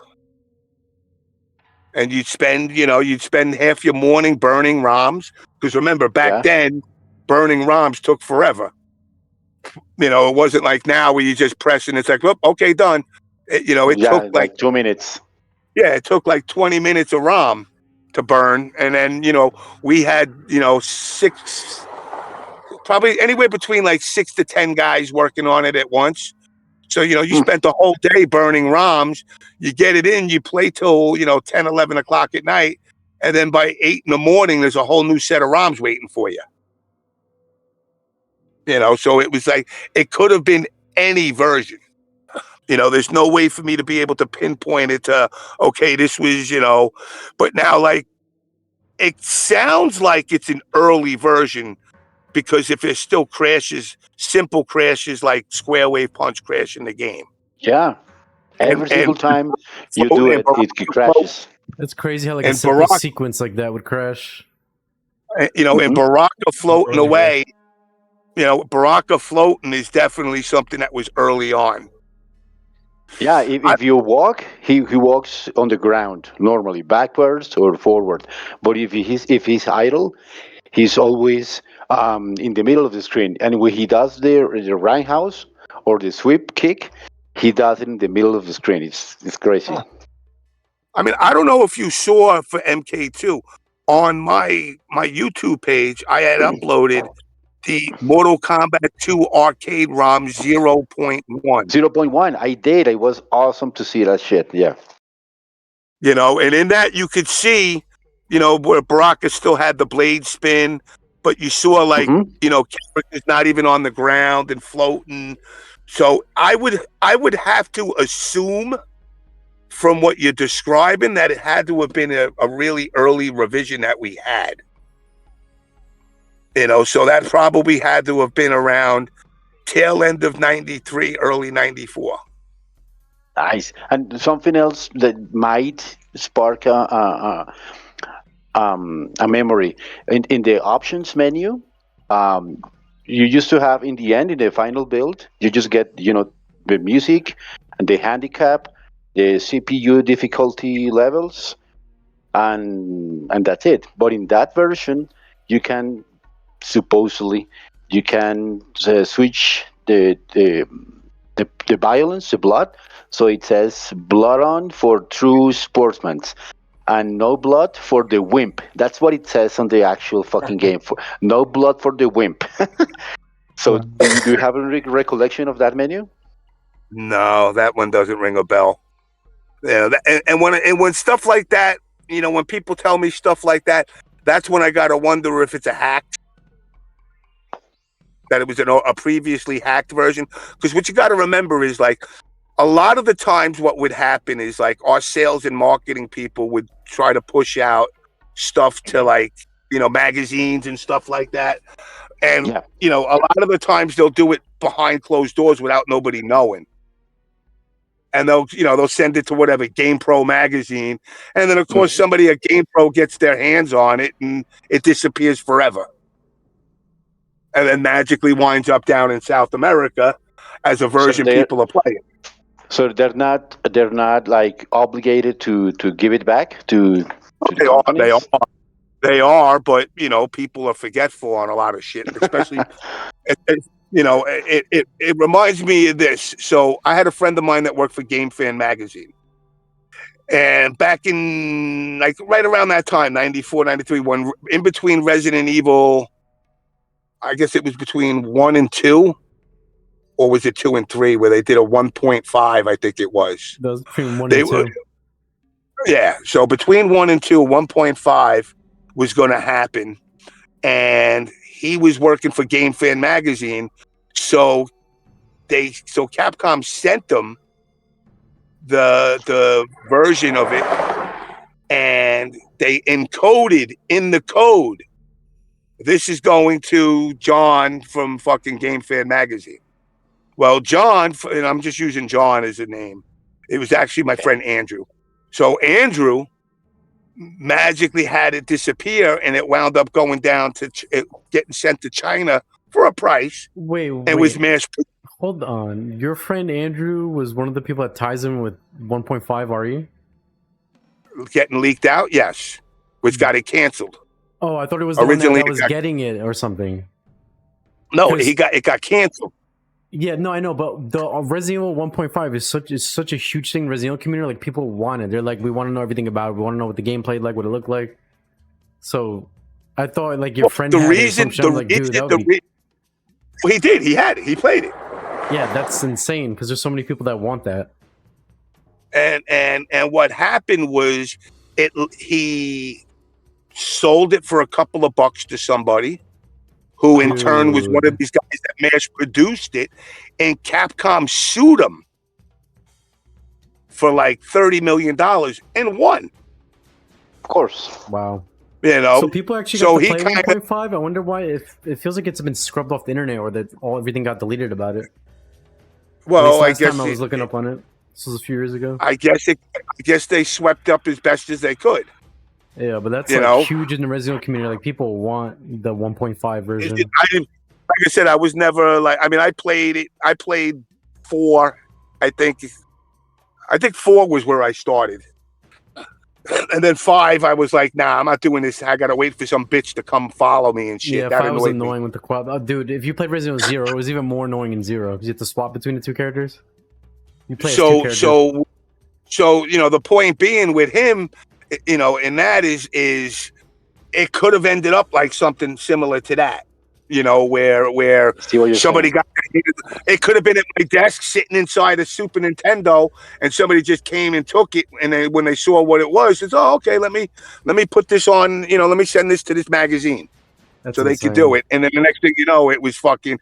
That's why because of that, of him, that's when they started to put who they go to inside the code. So if they do pick it up in the black market and they fucking decompile it, they see exactly who it came from. They're just smart. Yeah. That's really really interesting. So rather than somebody leaking it, it could have just been sending it to a magazine, and then somebody had a bright idea to dump it or to send it to somebody, and it's amazing. I have asked a lot of American players, OG players, and none of them remember, or none of them knew of the beta version until it was actually dumped into a ROM, and now you can download it, and it's been available for more than 15 years now. But I'm talking about 94, right? Mhm. So that game got to Colombia here and to Brazil. It was extremely popular. I actually read some forums once, and the game was also hugely popular in Brazil and here. And if if I saw three different cartridges on just my neighborhood, imagine how many like Oh yeah. Wow, that's they crazy. dumped. Well, what you got to remember is the original BBS bootleggers. We had a guy that worked in our office who was an actual producer who was doing it and dumping shit on the BBSs and fucking trading people for it.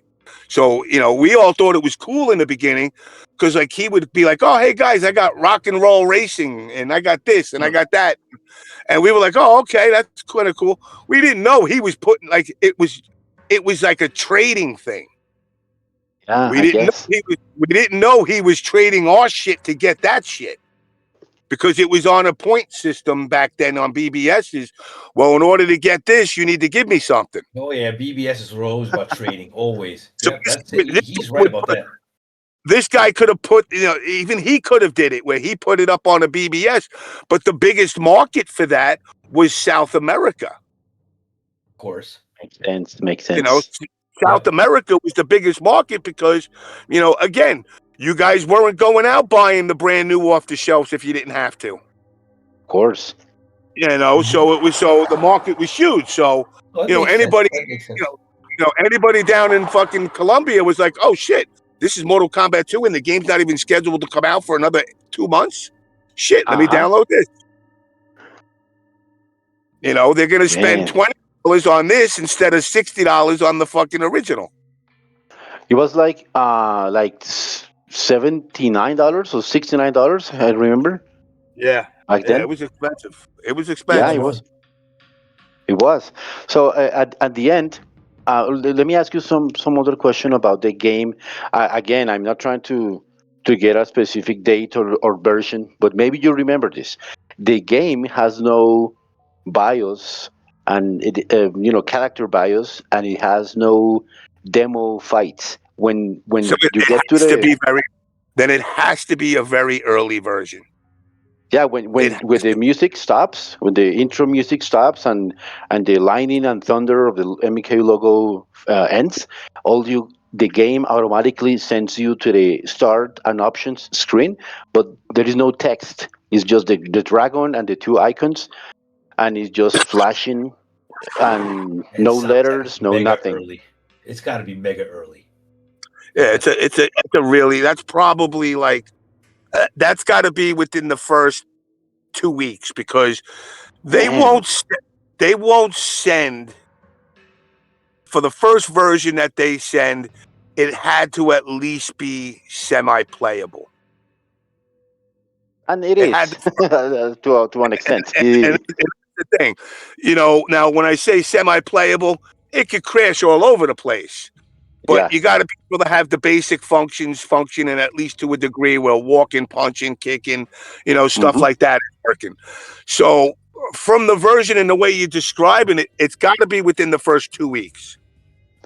That's why I got so early. Okay, it makes total sense now because I was playing it way before September '94, which is when it was released, right? The final version. Now that could have even, I keep saying about the guy in my office and marketing people, it could have gotten dumped by somebody over at Sculpture as well. Somebody working on another title could have saw it and said, fuck it, let me put this up there. It could have came from anywhere.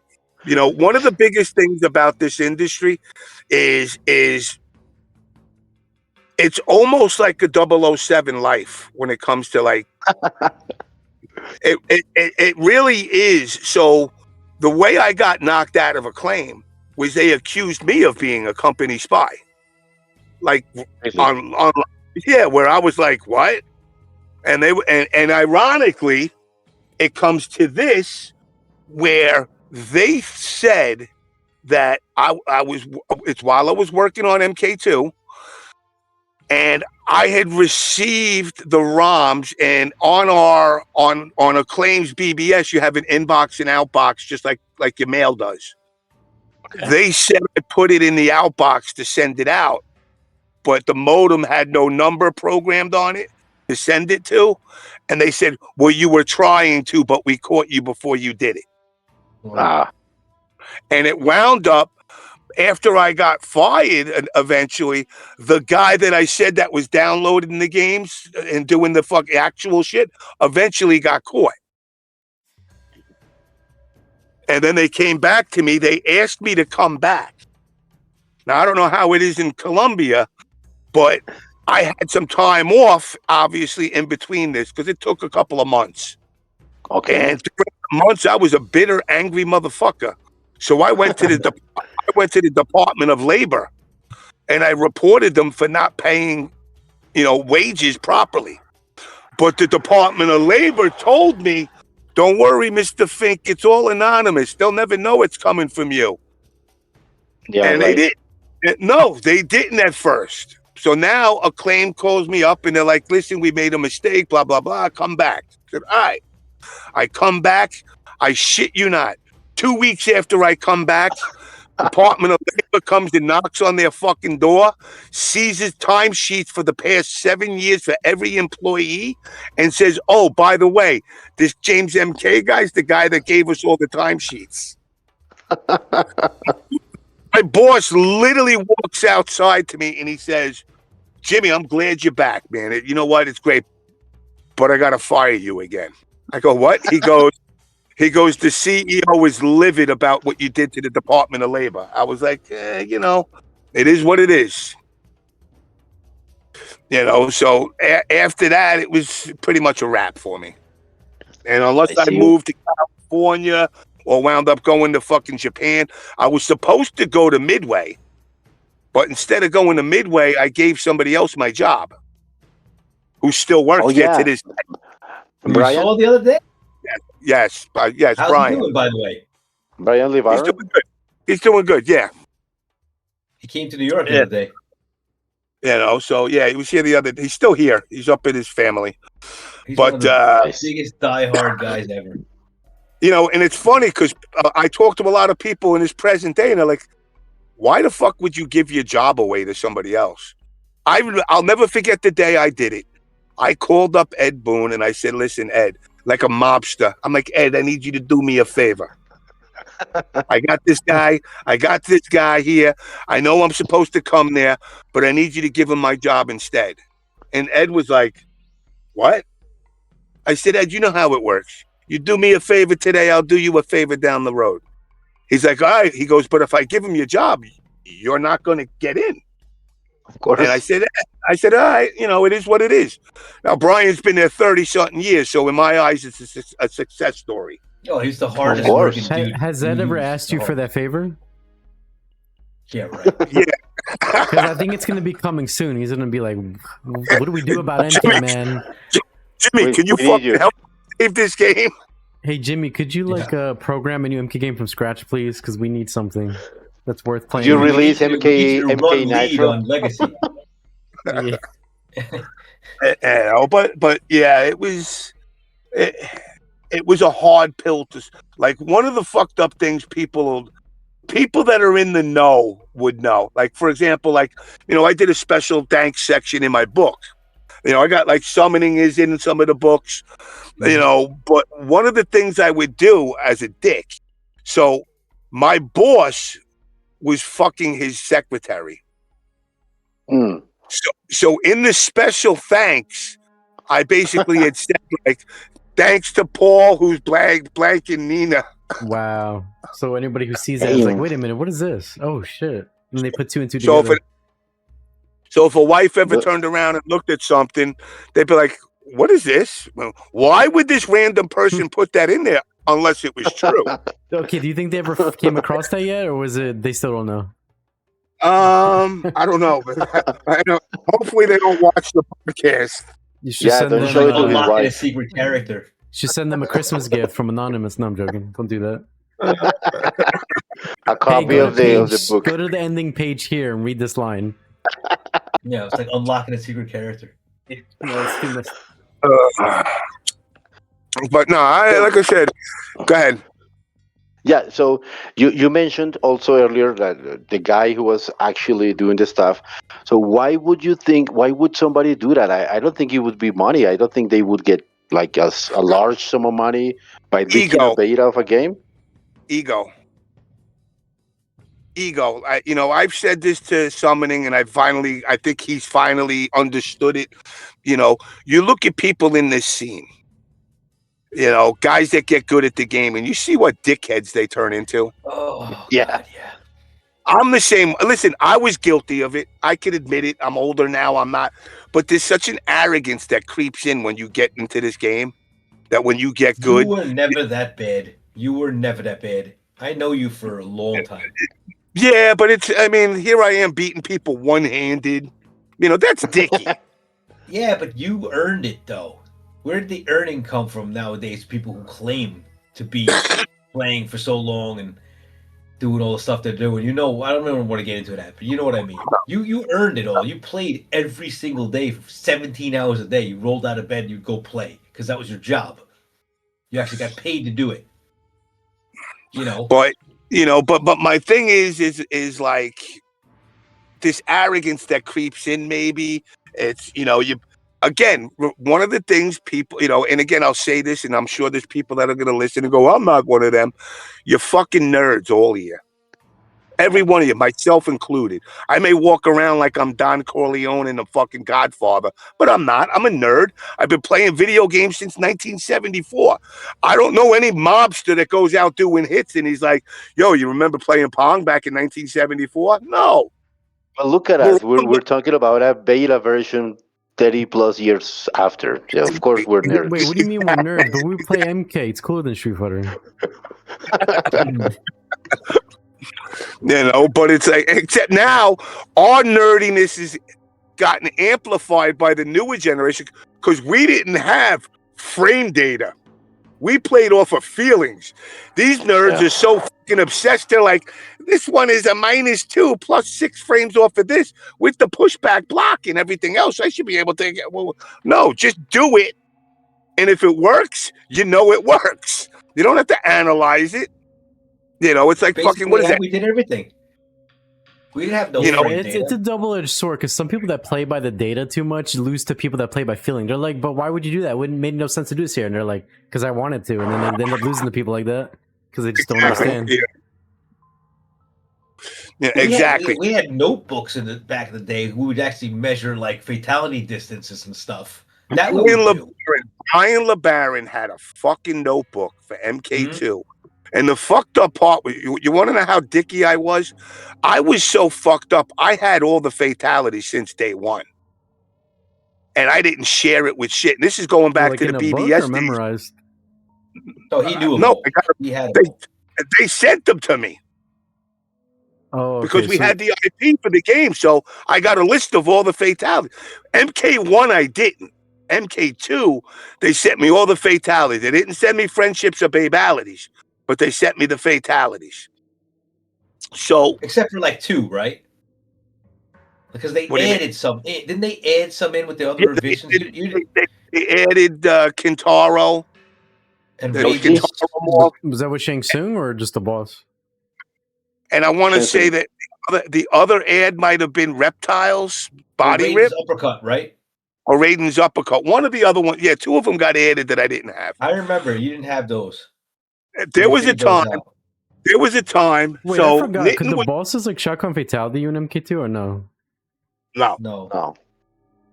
So there was a time where, since I had all the fatalities, and everybody was always trying to stroke me to get me to tell me one, I told Nitin one day. This is great. I told Nitin the reptile head rip fatality, the tongue rip, and I told my other friend a different one, and I told both of them the same thing. I don't care under no circumstances are either of you to tell anybody this fatality. You might cost me my job. And then I come into the fucking arcade the next day. The other guy's doing the fatality summonings. Do it. I told. Dude. And I'm like, you motherfuckers. Those were fighting words. Back then, it was all about that, man. Fatalities, knowing them, it was fucking awesome. We brought that up at the last podcast. It was amazing to do that stuff. Going into an arcade, bringing that out, packed house, 20 people waiting to play, bringing out a fatal no one's seen. That was shit. You mean people weren't going to our arcade to match High Punch over and over? No, sit there and block? no. Damn. Don't get me started, Rio. You know, it'll be another month to leave you off. That'd be funny as fuck if you saw that in an arcade. It looks so stupid. Someone just doing that. No, that shit never happened. Never happened. What the fuck is that? Oh my god.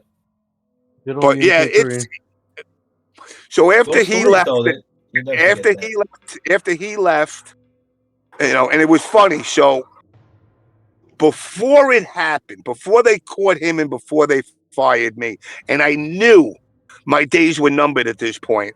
So they put me on his team because he was a producer. I was just an associate. So they put me on his team, and I'll never forget it. He was talking like I had an arrogance about me. So if you look at all the games that we did, there was the white team, the black team, and the gray team. Like if you look at Acclaim's games, I was on all teams because I was the guy that when we would get a new game in for Midway, I was the guy that was like the final say, like, like for example, Total Carnage. We got the Total Carnage arcade cabinet. And I told my boss, don't make the game. Pass on it. It ain't going to do well. And I was right. So I had this arrogance about me that I can't deny. So one day this guy turns around and he needed me to stay late and I couldn't for some reason. Forgot for what. And I'm like, I can't stay. And he's like, he started doing that, you do what I say type shit to me. And I'm like, nah, I can't. And as I'm walking away, he goes, I'll fuck you up. And I stopped dead in my tracks. I got halfway down the hall. I stopped dead in my tracks. I said, what did you say? And he says to me, come on. Oh, so you meant business. So I started sprinting at him. Hand cocked back to knock him the fuck out. I thought you didn't like the run button. No, I'm joking. I had full turbo fucking. It was NBA Jam Turbo though. It lasted longer than MK's run. So I'm running him down, and he runs and he hides underneath his desk. What the fuck? I thought he was gonna fight you. That's what I thought. But all right. So I'll say this: I got this thing about me when none of you have seen me mad. When I get mad, people get scared. I turn red. I get googly eyed. I look like I'm going to be the Gilgo Beach serial killer. So he runs under the desk, and my boss is screaming like a Rocky movie. No, get out of there! And I came back to reasoning as I started kicking at him underneath the desk. But I started kicking like the cabinet side, so it was just loud, bang, bang, bang, bang, bang. I said, "This could be your head, motherfucker. This could be your head." Dude, I feel like hiding under a desk is the worst place to hide. Oh yeah, like especially right in front of me where I see you hiding. Yeah, it wasn't even kick. Like, how's that even a good idea? So I didn't kick him because I knew if I did, I would have fucking been totally gone. So I started kicking the drawer and scaring the shit out of him. I think a little piss trickled out that day on him. And ever since then, he became my mortal enemy. And the best way to describe it because the motherfucker looks just like him. Have any of you guys seen the movie Grandma's Boy? Sounds No. familiar. Of course. Best movie. All right, Grandma's Boy is a movie about an arcade video game company. You guys should and the watch that, actually. You should watch it. It's a great movie. The hero, the main lead in the movie was basically me. And this guy, not only was he the bad guy in the movie, he fucking looked like him, except he had blonde hair back in the day. But who's the character in the movie that he looks like? I forgot what the name of him is. You'll know he's the bad guy. The person with the green shirt, or? Oh, you're looking it up? Yeah, I'm just looking at Google Images. You All right, have let to me see see. that movie. It's great. JP was the bad guy's name. The robot legs guy. If you're looking at the cover, he's JP. No, I'm JP? saying the cover of the movie. That was his name in the. That's the guy from Dodgeball and stuff. He was the bad guy. Oh yeah, if you look at the cast, it's JP. So is It's it this JP, person yeah. that's on the stream right now? Like the person in the green shirt? That is not the bad guy. No, he's one of the main guys. Oh. The bad. Wait, Yeah. what's his name? Actually, what's that bad character's name? Let me get Like, his name. Hold on. Let me get his name. Because if I type his name, it'll. JP. Grandma's Boy. he's the guy with the black shirt in the middle, I think. I can't really Oh, this see guy? too much. He's Joel the David world. Moore. That's his name. His real name. Wait, what's his name again? Joel David Moore. He's the guy. Yeah, in- that was him though. the bad Oh, guy. it's this person. Okay, yeah. He's awesome in that movie. He's freaking great. This dude But looks this like, dude guys looks gotta looks see like that. Michelangelo's brother. But yeah, I see. You have to see that movie, guys. That movie's awesome. It's all about That's a game design. mandatory gamer watch movie. Okay. You have to see that. Okay. It's amazing. Amazing. You Wait, gotta it's a see the if you gamer unlocked movie? version. Because it doesn't look just some No, random it's a movie. gamer movie. No, those Interesting. guys are game Yeah, testers. Oh, and okay. I he's didn't holding a know that. controller. He's holding a those guys are controller game in his testers. hands. Oh, We just okay. watched Okay. it last week. Actually, Interesting. Yeah, Like I the didn't know. millionth time. It's a great movie. And It looks like one of what's those like funny is that happy Joy movies. I usually never watch those movies. It's all Now what- Adam Sandler's boys without Adam Sandler in it. So it's like everybody from the Okay. Adam Sandler movies. Yeah, what's I see. funny Without about him. the movie?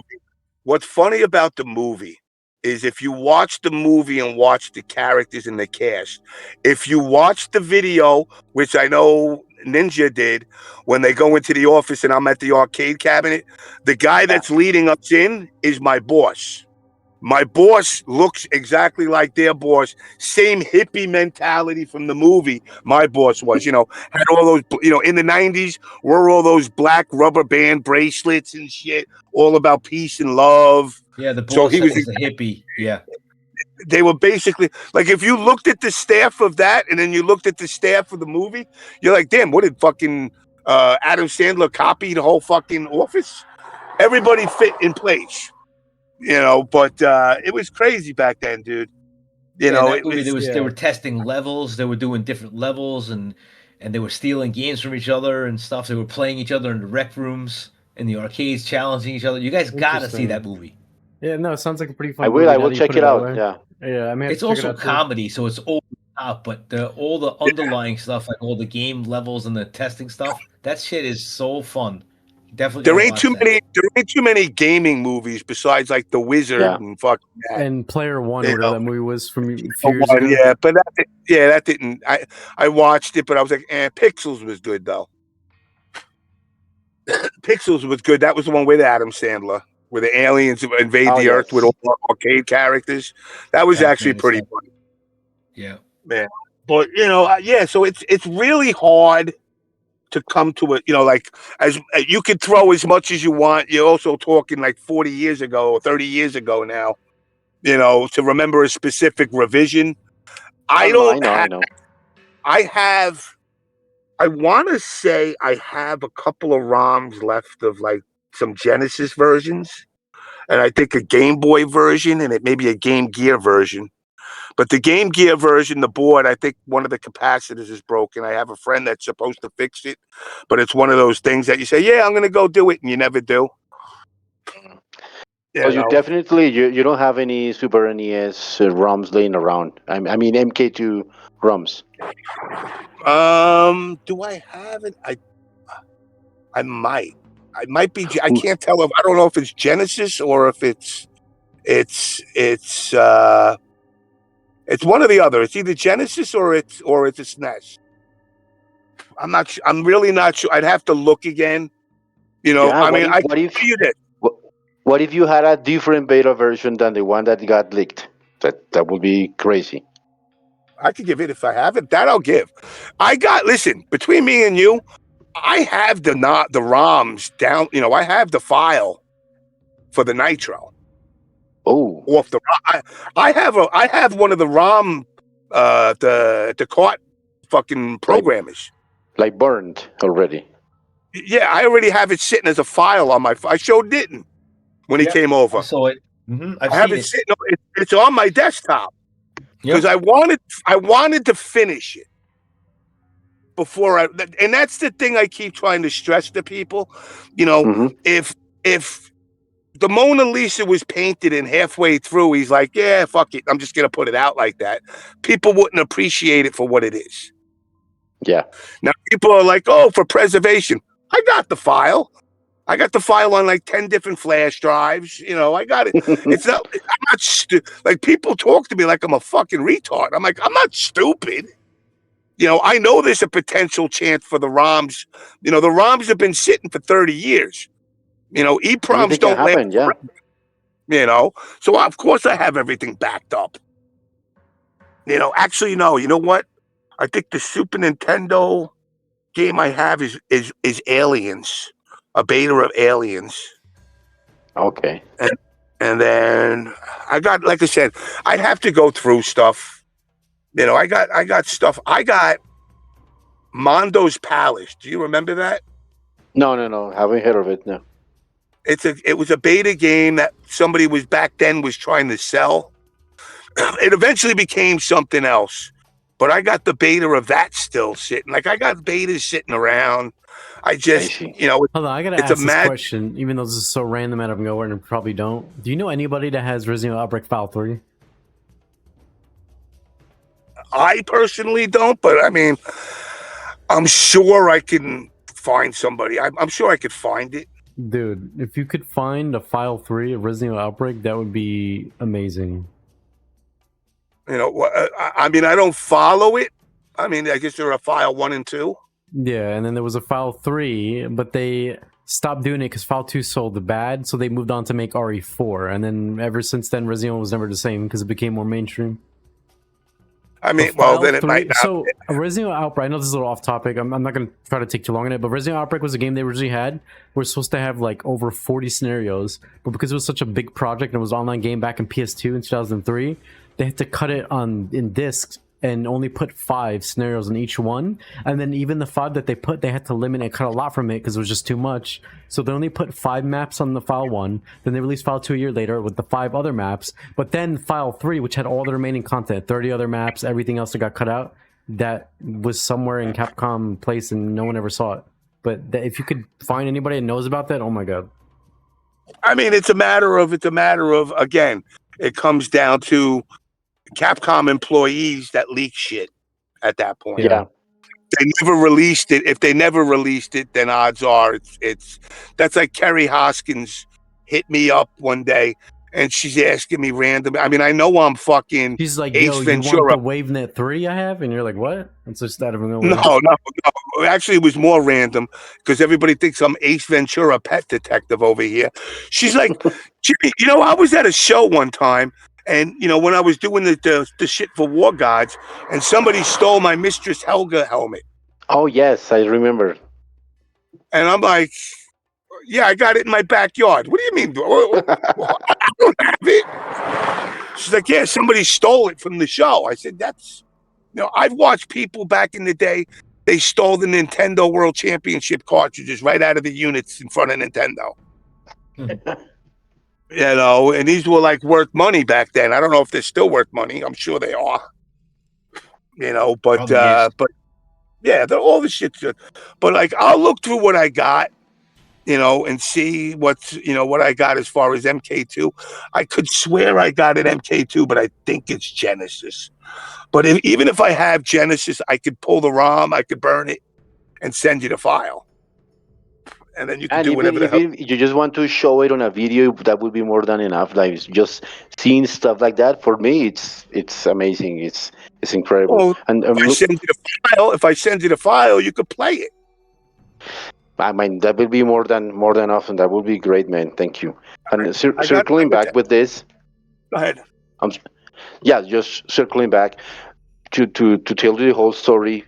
Maybe you guys are not aware of this. So whoever leaked it, whether it was the guy at Acclaim or maybe somebody unknowingly just sending it to a magazine and then it got leaked, whoever it was, doesn't matter right now. It ended in the hands of some people who actually, started to sell it. Like they made a profit in South America. These guys were known. I don't know if they were Brazilian or not, but definitely they were from South America. It was a group of hackers. They used to be called. I mean, they named themselves the Anthrax Brothers, like Anthrax, but with an O Yeah. instead of a Anthrax Yeah. Brothers, and you could see a lot of Super NES games, hacked games for soccer games like international, Yeah. super international. What was the name of the ISDD? What was the name of the game? International Superstar Soccer Deluxe, that game, and Top Gear games, some other even for Nintendo 64 games, hacked games, and they of course they put their name on it like their trademark. Was dumped or this was made by Anthrax Brothers and stuff like that, and on the MK2 um, beta version, which I actually own because I found it. I found it in like 2000 on a local business.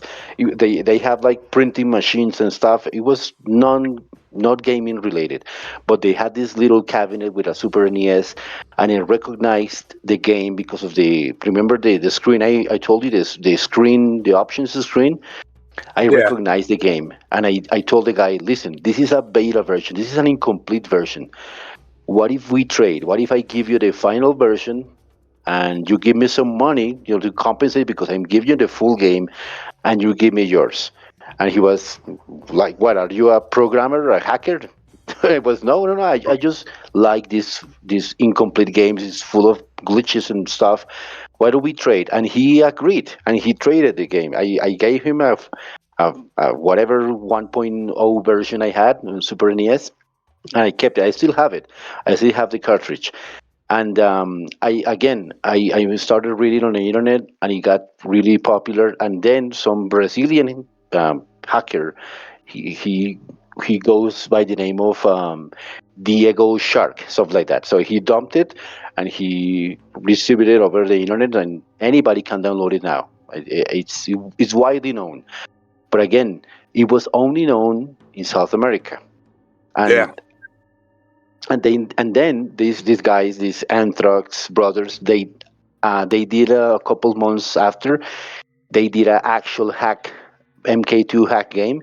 When you get to the screen with the thunder and lightning and the number two of the game shows up, it turns into a three like magically, and then it's like MK3, and then you get to the character selection screen.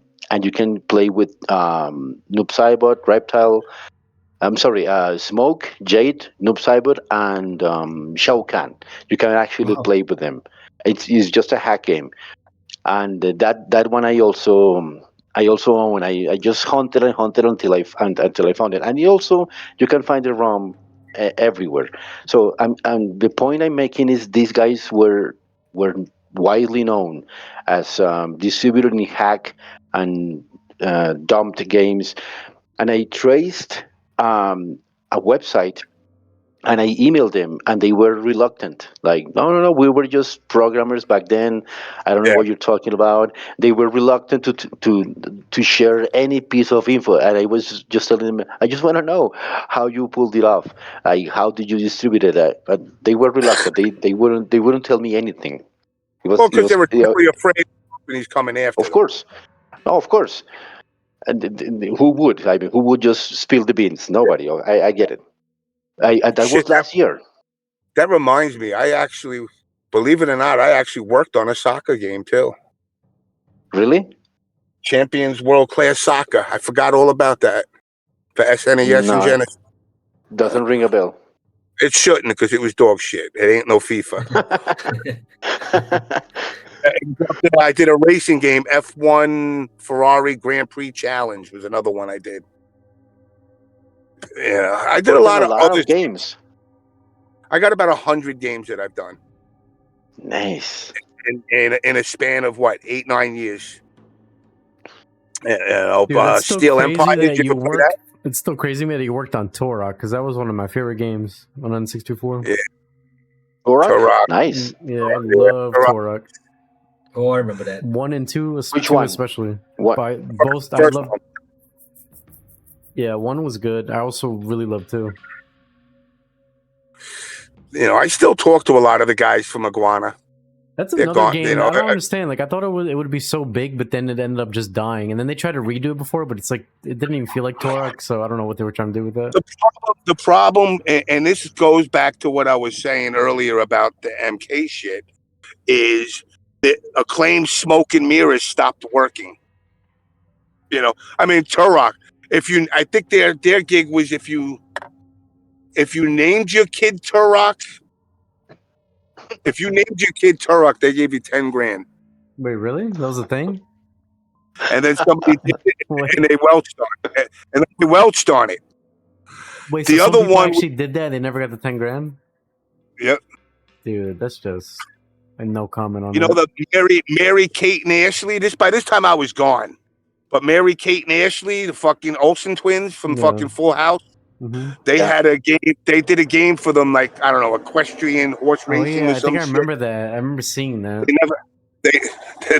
Mary Kate sued Acclaim because they never got paid.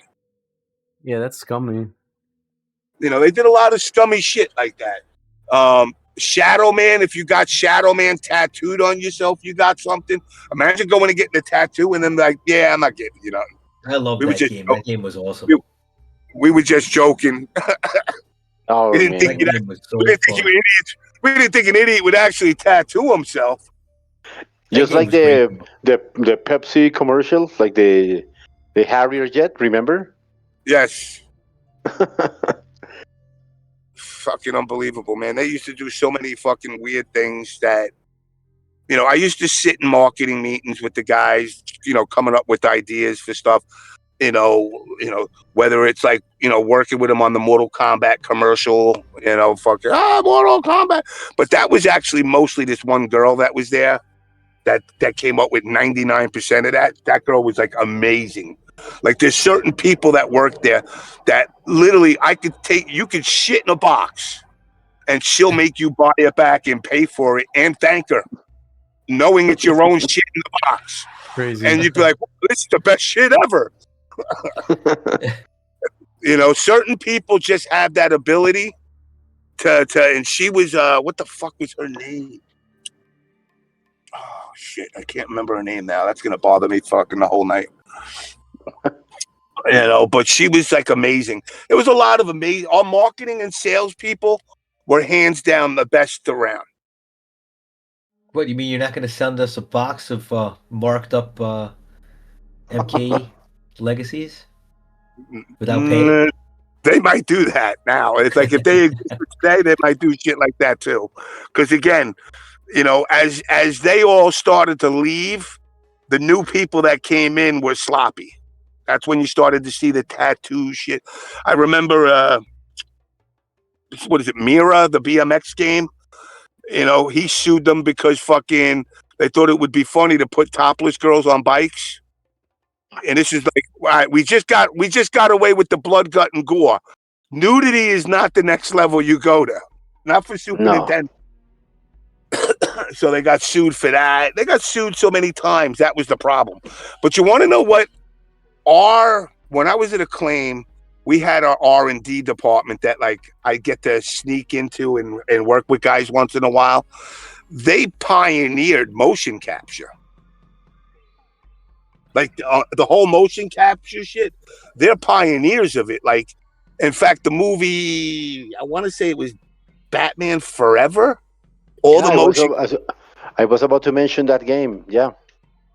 Batman Forever, all the motion capture was done by Acclaim and their technology. Yes. They had a studio for that. Yeah, I remember. But they, again, like all good things, they forgot to do a couple of things. Like, I don't know, pay movies. So it's a quick way to get enemies is not to pay them. Remember that game when you play like a fighting version? You had the same MK attacks like uppercuts and sweeps and stuff, right? Remember? Yeah. They weren't very creative. They like to steal other people's shit. But then they actually made one arcade game, Magic the Gathering, the arcade game. Really? I had no idea. Yes, but it fucking obviously failed miserably. You mean Magic, the card game? They made Magic the Gathering more like it was more like the D&D side of it. Oh, it wasn't. Okay. It was the characters, but it was based off of the Gathering game, the card game, but it was more of a beat 'em up. Oh, okay. But it played like dog shit. And then they did the Batman Forever game too, arcade. If you go into MAME and you got a lot of ROMs and you look up Acclaim, you'll find a lot of Acclaim arcade games. I think there's like 4 or 5. I mean, that's not a lot, but it's not a lot, but it's. But I had no idea. But they were already by that point, arcades were already on the downswing in America. So. Yeah.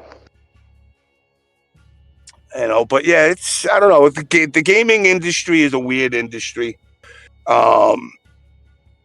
Even back then, it was very, a person like me was only as good as my mouth allowed me to be.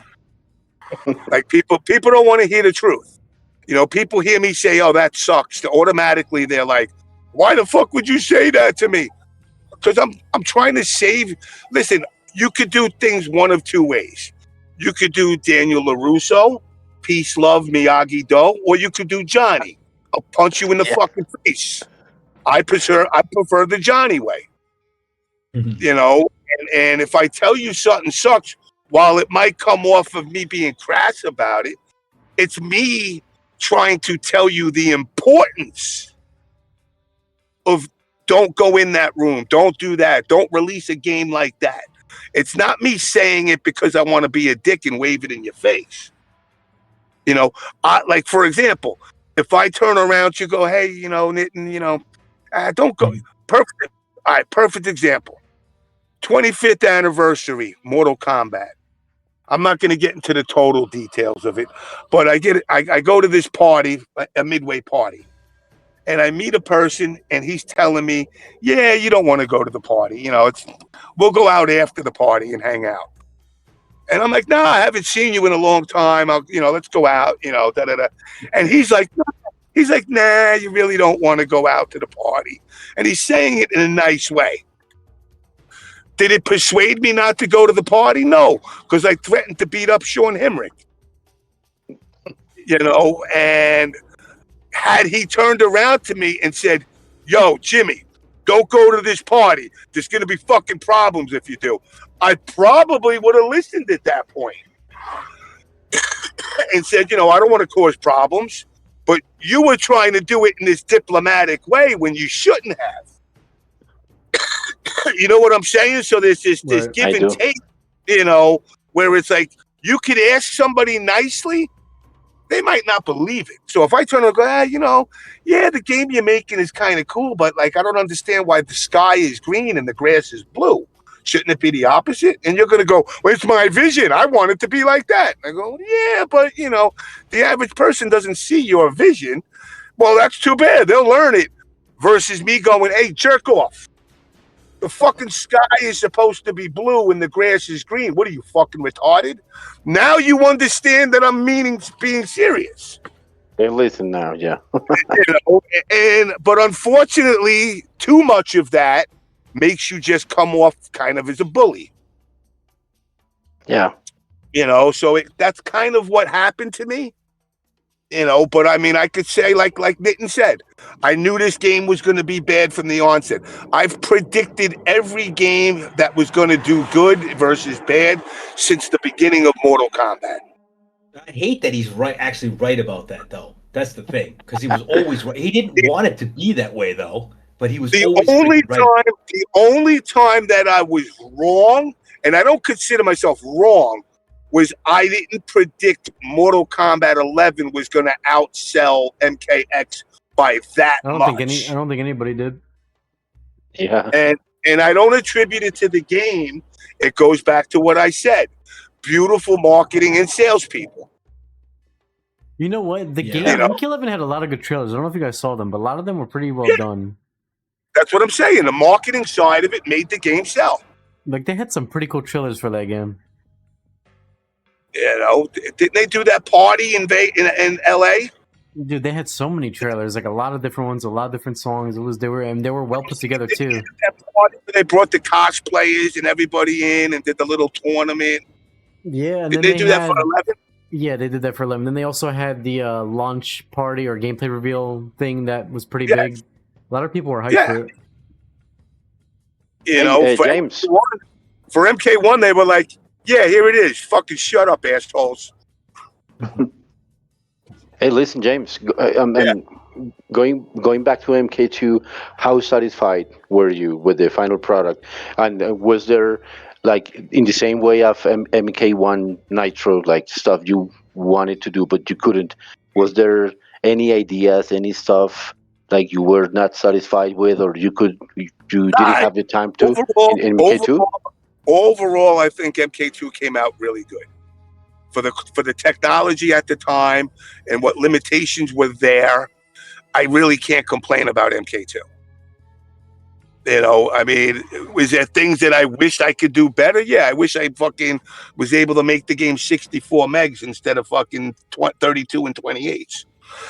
But unfortunately, more means more money, and people were already bitching about paying $79 for a game. Imagine paying $120 for the game, and it's not even a collector's edition. Yeah. Damn, so we get no Goro statue? Come on.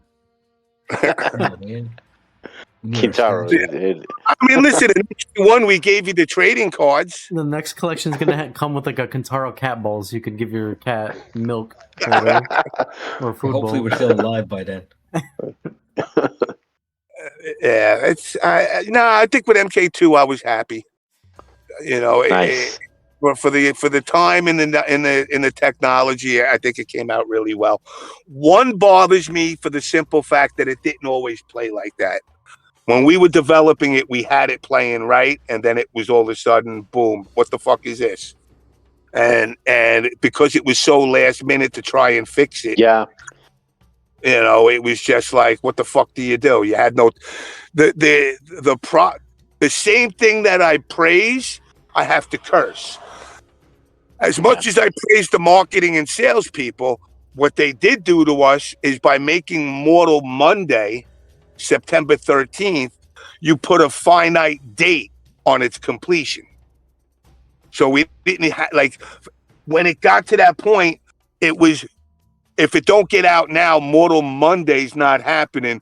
And we just spent $10 million on a fucking ad campaign for this thing.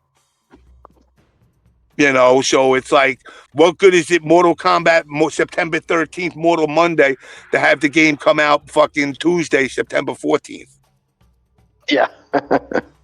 So it defeated the whole purpose. So we were basically became, as much as I love the marketing guys, we basically became beholden to that date now. Of course. And it wasn't negotiable. Of course. I can only imagine the pressure. Yeah. I remember Boone and Tobias trying to get the game canceled last second. MK1? Yeah, well, not canceled totally, but to say, no, you need more time to fix the kinks.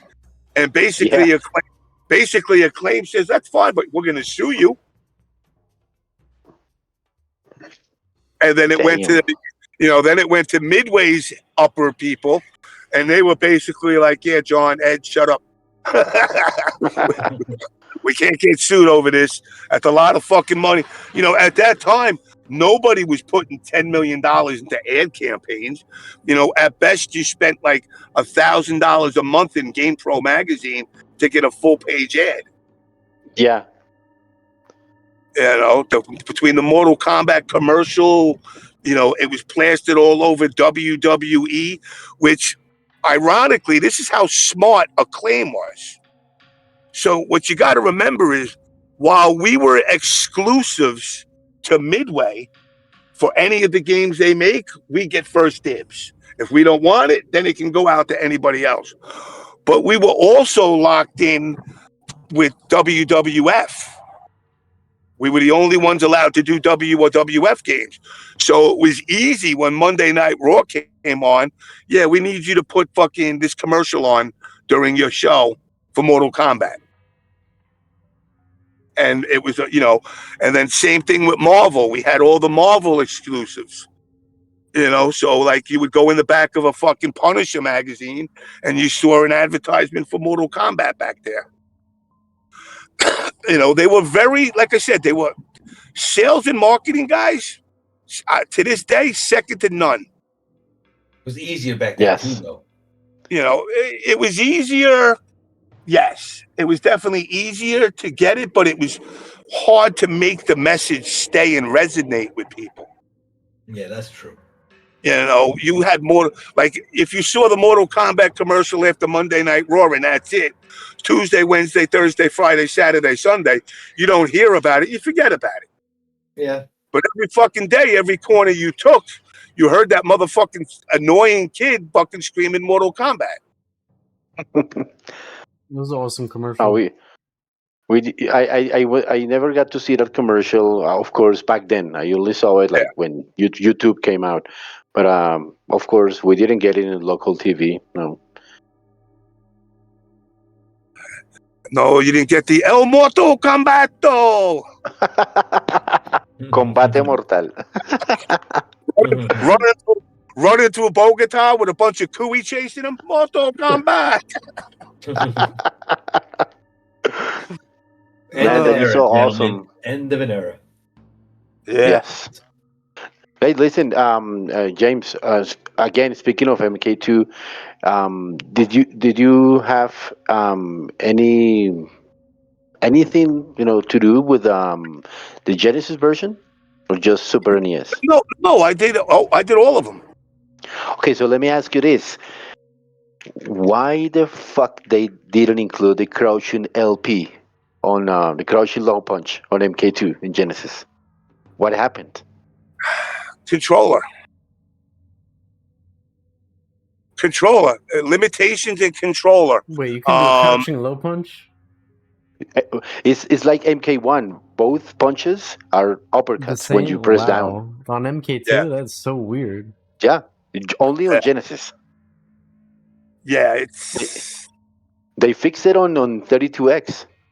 On 32X, it was fixed. Yeah, might have been a mistake, maybe. No, it's gotta be controller stuff, right? No, it was something to do with the 6-button controller at the time. Oh, okay. And I can't remember exactly what, because remember, everything was 3-button, and something happened. I mean, it was a bug, but it was a bug that probably just got overlooked. Towards. They probably didn't care to fix it, to be honest. They were like, no one cares. And at that point, go ahead. And again, at that point, with the time frame of the release, it was something that probably just like, all right, you got to go, man. You know, they'll deal with 2 uppercuts. Fuck them. Yeah, it's weird because if you get a 6-button controller in Genesis and you press the two punches, if you're standing, you can see the difference. Of course, there is low punch and high punch, but when you crouch, they're both uppercuts. It's weird. Yeah, that's something that just slipped through the cracks. Again, you got to remember. So uppercut Mash City. So what you got to understand is, when I say I worked on the Super Nintendo, I worked on the Super Nintendo, the Genesis, the Game Gear, the Game Boy, all at the same time. It wasn't like, oh, we worked on just the Genesis version and then we finish it and we go to Of course, the because Super they weren't Nintendo. launched on the same date. Yeah, you're right. Exactly. So you're working on all of these simultaneous, and the overload is immense, especially because I've always been a fuck Game Gear and Master System. Nobody gives a fuck about those systems, but they were always gung-ho with it. Like, no, there's people that play it. And it's funny because outside of America, and a lot of people don't understand this, we're on NTS signal, and you guys are on PAL. That makes a difference in development because it's different refresh Well, rates on the fucking TVs. but not in Colombia. I mean, some South American countries go PAL, but It's here just is NTSC. NTSS. All right. Yeah, NTSC. So, Yeah, so I think that Brazil. I think Brazil. They go PAL. Yes. so that shit. Listen, let me tell you something. I think my eyes almost fell out of the back of my head because when you watch, and I'm sure you've done it by now, where you play on a PAL and it fucks Yeah. with your eyes. It's like you're in a pool with too much chlorine. When your Yes. eyes get this haziness over them and shit. So we Have had. you played the emulated version? I mean, if you get an emulator, a Super NES emulator, and you get the PAL ROM, the combos you can do on that version are crazy. The gravity is completely different. Oh, I'm sure. They fall they fly so high, and they fall down so slowly. You can do combos impossible to do on arcade or Super NES. And that I mean, makes on me the wonder. NTSC. And that makes me wonder: is it that way because you're used to NTSC, or is that because the gravity changed, or is it your eye speed is better because you're looking at PAL now? Which, even though they say PAL signal is faster than NTSC, to our eyes it looks slower. PAL's got the lower Yeah, refresh rate. Yeah. yeah. You make a great point. I wasn't thinking about that, but yeah, when I play that ROM, it's completely different. I mean, the combos you can do are, I mean, crazy is just an understatement. We had I we had an old the manufacturer German company Grundig. We had a Grundig TV at our office that we had to play to do the PAL versions. That shit sucked. That shit was horrible because then when you would walk out the next day, everywhere you would look, you couldn't see anymore. But yeah, it's So when we were doing the game, so for example, we did Mortal Kombat 2 for Genesis before 32X was after. So after, yeah. Genesis, Master System, Game Gear, Super Game Boy. Nintendo, Game Boy. We didn't do NES. No. What was the? I'm trying to think of what other systems it was. So that's whatever. That's five systems, and now you got to do those 5 systems in NTSC, and then those 5 systems in PAL. So that's Yeah. 10 games. That's 10 games just there alone. Meanwhile, I'm working on the beginning steps of NBA Jam. Starting up Revolution X. So again, you're spreading these out all over these different systems. It was definitely time consuming. That's why, like, when I tell people nobody put more time in Mortal Kombat 1 and 2 than I did, I was playing the fucking thing 17 hours a day for 2 years straight, every day. Yeah, and then when I would leave work, and then when I left work, I went and met Summoning, and we would go and play in Nathan's for fucking 10 hours more. And that was every day. Every I'm day. surprised you didn't get like sick of the game. Yeah. There's times I did. There's times I did. That's why another reason I walked away. I walked away for a while. And then he met us, and we would play for him, pretty much, because he was done. It was like I'm tired of being the best. Let me send out my friend Rich in Summoning, and they can go beat people. And then every once in a while, they would find themselves in a situation where I got to take my jacket off and come out of retirement to lay the law down on other people. All true. Because he was so But tired. When we met him, he was so tired of all the shit, all this stuff that he was telling you guys. We met him, then we started. I think that's the reason why you didn't go back. You were just having so much fun playing at the arcades and stuff afterwards. You didn't care anymore. You know you didn't. You did what you had to do. No, like I said, I tell everybody the same thing. Gaming industry is, the perception versus the reality. You always see those videos, where it's like the picture of a little cat staring in the mirror, and when he's looking at it, he sees a panther, but he's really just a cat. The reality versus what he did, it was the same thing. Like what you think the video game industry is, like, because again, it's a very loose environment. People would be coming to work with their shorts and their balls hanging out. Fucking, they didn't give a shit. How's that allowed? Nobody said anything? I'm exaggerating a little okay. bit. Only one ball, not balls. Wow. But when we met you, though, you were already done. You were like, done, so, and you already did all that other stuff. It just burns you out. You were in the middle of it, kind of. Yeah, you were burnt out big time. I was in the middle of it, but it was burning me out. And at that time, I was dating a girl. My girl would whoop half you motherfuckers in Mortal Kombat 1. Easily. Wait, you think she could beat my Reptile in MK2? No, we're talking MK1. No, she was MK1 player. Okay. Yeah, I was making a joke anyway, because I don't even my Reptile shit. MK1. She was good because he was. I was such a dick to her. I used to make her come to my office when everybody went home just to play me to practice shit. Wait, who'd she play? She hated Kano. She named Kano. But she could play. Like she used to come in with a big leather trench coat. Oh, it was so funny. Guys were like, "Oh, take it easy." All I remember from her is the coat. Yeah. I'll take it easy on you. Guys would be like, "I'll take it easy," and she's like, "Don't worry about me." That once they lose, hair in the coat, right? She had curly hair, right? Yeah, I remember her. Curly hair and a long trench coat. And she used to come in and play matches in between when Jimmy was winning, and he would take a break. She would keep my win streak going. So when you guys actually asked if there was actually a guy who had like 80 something, 70 something wins in a row, it was him. Yeah, there was days. How did you? What initials did you use, James? It depended on my day.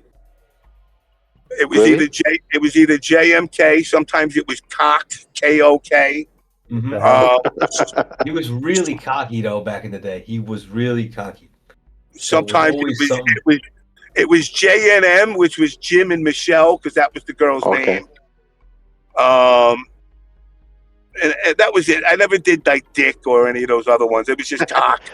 Let me ask you this, because I mean, you probably told me already, but I might have forgotten. But why is there an extra S in your name, James? Like James and then S and then MK. Is it like a Super MK? Super Stunt. You said it on the. You said it on the Super Stunt? The podcast with Tom.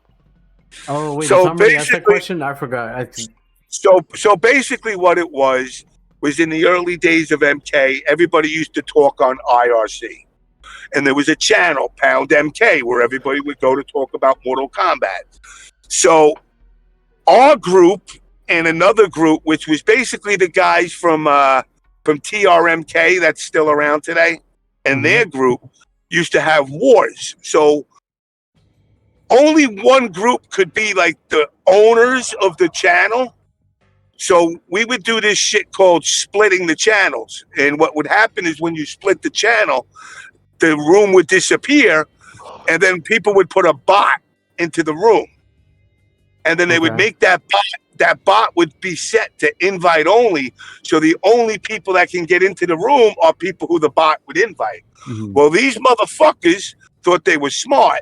So My name originally there was James MK with one S. Oh, okay. I see where this is going. They named the bot James MK with one S. So every time I tried to come in, they would say, "Nah, your nickname's used already. Pick another." Damn, that's crazy. Now that makes sense.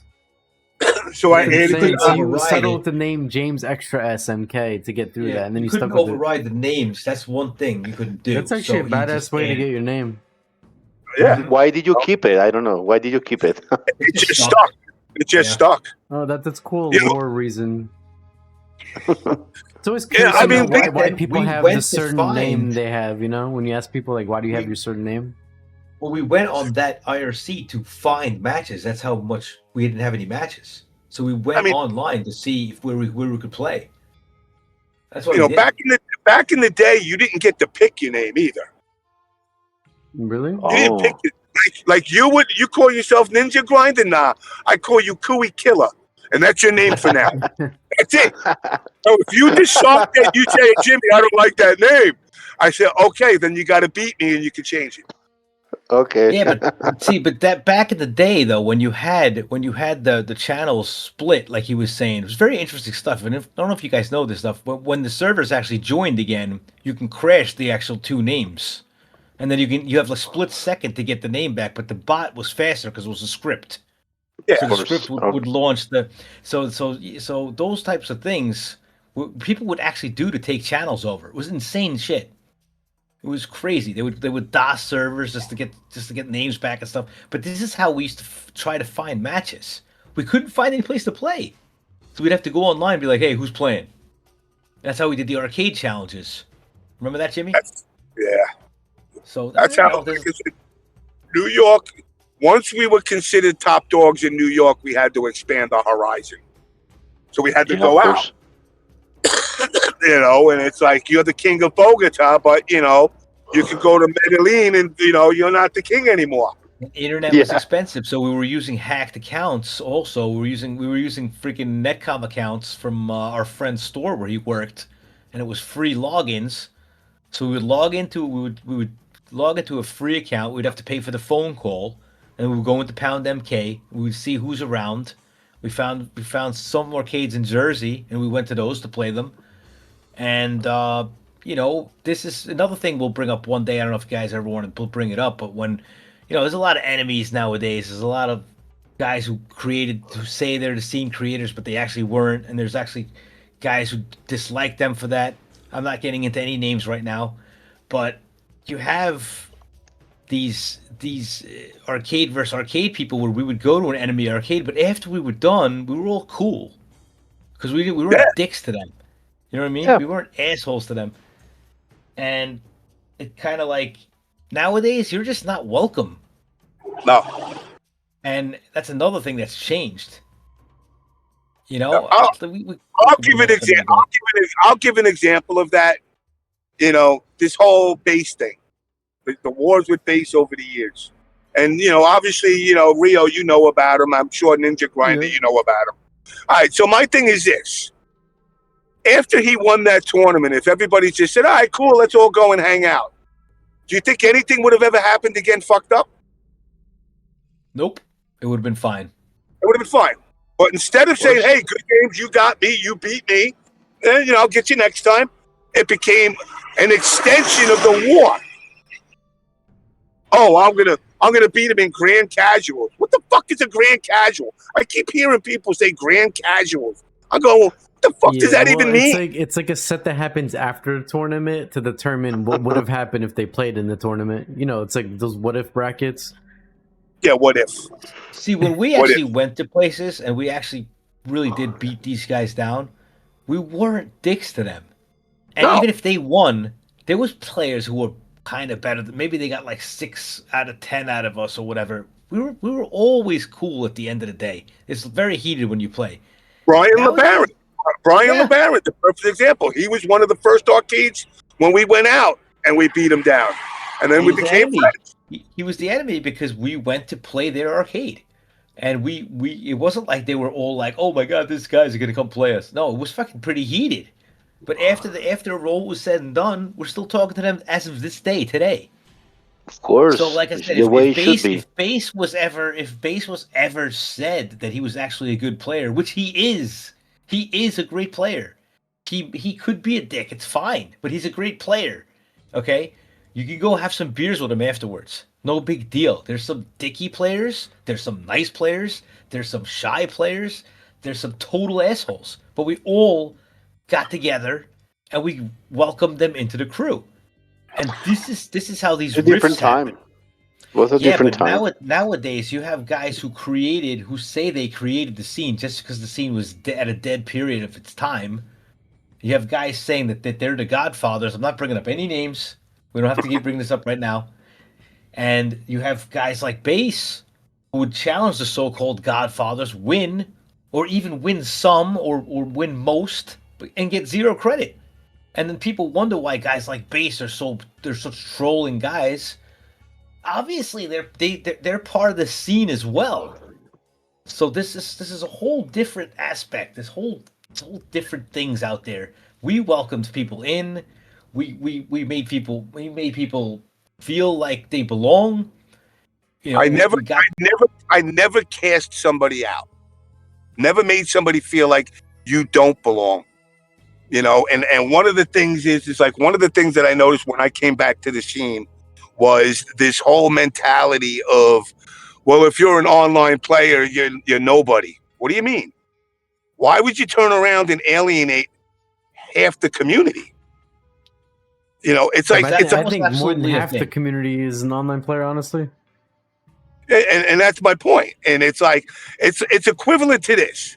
If I go, Rio, you work for me, and Monday to Friday, I'm like, Rio, you know, you're a fucking piece of shit. Monday to Friday, I call you a piece of shit every day. Mhm. And on Saturday, something comes up, and I'm like, oh fuck, all right, you know what, Rio, I'm gonna need you to work overtime on Saturday.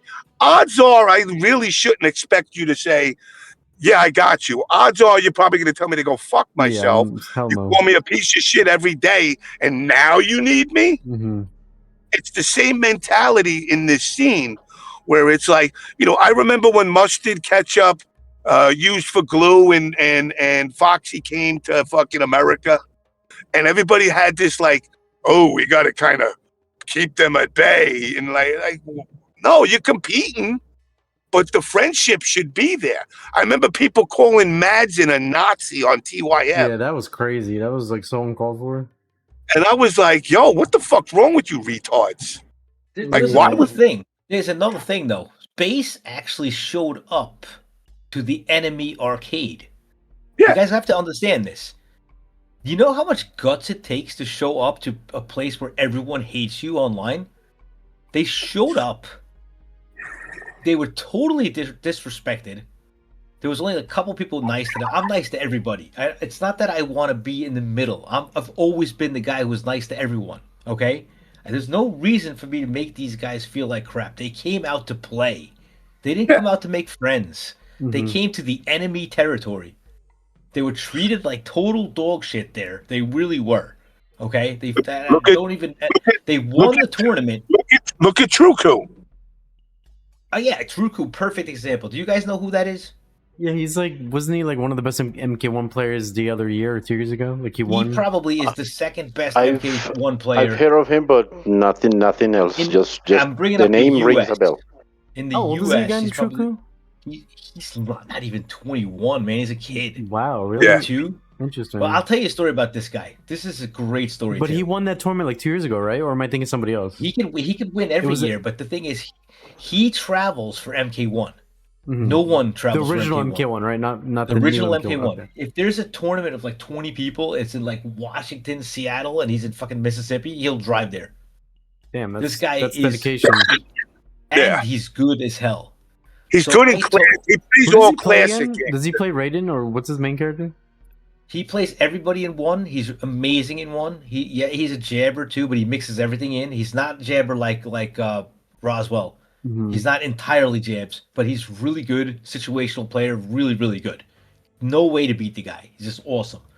Long story short, this guy, I meet him, and he really like gives me a lot of respect. And that's not why I'm friends with him. He's just a great guy. Okay, he's just a really great kid.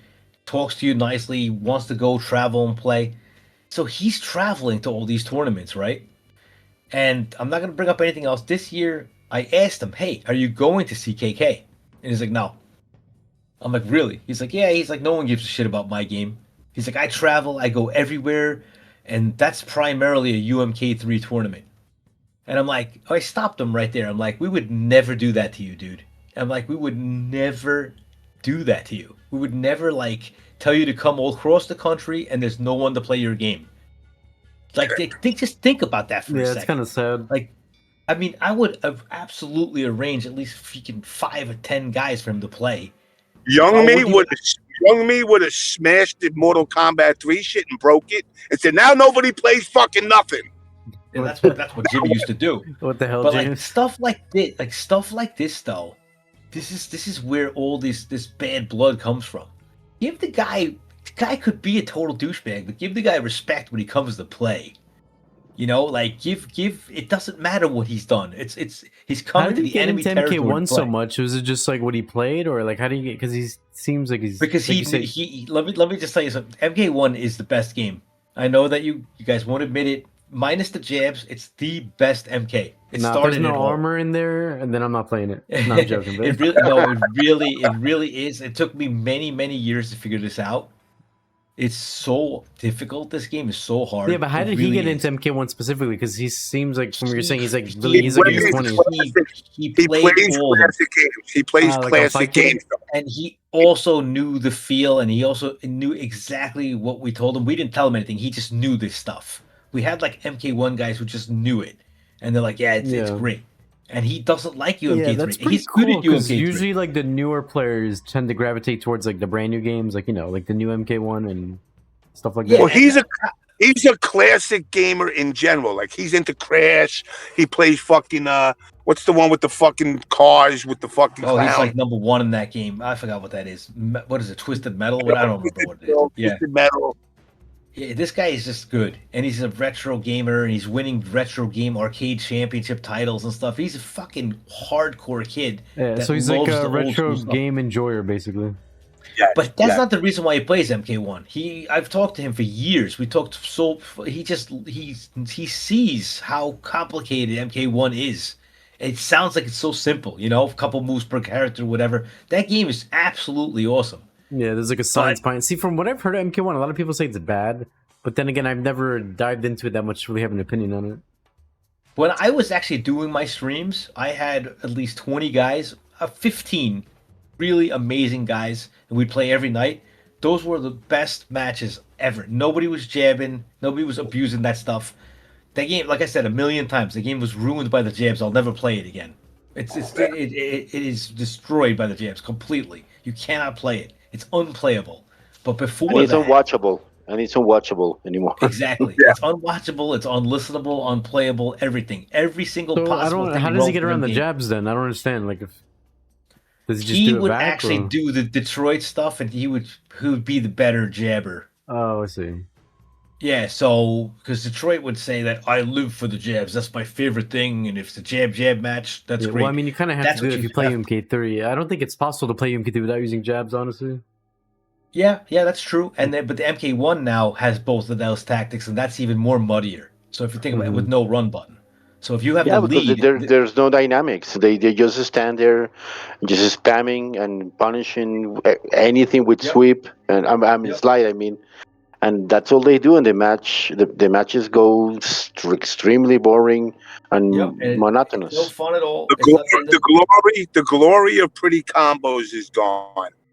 Yeah, it ain't about pretty combos no more. Yeah, it's more about like dying slowly to chips and punishes.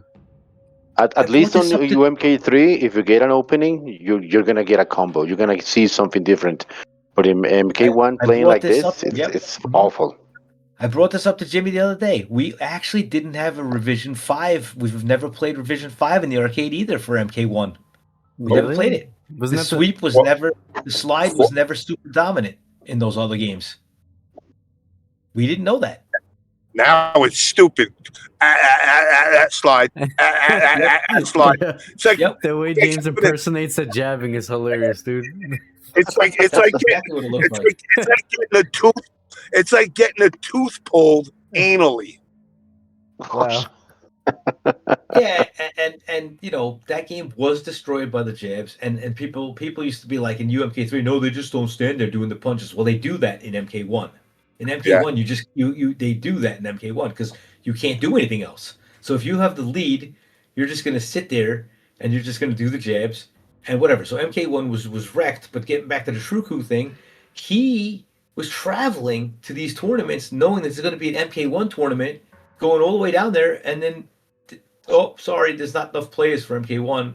Yeah, you could have told the guy before he made a 12-hour trip. You know what I mean? Like, of course, he just got I could discouraged. definitely see it from his perspective. When you have a game you like, He a lot of wasn't people mad just at start- anybody. He wasn't mad at anybody. He was just like, fuck this shit. And we said, me and Jimmy straight up said, we told you so, sorry.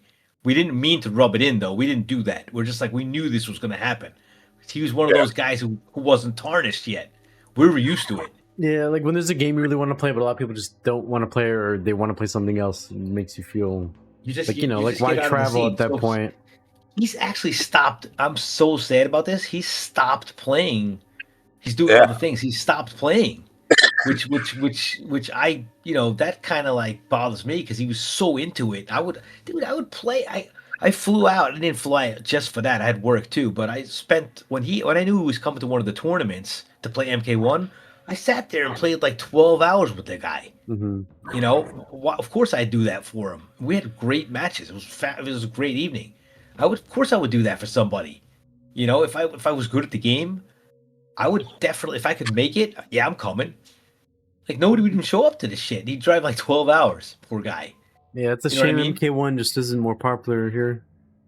It can't be anymore though. It So that's can't. why it's all about 2. No, it can't be anymore. 1 is done. You 1 is can't. done, like I Ultimate is agree. done.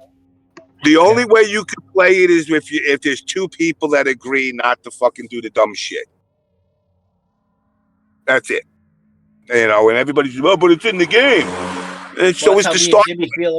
That's how me and Jimmy feel about 3 James because like, so is were the start playing. button. That's true. But we were playing 3. Imagine us. We played 3 the way we know how to play it for all those years, and now it's this, and we can't do anything about it. We're not mad about it. We just can't do anything. So the game's done for us.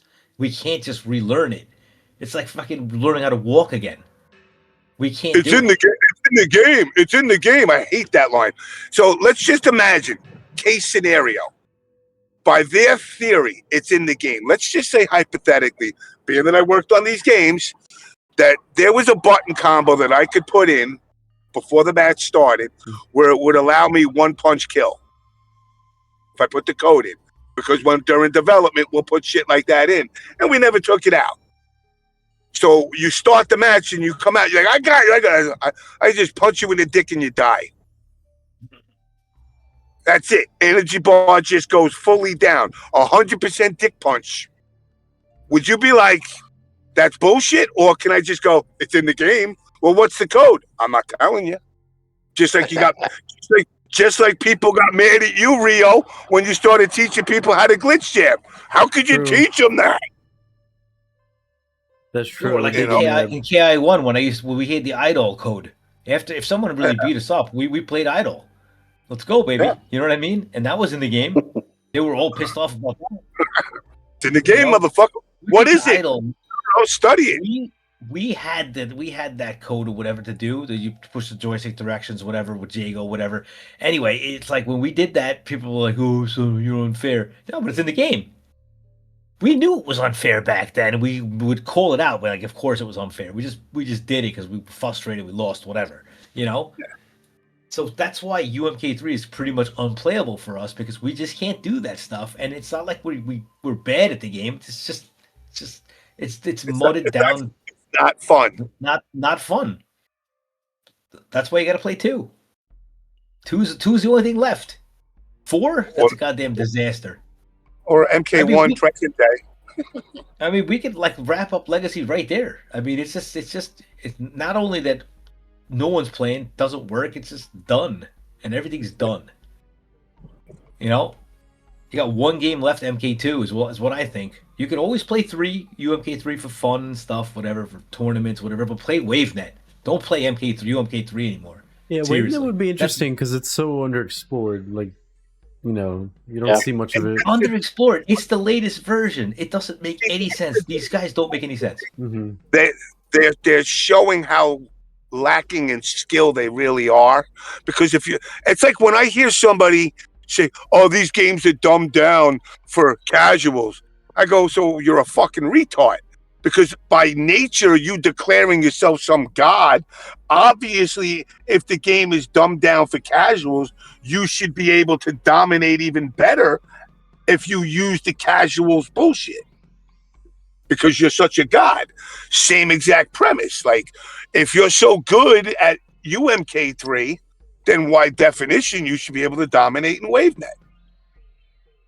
Yeah, why are they? Come on, Rio. That's the burning question.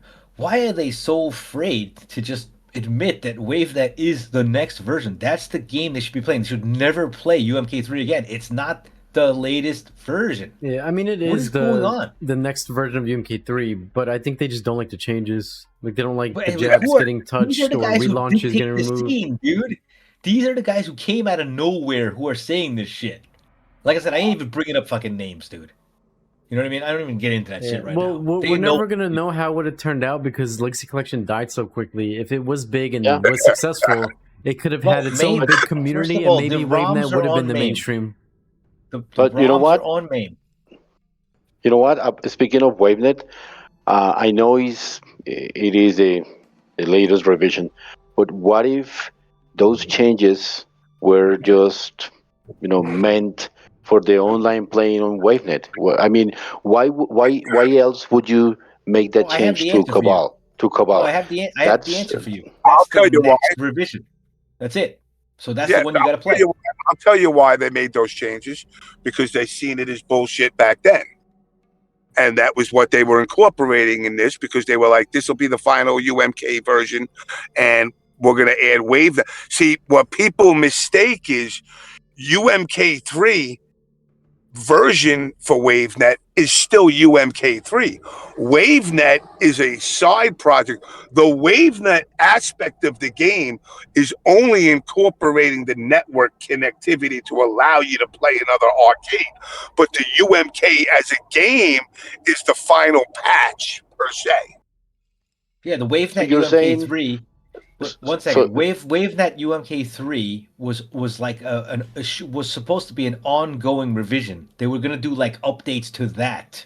They were, but they stopped doing that. So it was that's why it was named all that. I talked to Lex about this. It was supposed to keep going. They were supposed to keep doing stuff. No, But I it's just- know. But so Yeah.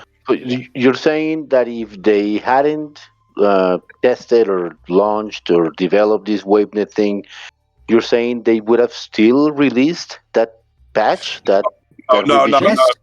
no. I'm not saying that.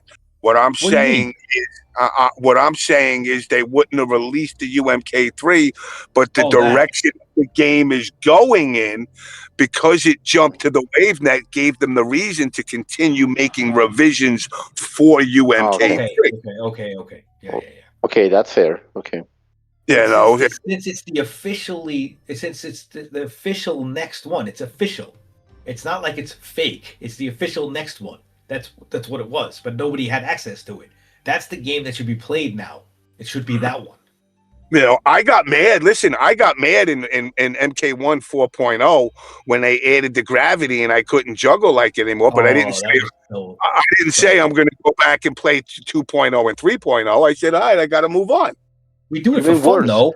It's even worse on 1.0. It's even worse on the corner. Absolutely. Yeah, but we do it for fun. We would play it for fun, and we would know that it was for fun. But we know it's 5. We're not going to be pissed off about something that's there. It's the latest version. That's the one you got to play.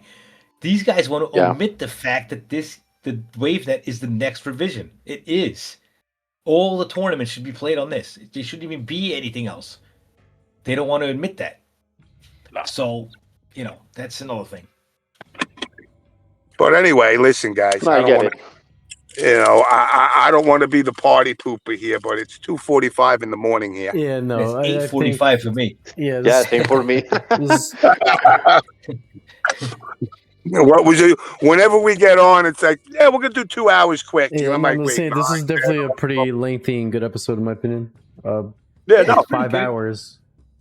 So, but this, Yeah, okay, but, we gotta admit, this is the end of Legacy. Let's just like put it to Yeah, rest. and honestly, it is what it is. I guess we're all going to be playing different stuff next week, so who knows where we're going to end up, what games we're going to be playing. But Maybe yeah, we can- after maybe we can, I mean, I'll probably play Legacy again tomorrow night, but as soon as January hits, I'm done with it. I'm moving on, playing other shit, and no longer care about it, I honestly. always log in with it, and then I'll move on from there. So there's never anyone I could find anyway to play. So, but no, this was a good stream, guys. Good stuff. see me Yeah, in Tekken it was- 8. See me in Tekken Tekken 8. Mike. Yeah, Oh, I'm going to have God, to no, pass on that. He's not gonna do that. Listen, I really, really, really want to thank you, James, for taking the time, being open to talk about the stuff that was really, really bugging me. I know it's been a long time, but I really appreciate your digging your memories, and you actually cleared a lot of stuff for me. I'm Thank glad you. I can help. Not a problem, man. Anytime. You got my. It You was got just me.